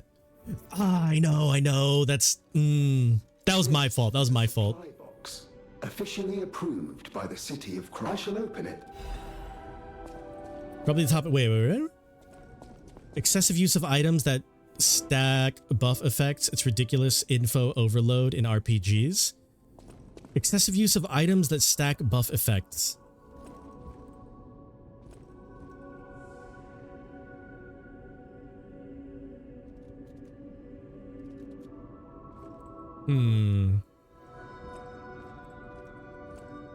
I don't know.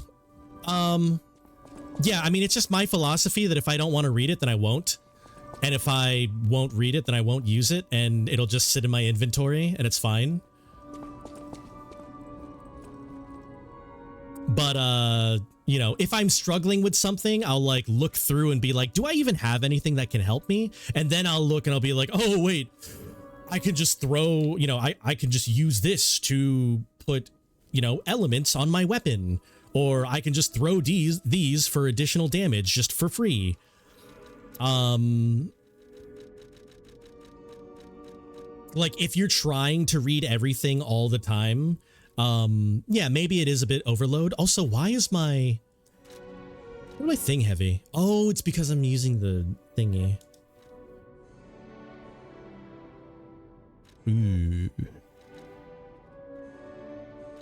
Put this down just a little.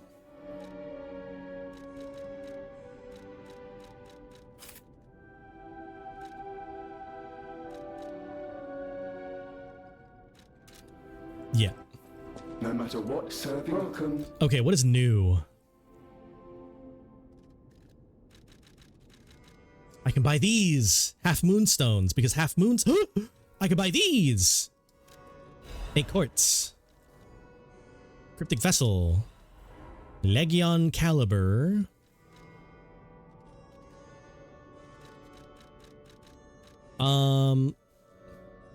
Like these, for example. I've just never read what these do outside of speeds up gold fruit time.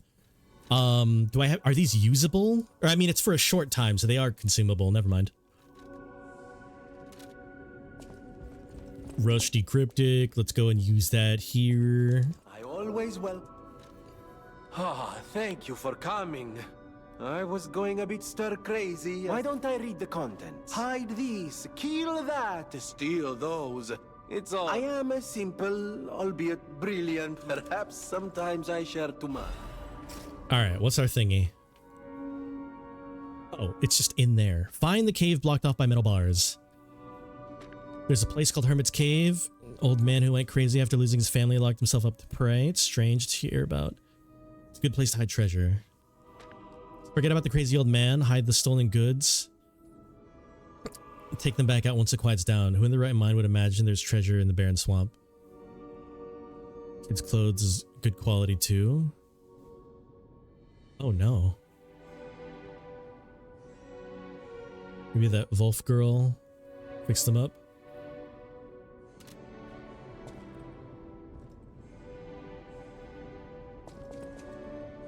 I don't know how to get in there. I know my way around a way.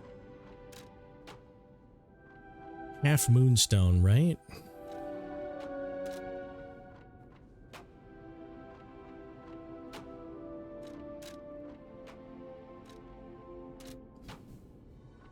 I don't think I like. Aw. Okay, Kobe. If you are not into the sour creaminess of, I don't even want to say sour creaminess, like the tartness of Greek yogurt, maybe try a fruity, does anybody have a yogurt brand that they enjoy that is not super tart?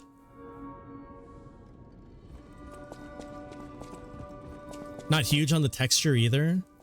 The only yogurt that I know of that I like, that is outside of Greek yogurt is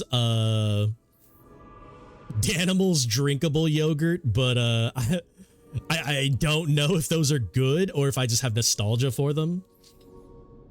Ratio coconut is almost perfect for sweet packaged yogurt. Does it have coconut consistency, or is it just coconut flavored? Because I know Kobe doesn't like coconut, but more so the texture. But because he doesn't like the texture, he's not prone to the flavor. First yogurt you ever tried was Danimals? You tasted it once and you hated it. Yeah, Danimals, I don't know if Danimals is a go-to, but like I just grew up on Danimals and I understand. Coconut here is fresh coconut water flavor, not dried. Yeah, dried coconut flakes have absolutely been the bane of anybody who even tried to even think about coconut.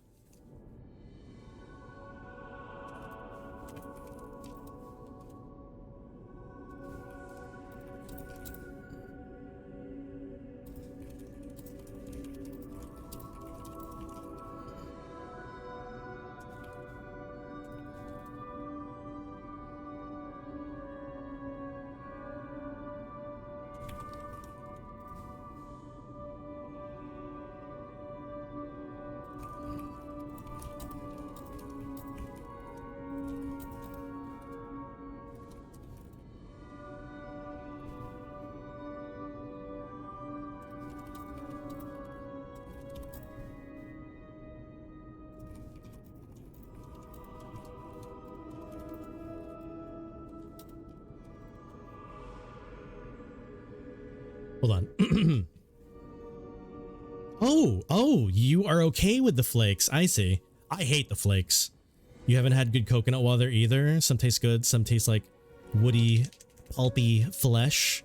Yeah, no, I like coconut taste, but I dislike the consistency of the flakes. Not a fan of the flakes. But I am able now I am able to differentiate between the flavor and what I dislike about the consistency.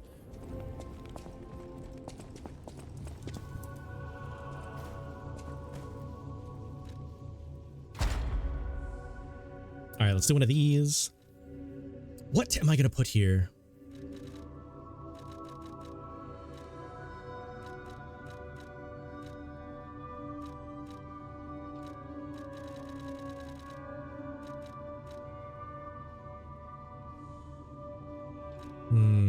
I'm thinking enhanced weapon attack when discharged, probably.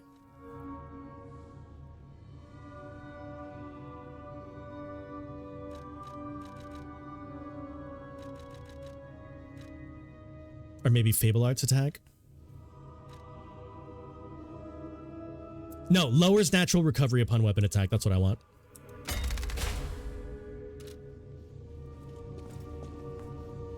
Fox will finish this cup, but I'm not having a great time. Aw, Kobe, I'm sorry. I completely forgot to give you the caveat, and I was just like, well, you know, maybe like I'll tell him about it like later tonight. I'm progressing into Boomer Gamer stage. You saw the new Forza and you got excited. You know, it's just not built into me. You know, it is not. I do not have the foundations of being excited about cars. I just don't. Is this your payback for Valkyria Chronicles 4? Yes. You know what? Yes, it is. I intentionally gave you something that you wouldn't like. Yep, that's what I did.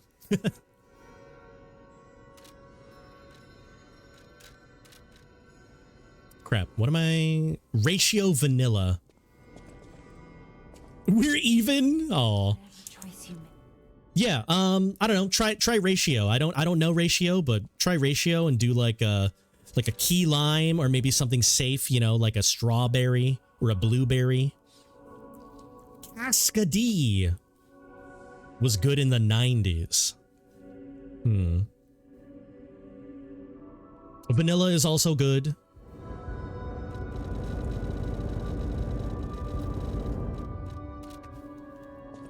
Okay, let's continue.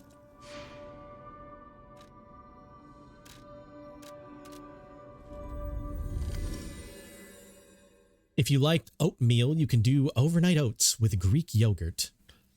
Yeah, but Kobe didn't like the Greek yogurt, so... Blueberry and strawberry are not good yogurt flavors for some of us. True, but like if you didn't like honey, then I'm just trying a different flavor profile. Top Gear 2 and the DS and the... Oh, growing up you like street racing games. I see. I mean, I did play some street racing games when I was younger, but they never caught me, you know? They never grabbed my interest.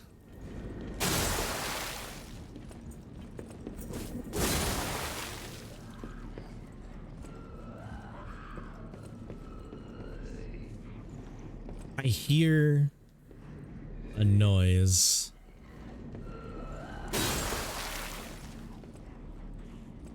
Onion spooge. What?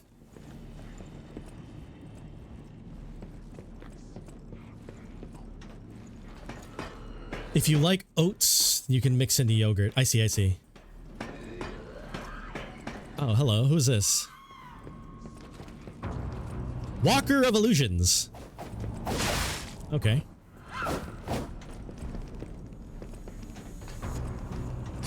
Ooh. I see.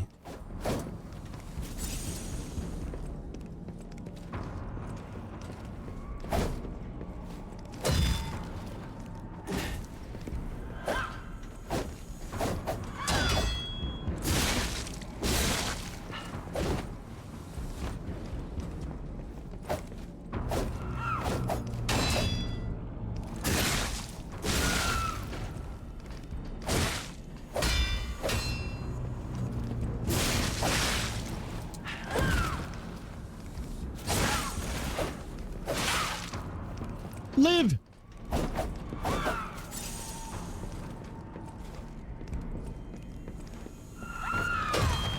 Hold on, Neuromancer. Let me do my first attempt before you tell me things that are good.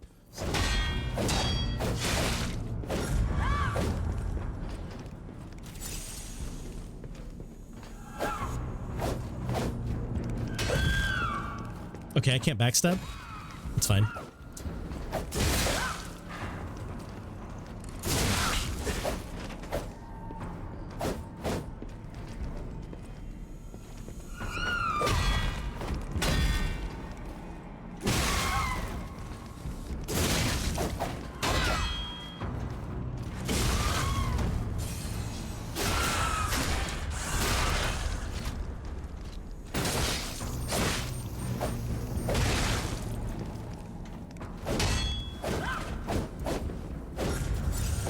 Ouch.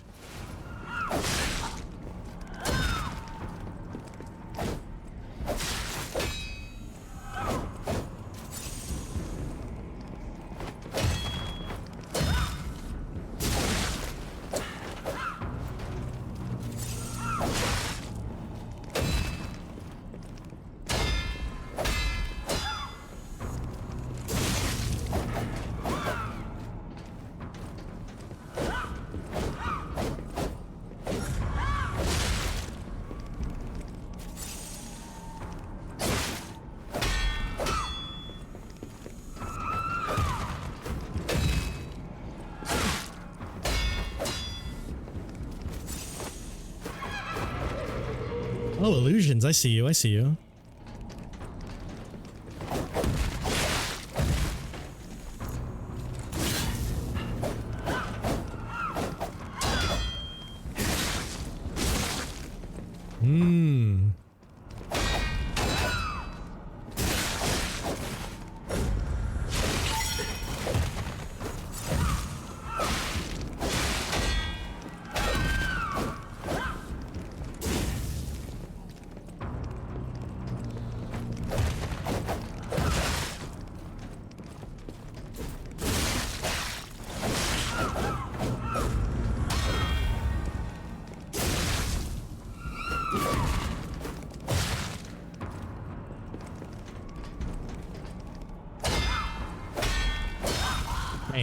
Okay.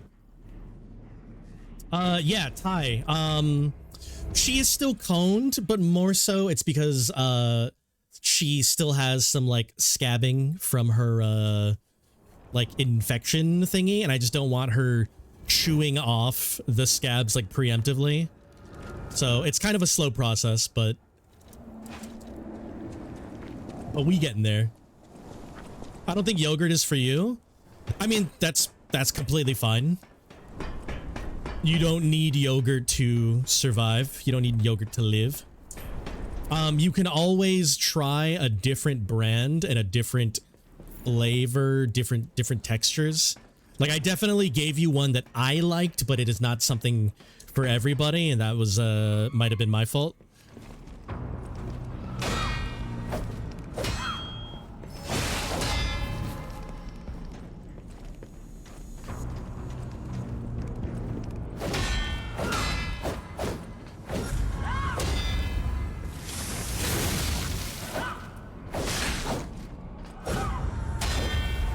Greek yogurt is just marketing? Yeah, I mean, Greek yogurt is just slightly different from yogurt.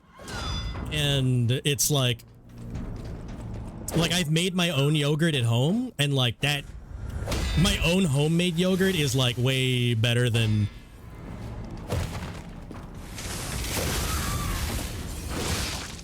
anything that I would buy at the store.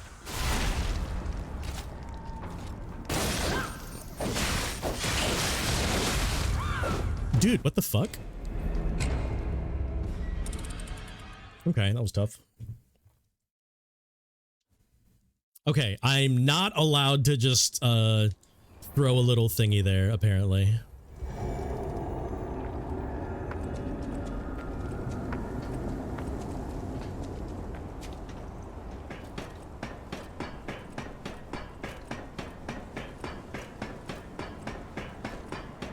I was gonna make a joke about the boss, but all I got was Ornstein and Ornstein? Wait, what?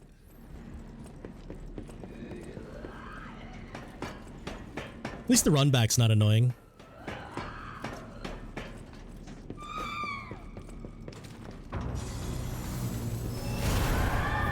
Oh, okay. Not bad.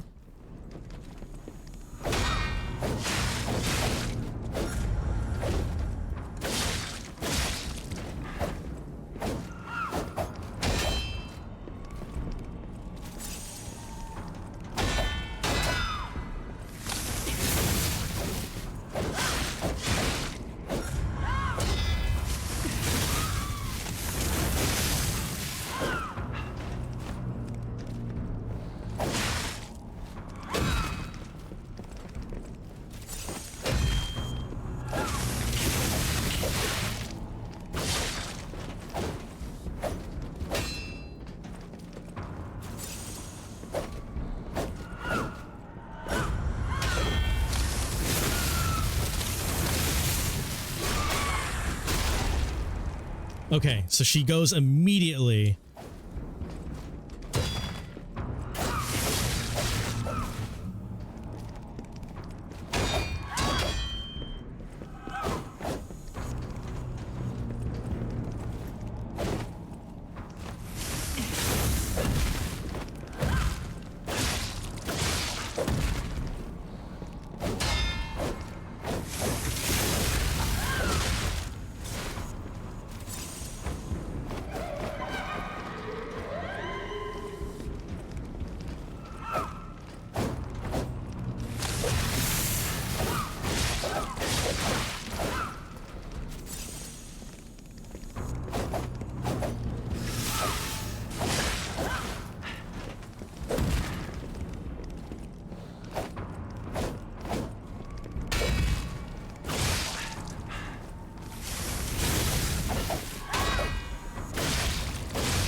Meant to do this.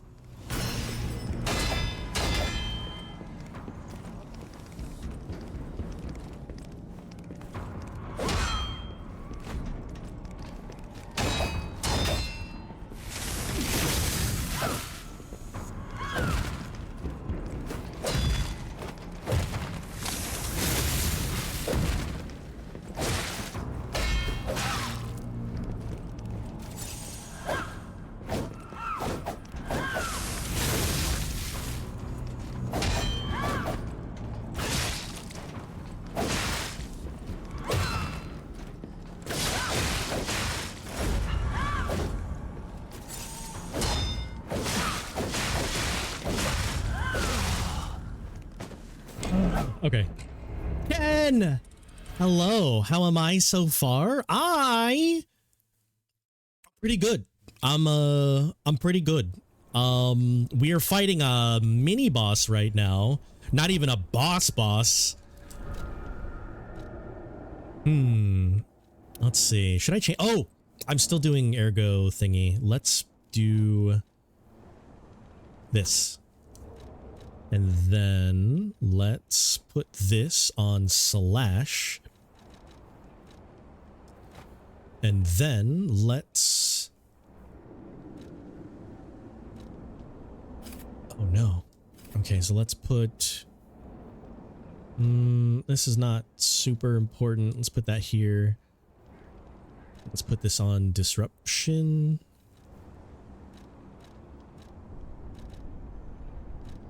I guess that's fine.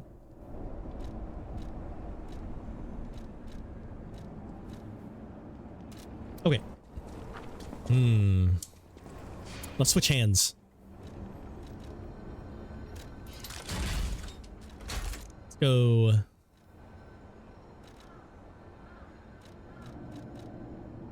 Pandemonium. Now let's go fire.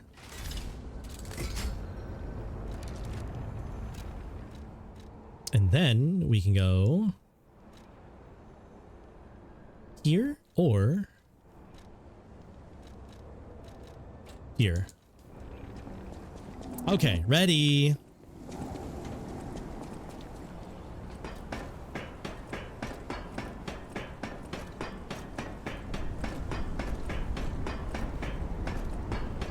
Dang, this boss or this mini boss is similar to how I was feeling against the big clown dude for a while.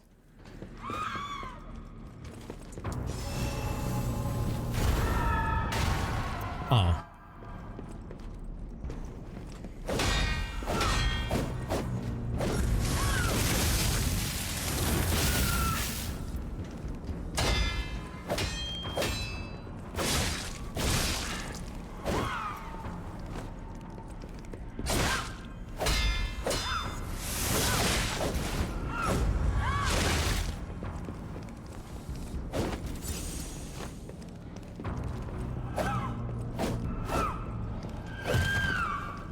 Yeah, that clown got me a handful more times than I wanted it to.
No! All right, that was better.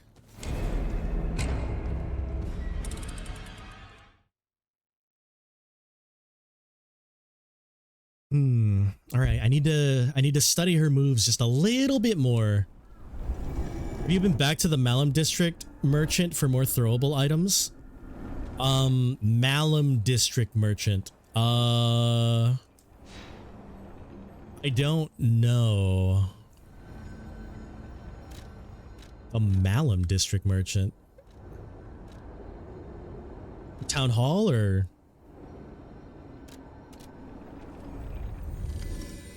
And I still don't think I need throwables for this fight.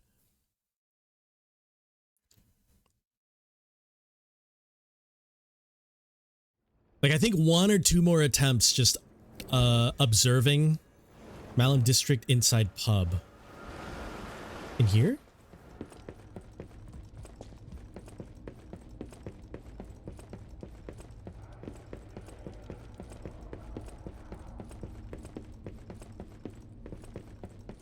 Upstairs? Upstairs? Where? Middle section. Oh. I mean, if it's just throwable items, I'm not going to buy any.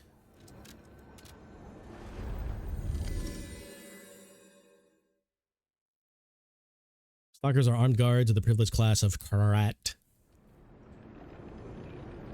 Oh, the Red Lobster. Oh, this guy. Yeah, I remember this guy.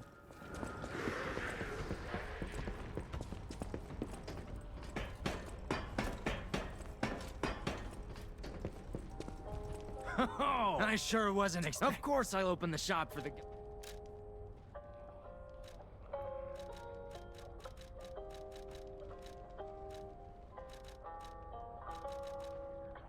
I do need to buy this, but no, I don't see a need to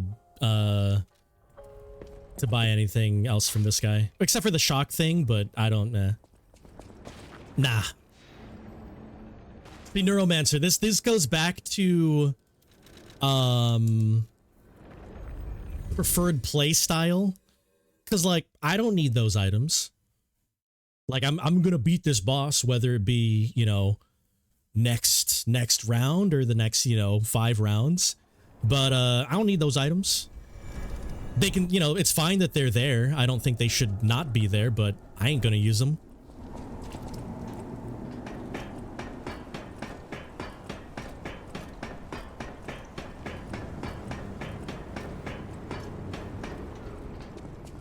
I love grenades. I mean, yeah, grenades are good. It's just not my style, you know. Like, I feel myself exponentially understanding the fight after 2 attempts. I messed up.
Yeah, walled.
Panic.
Oh.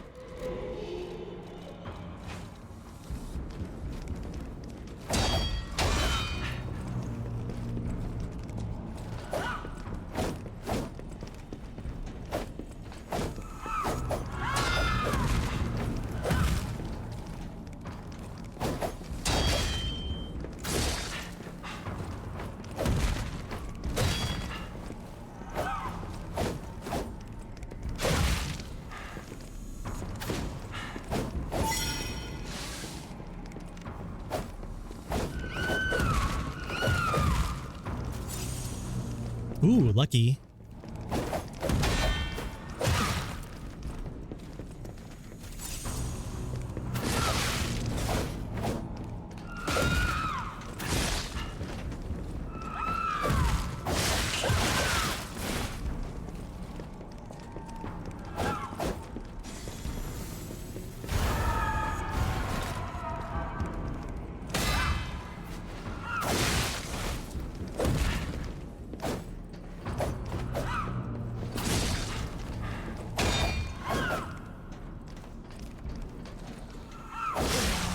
No.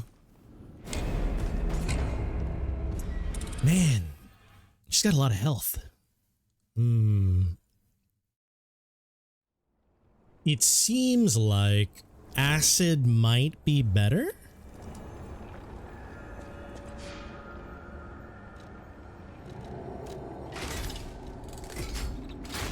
Slightly heavy.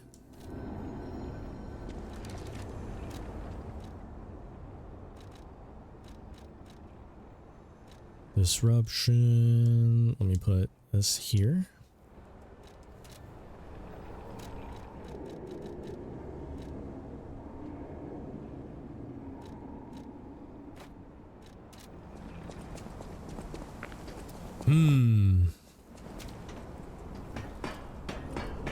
Pandemonium. Okay. So let's see. What things can I improve? If I go harder, it staggers faster, but I need to be more precise on the parries or get my spacing a little better.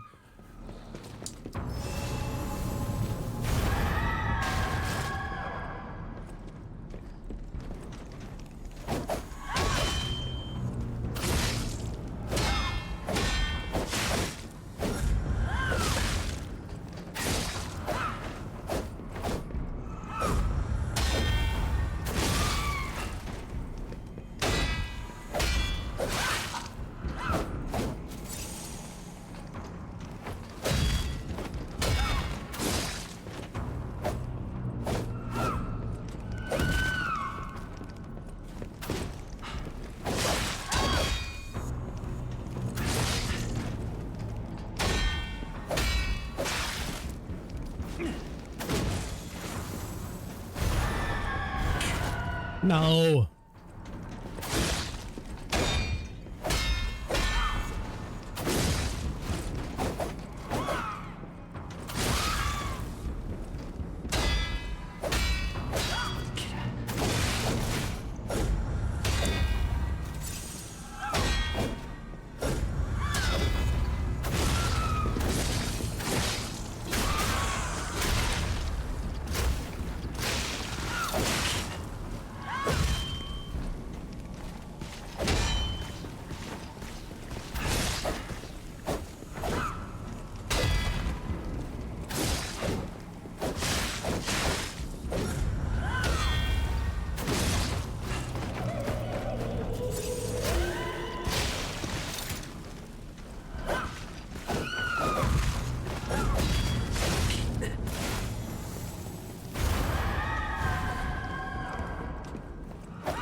That felt different.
Raz! Raz! What a tough fight. That was a tough fight. Raz McDazzleton. Hello! Ooh! Ah. Oh, that was tough. That was a tough one.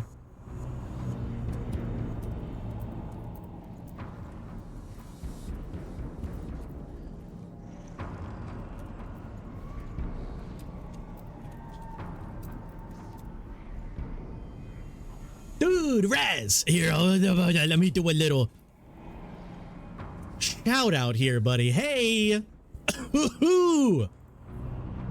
Raz, thank you for the raid, coming with a nice raid, playing some Look Outside. You were playing Dead Tired, and you have to raid and run outside. Have a good sleep, Raz. For those of you who don't know who I am, my name is Curry, and I'm a variety streamer. Raz, have a good, fantastic sleep. I love you. Thank you so much. I was just fighting a very tough fight. Neuromancer, thank you. That was, I mean, as you could tell, I had to lock in really hard there. There's more grass. No. Outside is great. I don't know if you've been out there, but, you know, Raz, I haven't blinked in like 5 minutes, so I'm gonna have to cry a little bit here. But Raz, thank you for the raid. Please go and get some sleep. You are a sleepy sleeperton. We just beat a kind of a tough fight. It's a mini boss, but it was a tough fight. I'd say second or third hardest fight so far in the game. I think the hardest fight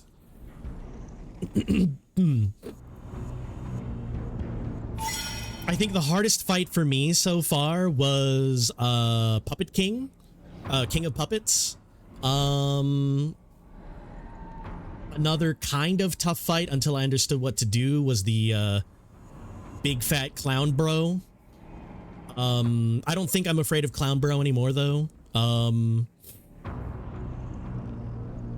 this guy, I don't even remember its name. Whispers. But yeah, this one was definitely a fight to remember, I think. Oof. Among those three, this one was the toughest. Yeah.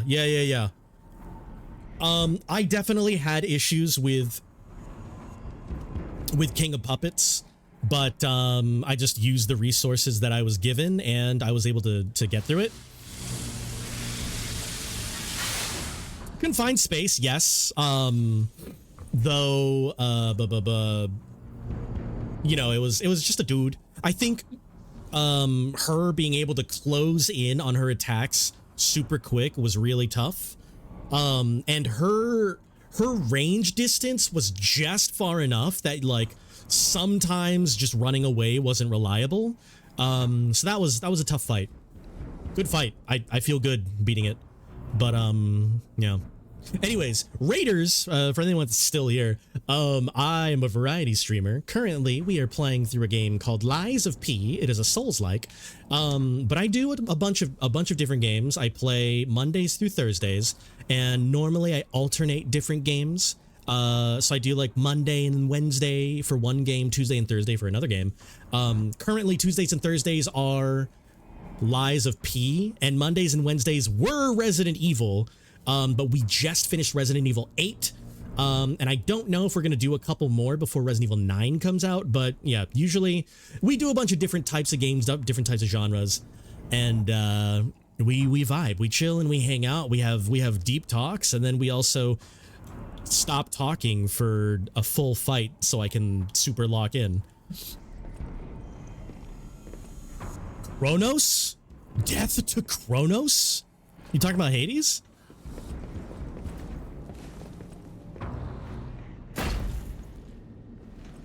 Yeah, we did some Hades. We did Hades a little bit there. Let me go ahead and... Kronos, the New Dawn. Bloober?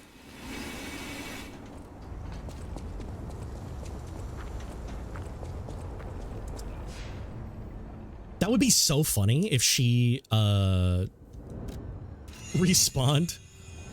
Company that made the Silent Hill 2 remake. Oh, yeah, I never played the Silent Hill 2 remake. Silent Hill 2 was good from my memory of it. I don't really remember too much.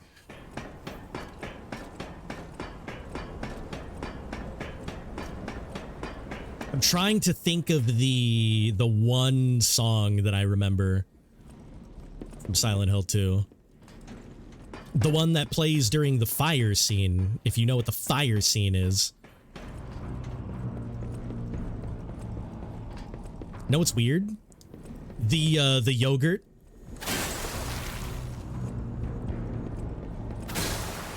You like sour cream? Victor could not be completed. May she become the owner of the truly complete elixir. Okay, so they were trying to make Victor a thing, but Victor didn't work out, so she's like the next version. The yogurt was like it in a bad way. Aw. Hello? The hotel is under attack. The elevator is under a broken.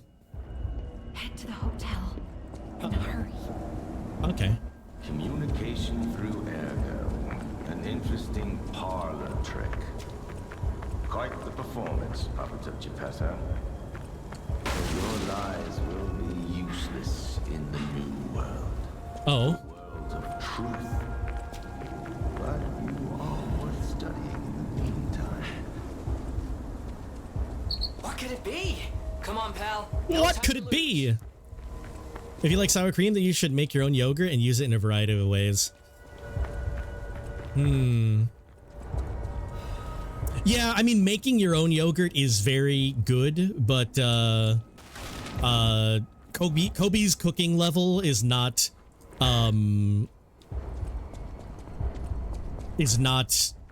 make your own yogurt level yet. Homemade yogurt, sugar in an ice smoothie. But the Stargazer isn't transmitting. Oh no. Not sure why. Ah, this was a bust, pal. This was a bust. Back to the hotel, quickly. Where's the hotel? You know, That way? walking works. Let's walk. My cooking level may be at make rat meat tasty.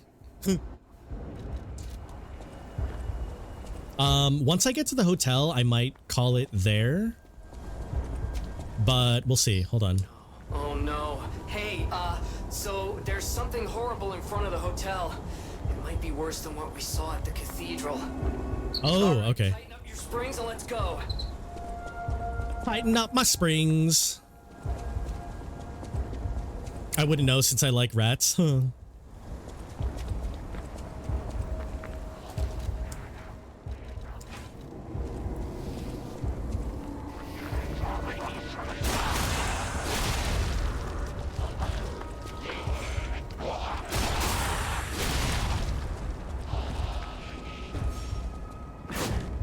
Okay, nothing here.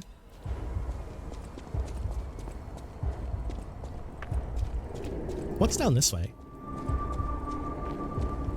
Oh, is this the, it is. Hello. Another fine day in the king thinks this riddle might be quite a poser. It's all about seeing past the tip of your nose, sir. Lol? It's about observation. Just listen, kid. Okay. This one should be easy. You've seen enough of it. If your answer's wrong now, you're not going to love it.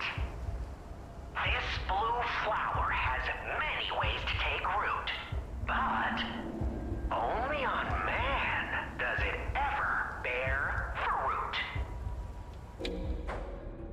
Ergo? Correct! Yeah, I think you get the charm behind these riddles now. Yes, charm. What? You felt threatened? Well, sometimes it's I felt threatened. A metaphor is a tool for hiding horrifying truths. It is a creation unique to humans. Now then, another question. Not a riddle, no rhymes. Just a question for you. Arrow Ooh. does not appear out of thin air, so where did all those puppets get all that? Ergo. Ha! Yes! Always leave them laughing. That's what the king says. So, take this key, please. Then I say, off with yes. Off with Yace. I trust you'll remember I lead the club, true, but I'm also a member. Nice. I feel warm. Cool. I'm glad that I went this way.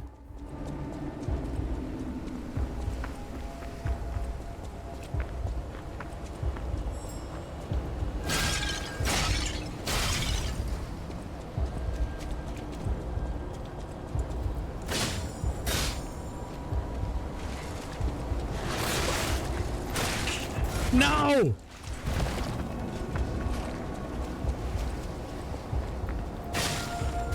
Aha! I messed up.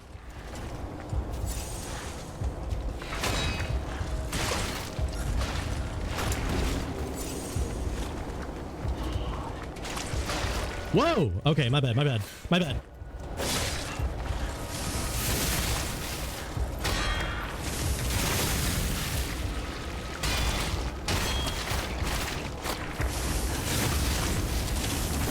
I forgot!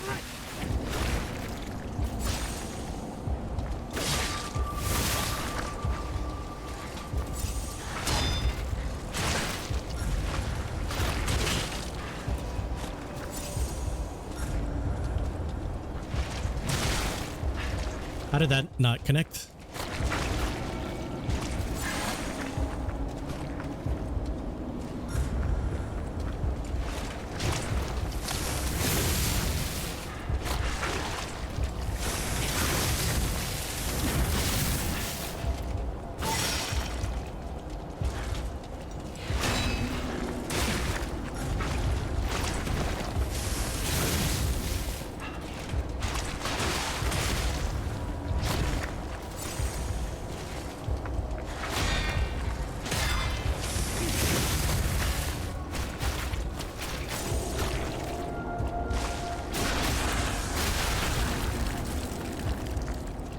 Yeah, I don't normally... The only blunt weapon I have is the Blitz mace, and I haven't been equipping that right now.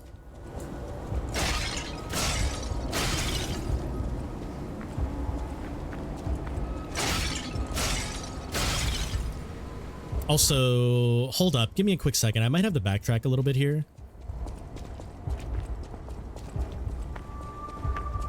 Oh, it's a dude.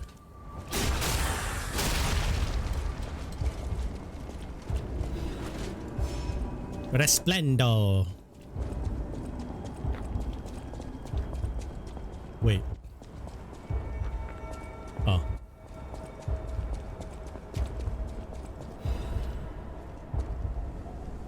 Okay, was that everything?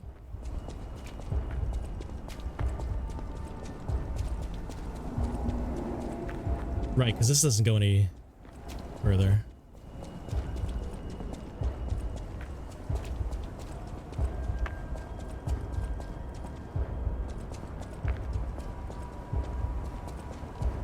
Scoop. Okay, all right, all right. Ooh.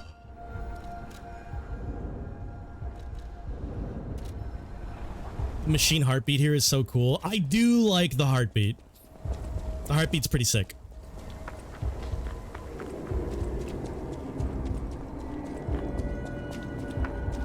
Man, I remember this place.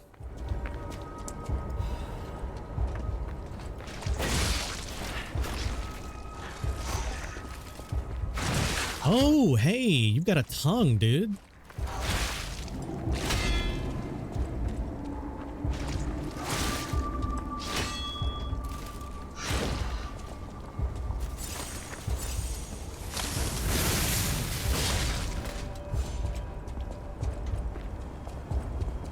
There was nothing over here. Okay.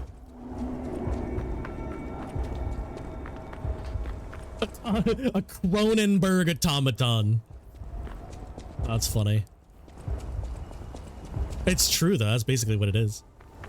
All right. I used 2 heals on that guy somehow, so let me go and just redo that.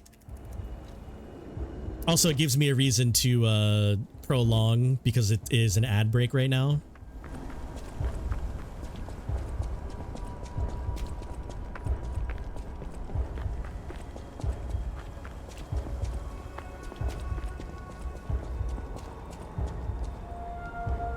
Okay, we've got a dude.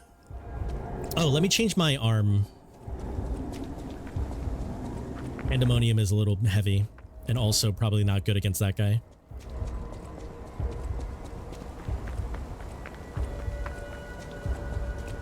I'm just gonna go to my tried and true Eagle Eye.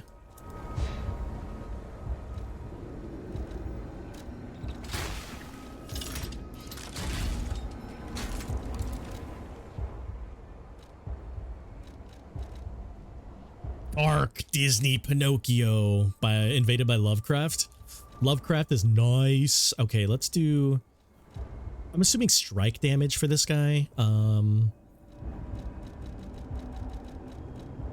What are we on? Disruption? That's fine. Acid, maybe?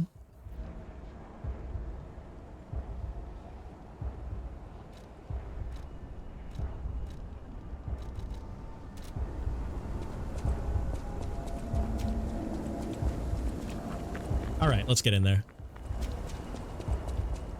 All right, break is over. We're about to fight the boss right before the hotel.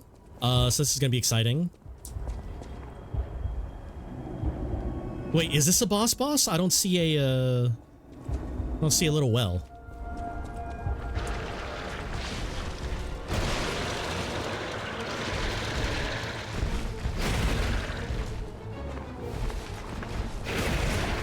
Ooh. Okay, observe first. All right, skip, hit. I like this guy's design. Tackle, attack. Okay, skip, hit. Tackle, attack. Skip, hit.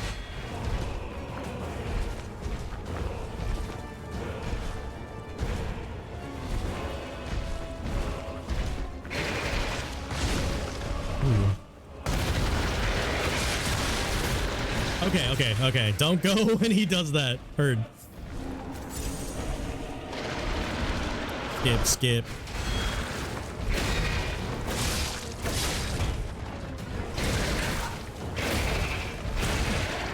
Ouch.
Yeah, when he only does one, it kind of fakes me out a little bit.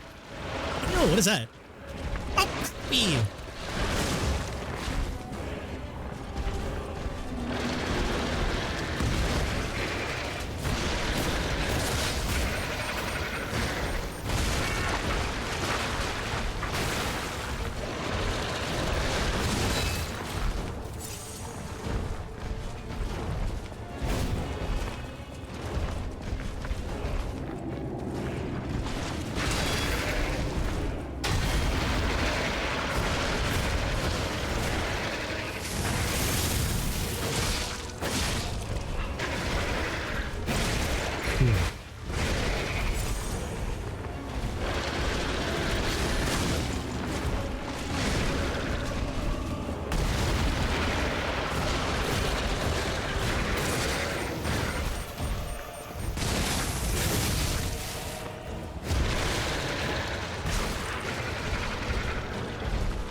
No! Hello? Ow! Stop it!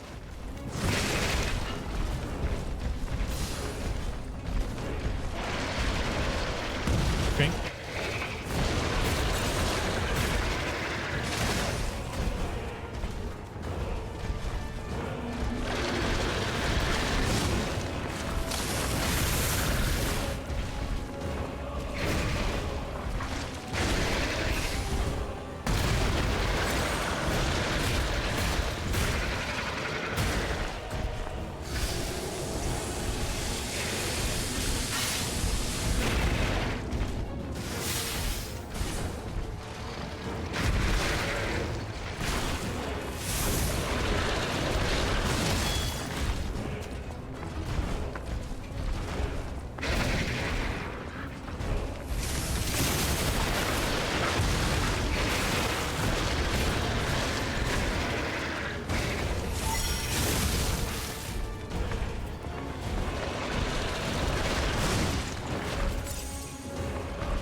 Yeah, when he does...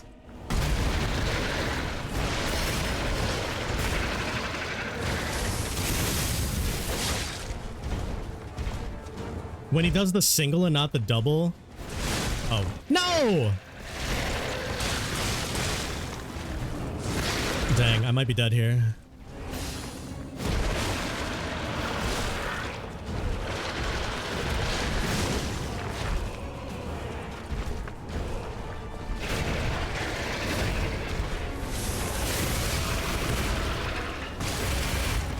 Ooh.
Okay.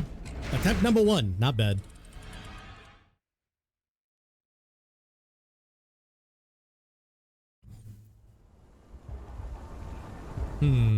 Okay, let's see.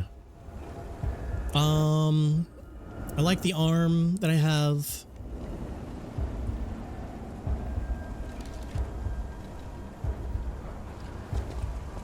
Let's see, what about my grinder?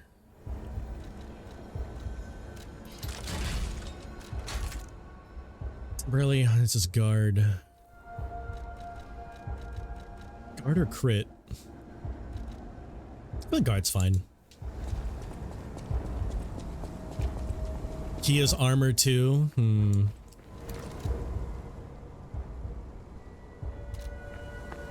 What I could do is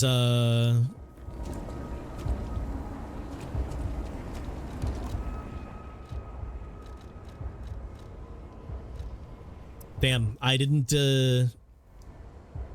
bump up the electric chainsaw.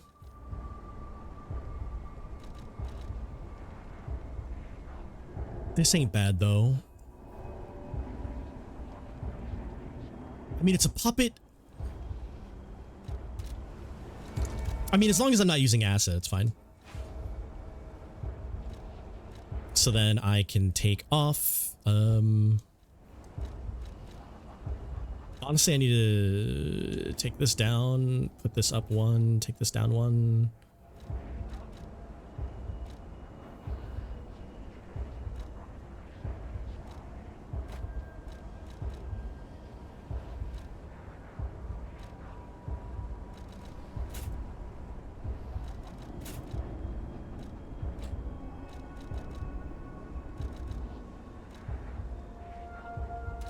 Yeah, that's fine.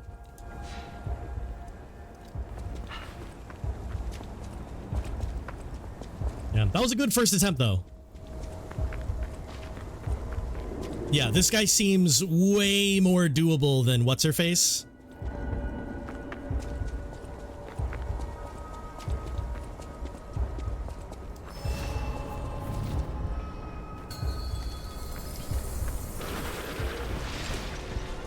Let's see how electric goes. Oops.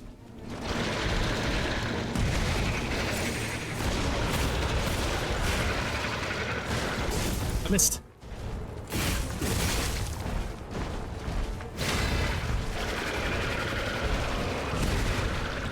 I've never seen him do that before.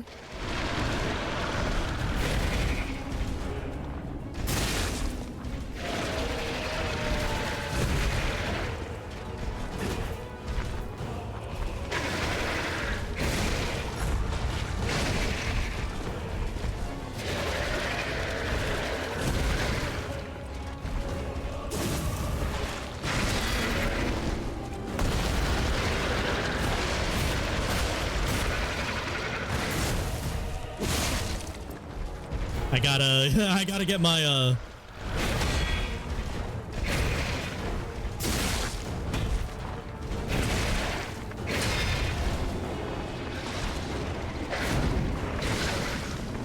gotta get my spacing down.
Yep.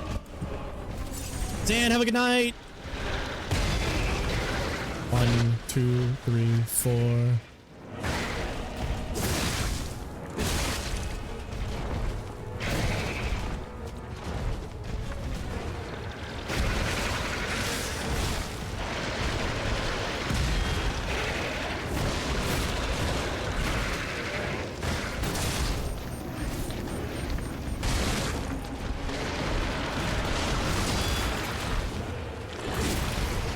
Oh.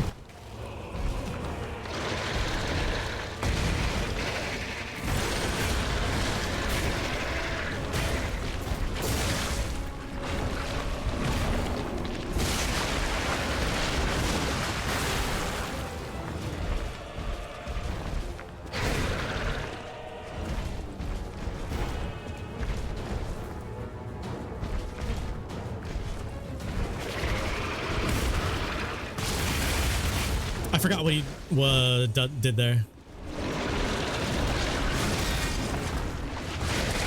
Ah, 2.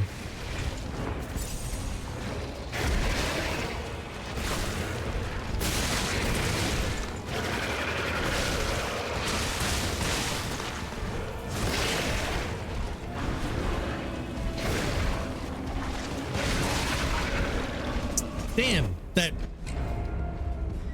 was rough. I wasn't expecting the grab there, so I just parried in front of him. Okay, I gotta get my spacing down with the mace a little bit.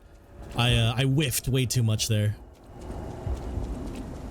Also, what does my regular thingy do? Is it endure? Allows you to temporarily withstand attack. Okay.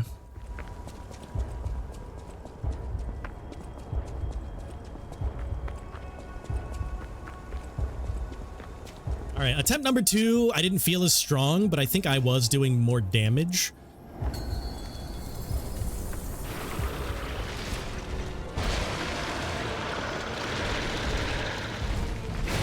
Oh.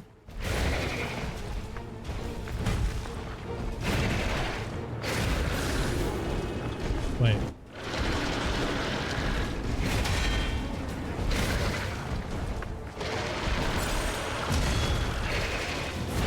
Okay, so I can't just do a charge attack here, so I have to go in and then charge? Yeah.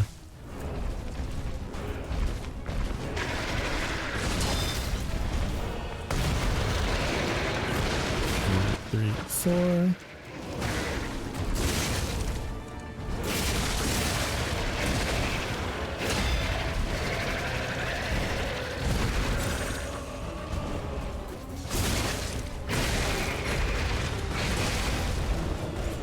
I was trying to be super aggressive and I wasn't used to the close melee attacks. Spiker axe weapon might do well too. I mean, the only weapons that I have for myself are dagger fire, spear, acid, blunt, electric. I have this, but I don't have the technique thingy. Or I don't have a technique thingy in order to boost it up to S. And I have my rapier. I feel more comfortable with the fire, but I do more damage with this. I just need to get my... I need to go from fast fire to understanding that my attacks are slower. All right. That was a what? Attempt number 3? It's not a good attempt number 3. All right. 4.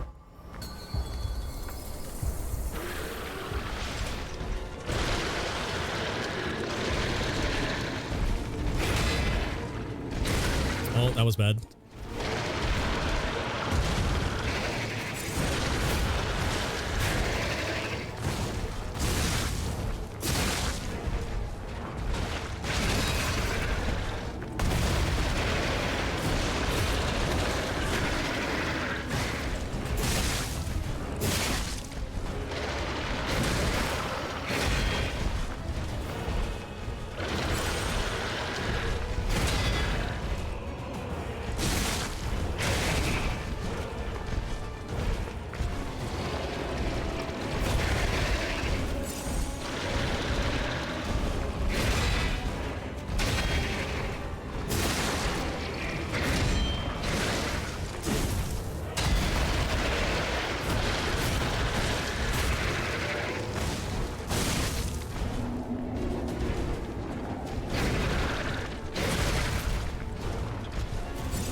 No.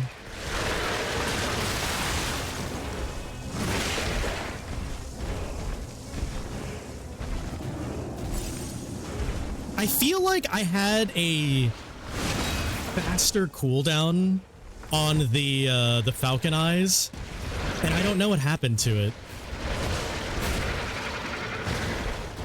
I might just be remembering wrong.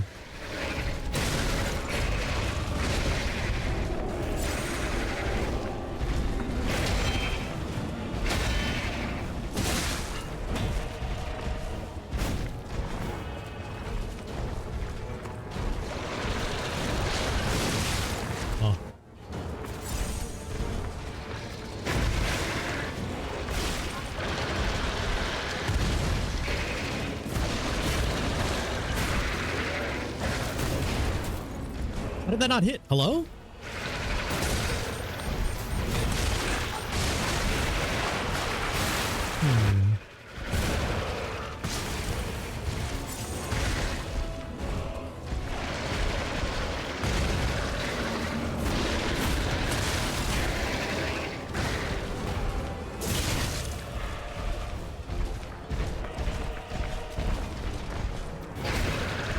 I'm gonna have to look back at my...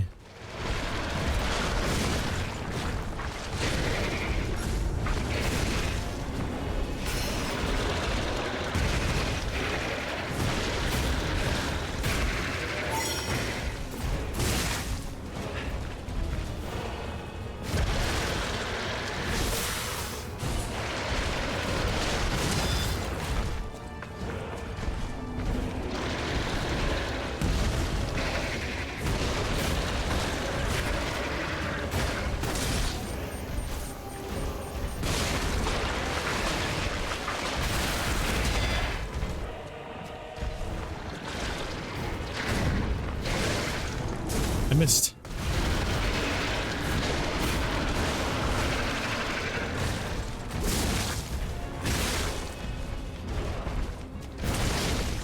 Grab!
My fault.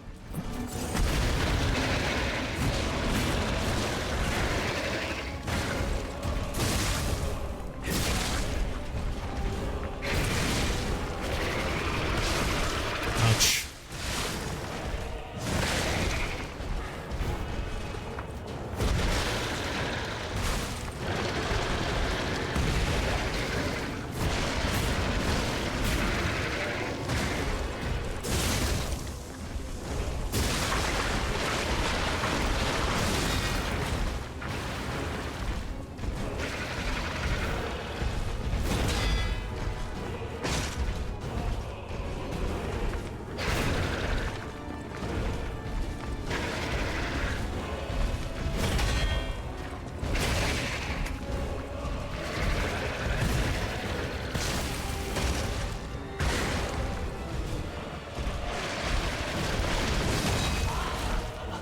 No. Okay, endure doesn't work if I already have 1 health. I don't know, I still feel more comfortable with the fire.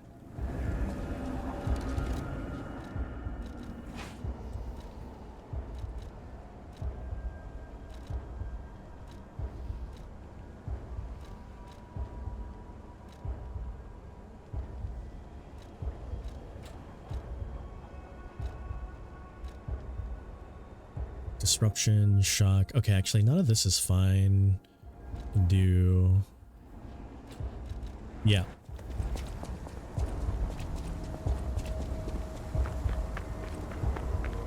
Okay, what was that? Attempt 5? So we're gonna attack attempt 6 now. Yeah, I understand that the dagger doesn't do as much per hit, but I feel more comfortable.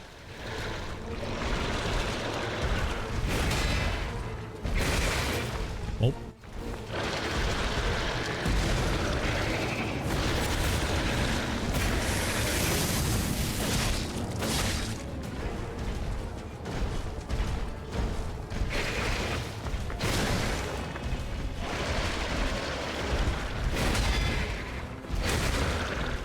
Damn, I got hit by that twice.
Dang, that hit me.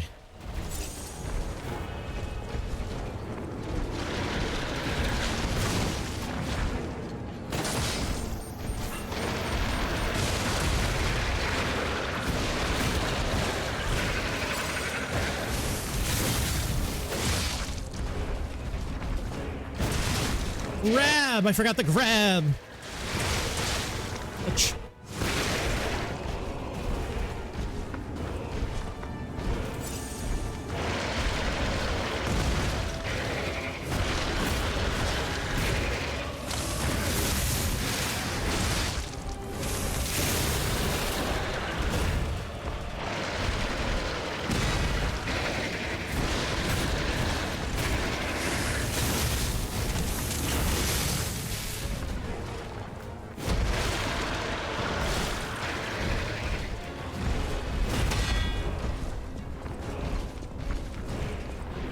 Yeah, I don't know. I just have a tendency to get grabbed. I don't know why. I'm a grabbable dude.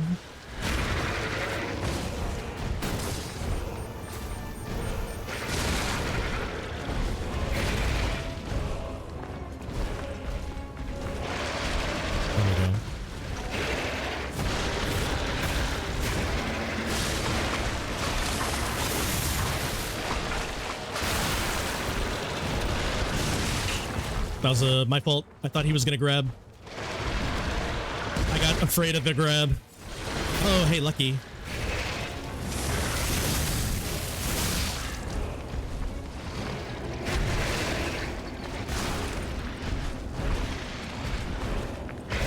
That was the grab right there.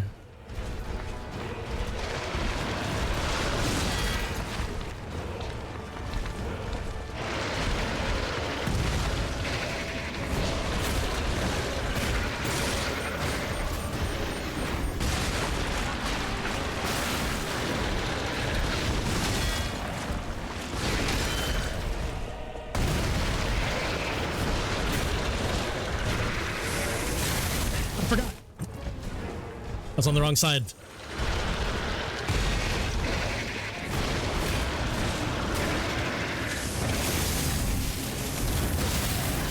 Nice. Is there a second phase to this guy? No. Dang. Okay, that guy took more than I thought he was gonna take. Maybe I shouldn't have switched over to Mace. Thanks for ending that. Yeah, I just shouldn't have moved to Mace. Like, I think I added 3 more attempts because I switched weapons. Ugh. Okay, alright. This is not bad. Is this the... Yeah, this is the wrong way. Ooh, am I gonna get hit with a cutscene here?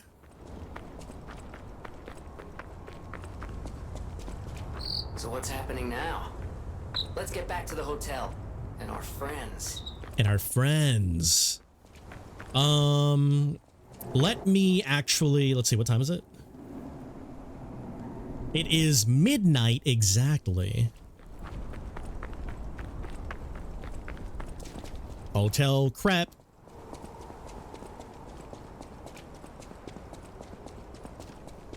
All right, it's exactly midnight.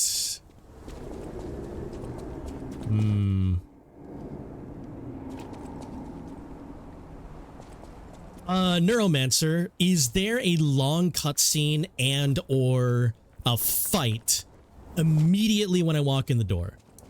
Or is there just going to be like some cutscene and then I can get to a Stargazer? Because I'm going to end, and I'll either end walking through the door or I'm going to backtrack to the other Stargazer.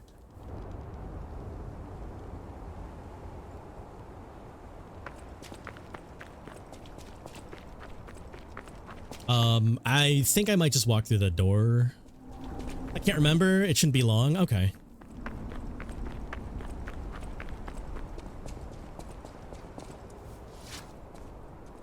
Are you a human? Yes. An ancient castle in Krat gained notoriety through its mental hospital and rehab. Wait, Rot, thank you. Yo, wait a second. Hold the phone. It is midnight. That means it's now my birthday. Rot, thank you. You remembered. Head pads. Take that, Rot. Thank you for remembering. I also forgot. You had your birthday this week too? My birthday is now. My birthday is on the 23rd, and since I am on the East Coast and it is Eastern time, it has now just turned birthday for me. Thank you, Neuromancer Rod. I forgot. I actually forgot. I just noted that it was midnight, and I forgot. Yes. Cheers. Thank you. I'm just choking on my own spit. It's my birthday, guys. Thank you. Birthday. Thanks for being born. Thank you for borning around me. Or something like that. Aw, Rod, thank you for remembering and then coming in like the minute of. Aw,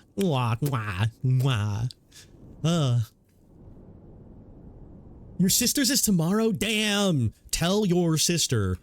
Happy birthday, Neuromancer's sister, or shorthand, Neuro Mister? Yeah, happy birthday, Neuro Mister. Neuro Sister, maybe. That might be better. Okay, let's talk to the lady. Hello, lady. You're alive. Hi. I was worried because I didn't hear from you. The stalkers have kidnapped Geppetto. Did they?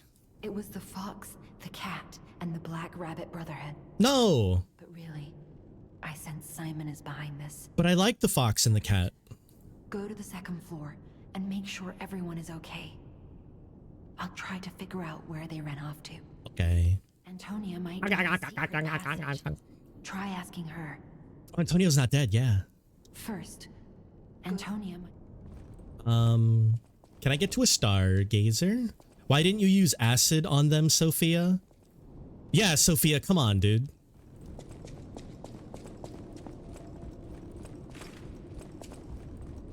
Dude, Sophia just like monitoring everything but not using type advantage? Come on.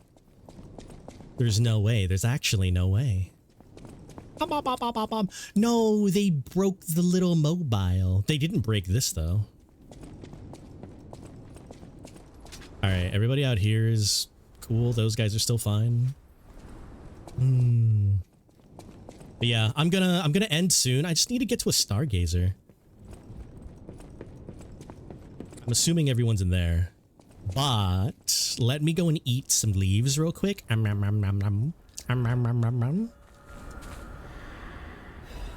Like they broke into your room and smashed your toys. Yeah, I mean, that's dirty. That feels bad. I feel bad. Mr. Stalker, it's you. I thought it was the intruders again. Is that why you were standing in the same spot? It's a relief you're safe. Tasty leaf. The entire time. This is my first time coming back out. Oh. You surprised me, but make no mistake. You're always welcome here, Mr. Stalker. Let me know if there's anything you need. Yeah, I need, Stalker, please. Thingy. Give me thingy, please.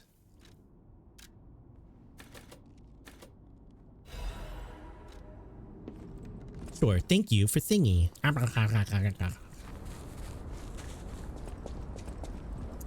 Okay, so Geppetto was taken. Everybody else is in the room. My main concern is the cat. Where is the cat? John Joe Pee Pants. Who's there? I'll never open this door. You might as well give up. Hello, Eugenie. Oh, it's you. Is it safe out there? No. Give me a sec. Okay, come in.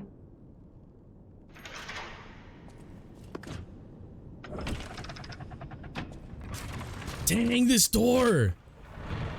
Jeez. Geppetto has been kidnapped.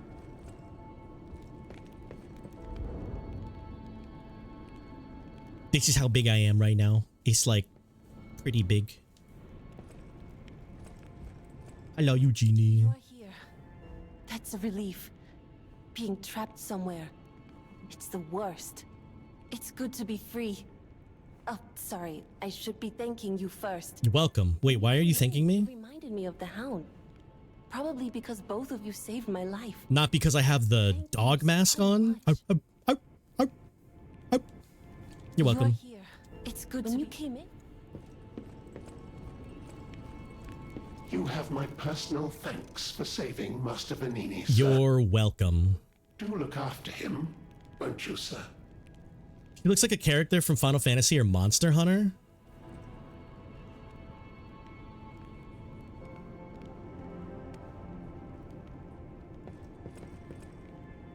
I can see, like, blacksmith. Thank you for another timely rescue, companion. You're welcome. I seem to find myself once again in your debt. I talk a big game, but when push comes to shove, I freeze. It'd be funny if it weren't so pathetic. Aw. Surely there must be something that only I, in all my genius, can contribute. But if there is not, then Venigni is here to help you in any way he can. Fear not. Okay. Thank you for a night. Surely. It was a planned ambush. I'm afraid there's nothing we could have done about it. Dang. More than anything, I'm concerned about how it shocked Lady Antonia. All this mayhem is certainly going to affect her condition. But I thought she was cured. I'm sorry, child. Geppetto has been kidnapped. Boo, the guy's funny Italian pronunciation. The whole thing. All while we were hiding here. I certainly didn't expect an attack on the hotel. The possibility never crossed my mind. How? However, I think we can track them down. They went to the evil base. Behind it lies a passageway to their base. They actually went to the evil base. Accommodation with the alchemists. Long ago. Wow, okay, we're just gonna do evil base. It'll open the secret passageway. Yo, Kate! Hello, Caitlin, Kate and Switch. I haven't seen you in chat in a minute. Evil lady? No, she's not evil lady. She's cool lady. See, look, she taught me anger. Are you ready? You ready? I learned this because of her. Man, gosh darn it. It's been a hot second. Yo, are you excited for tomorrow / well, it's tomorrow for you, but it's later today for me. Not the stomp. Yeah, dude, like, look at this. Look at this. You ready? Man, they got me. Upset. I gotta teach that robot the anger. Remain in this room. What do I get for my birthday? I don't know. Careful out there, won't you? Free wings at Wingstop, maybe? Excited, also bittersweet because it sounds like a hiatus is coming. That's true, yeah. I mean, life be lifing, life be important, so I get it. I would love to get a little bit more. I was telling Chris tonight and I told him I was sad. Oh no, Caitlin, don't be sad. Here, wait. I actually can relate to that because I too can be sad. See?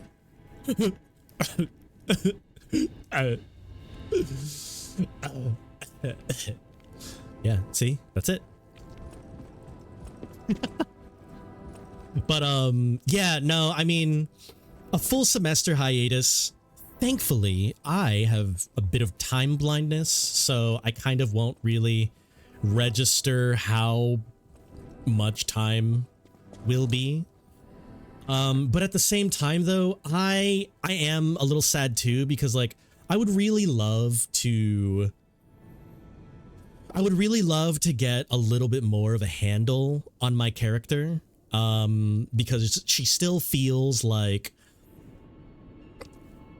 I don't have an exact spot on where she wants to be, but also I feel like I need to change her just a little bit from where I thought I was going to play her because of the synergy with everybody else.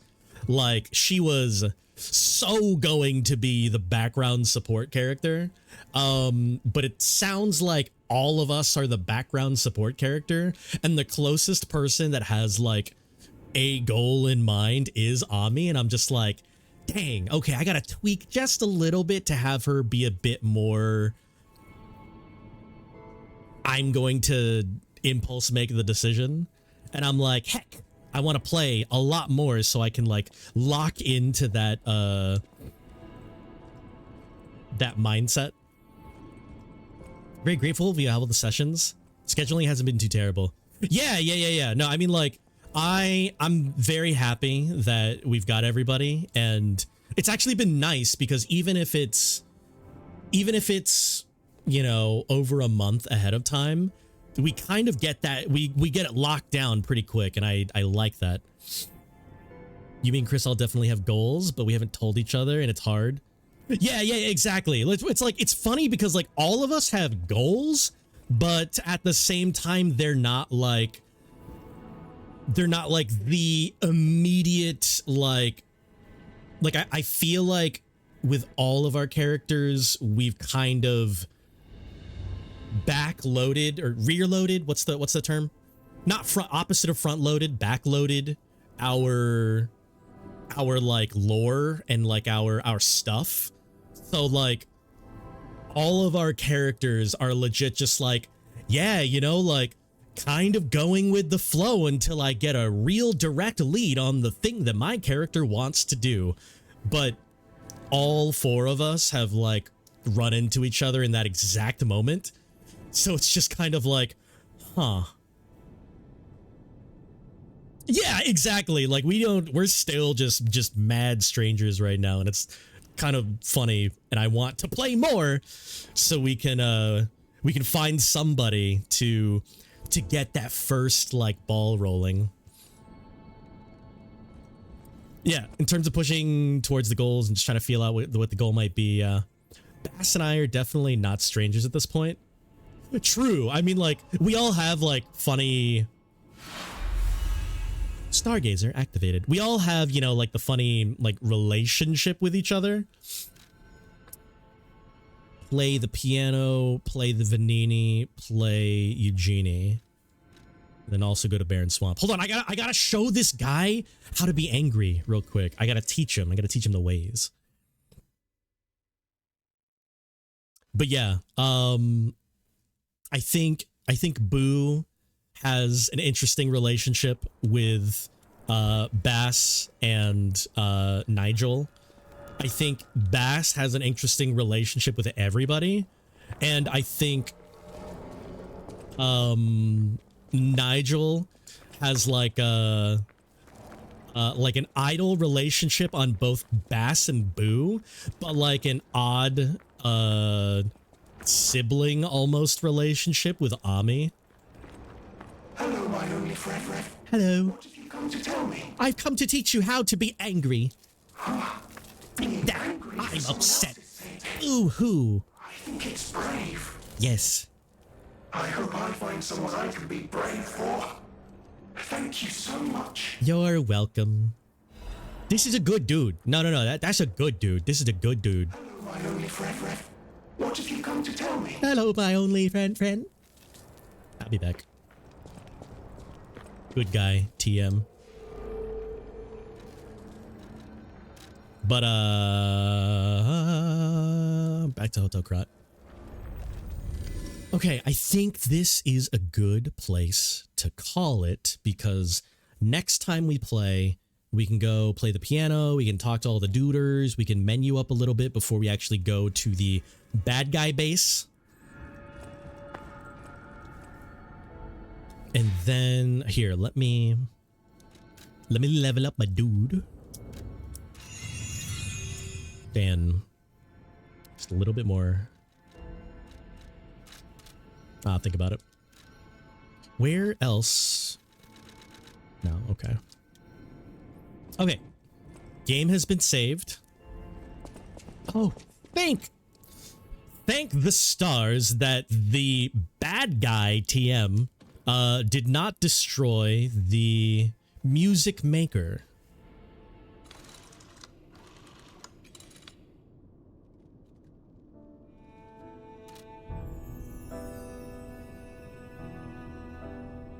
Actually, let me go here. Glad I caught the end of stream. See you tomorrow, Caitlin. Thank you for popping in. I appreciate you. And yes, I'm excited for tomorrow. Definitely. Oh, I was like, why is there talking? Come to me. Feel alright. Dance with me all through the night. Dance with me, feel alright. Oh, so good. Close to you. Okay, let's see. Crap, I pressed the wrong button.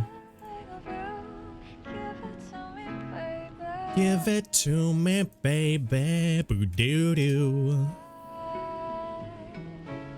Okay, let's see here. Who can we raid into? Ba-ba-ba-ba-ba-ba. Feel alright.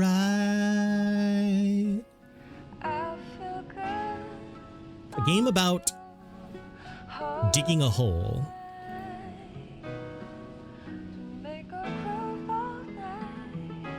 Wait a second, Caitlin, what are you doing here? It's Critical Role night. It's Thursday night.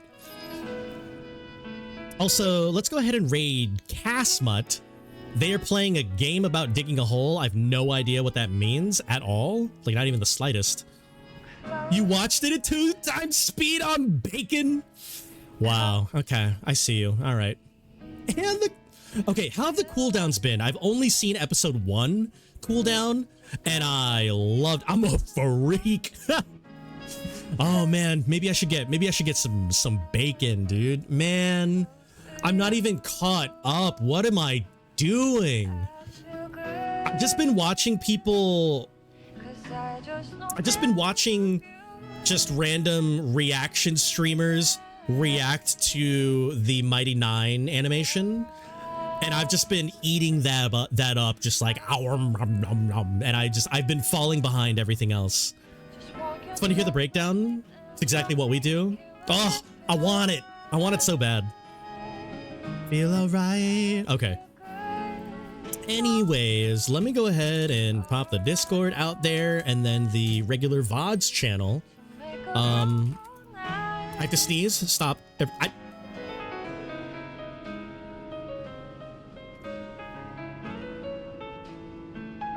Okay, I don't have to sneeze. Okay, it's fine. Copy and paste this raid message. Bless, thank you. Into the chat. We're gonna go and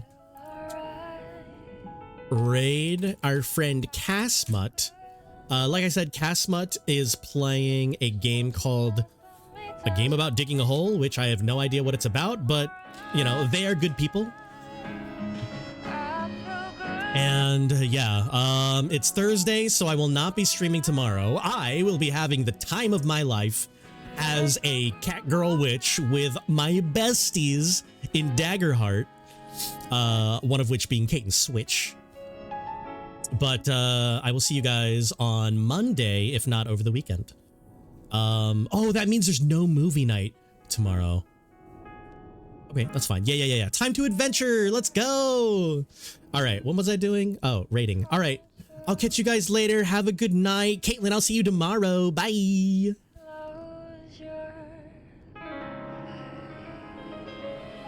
Ooh, okay. Yeah, stop at the end of the song. What good timing. Bye.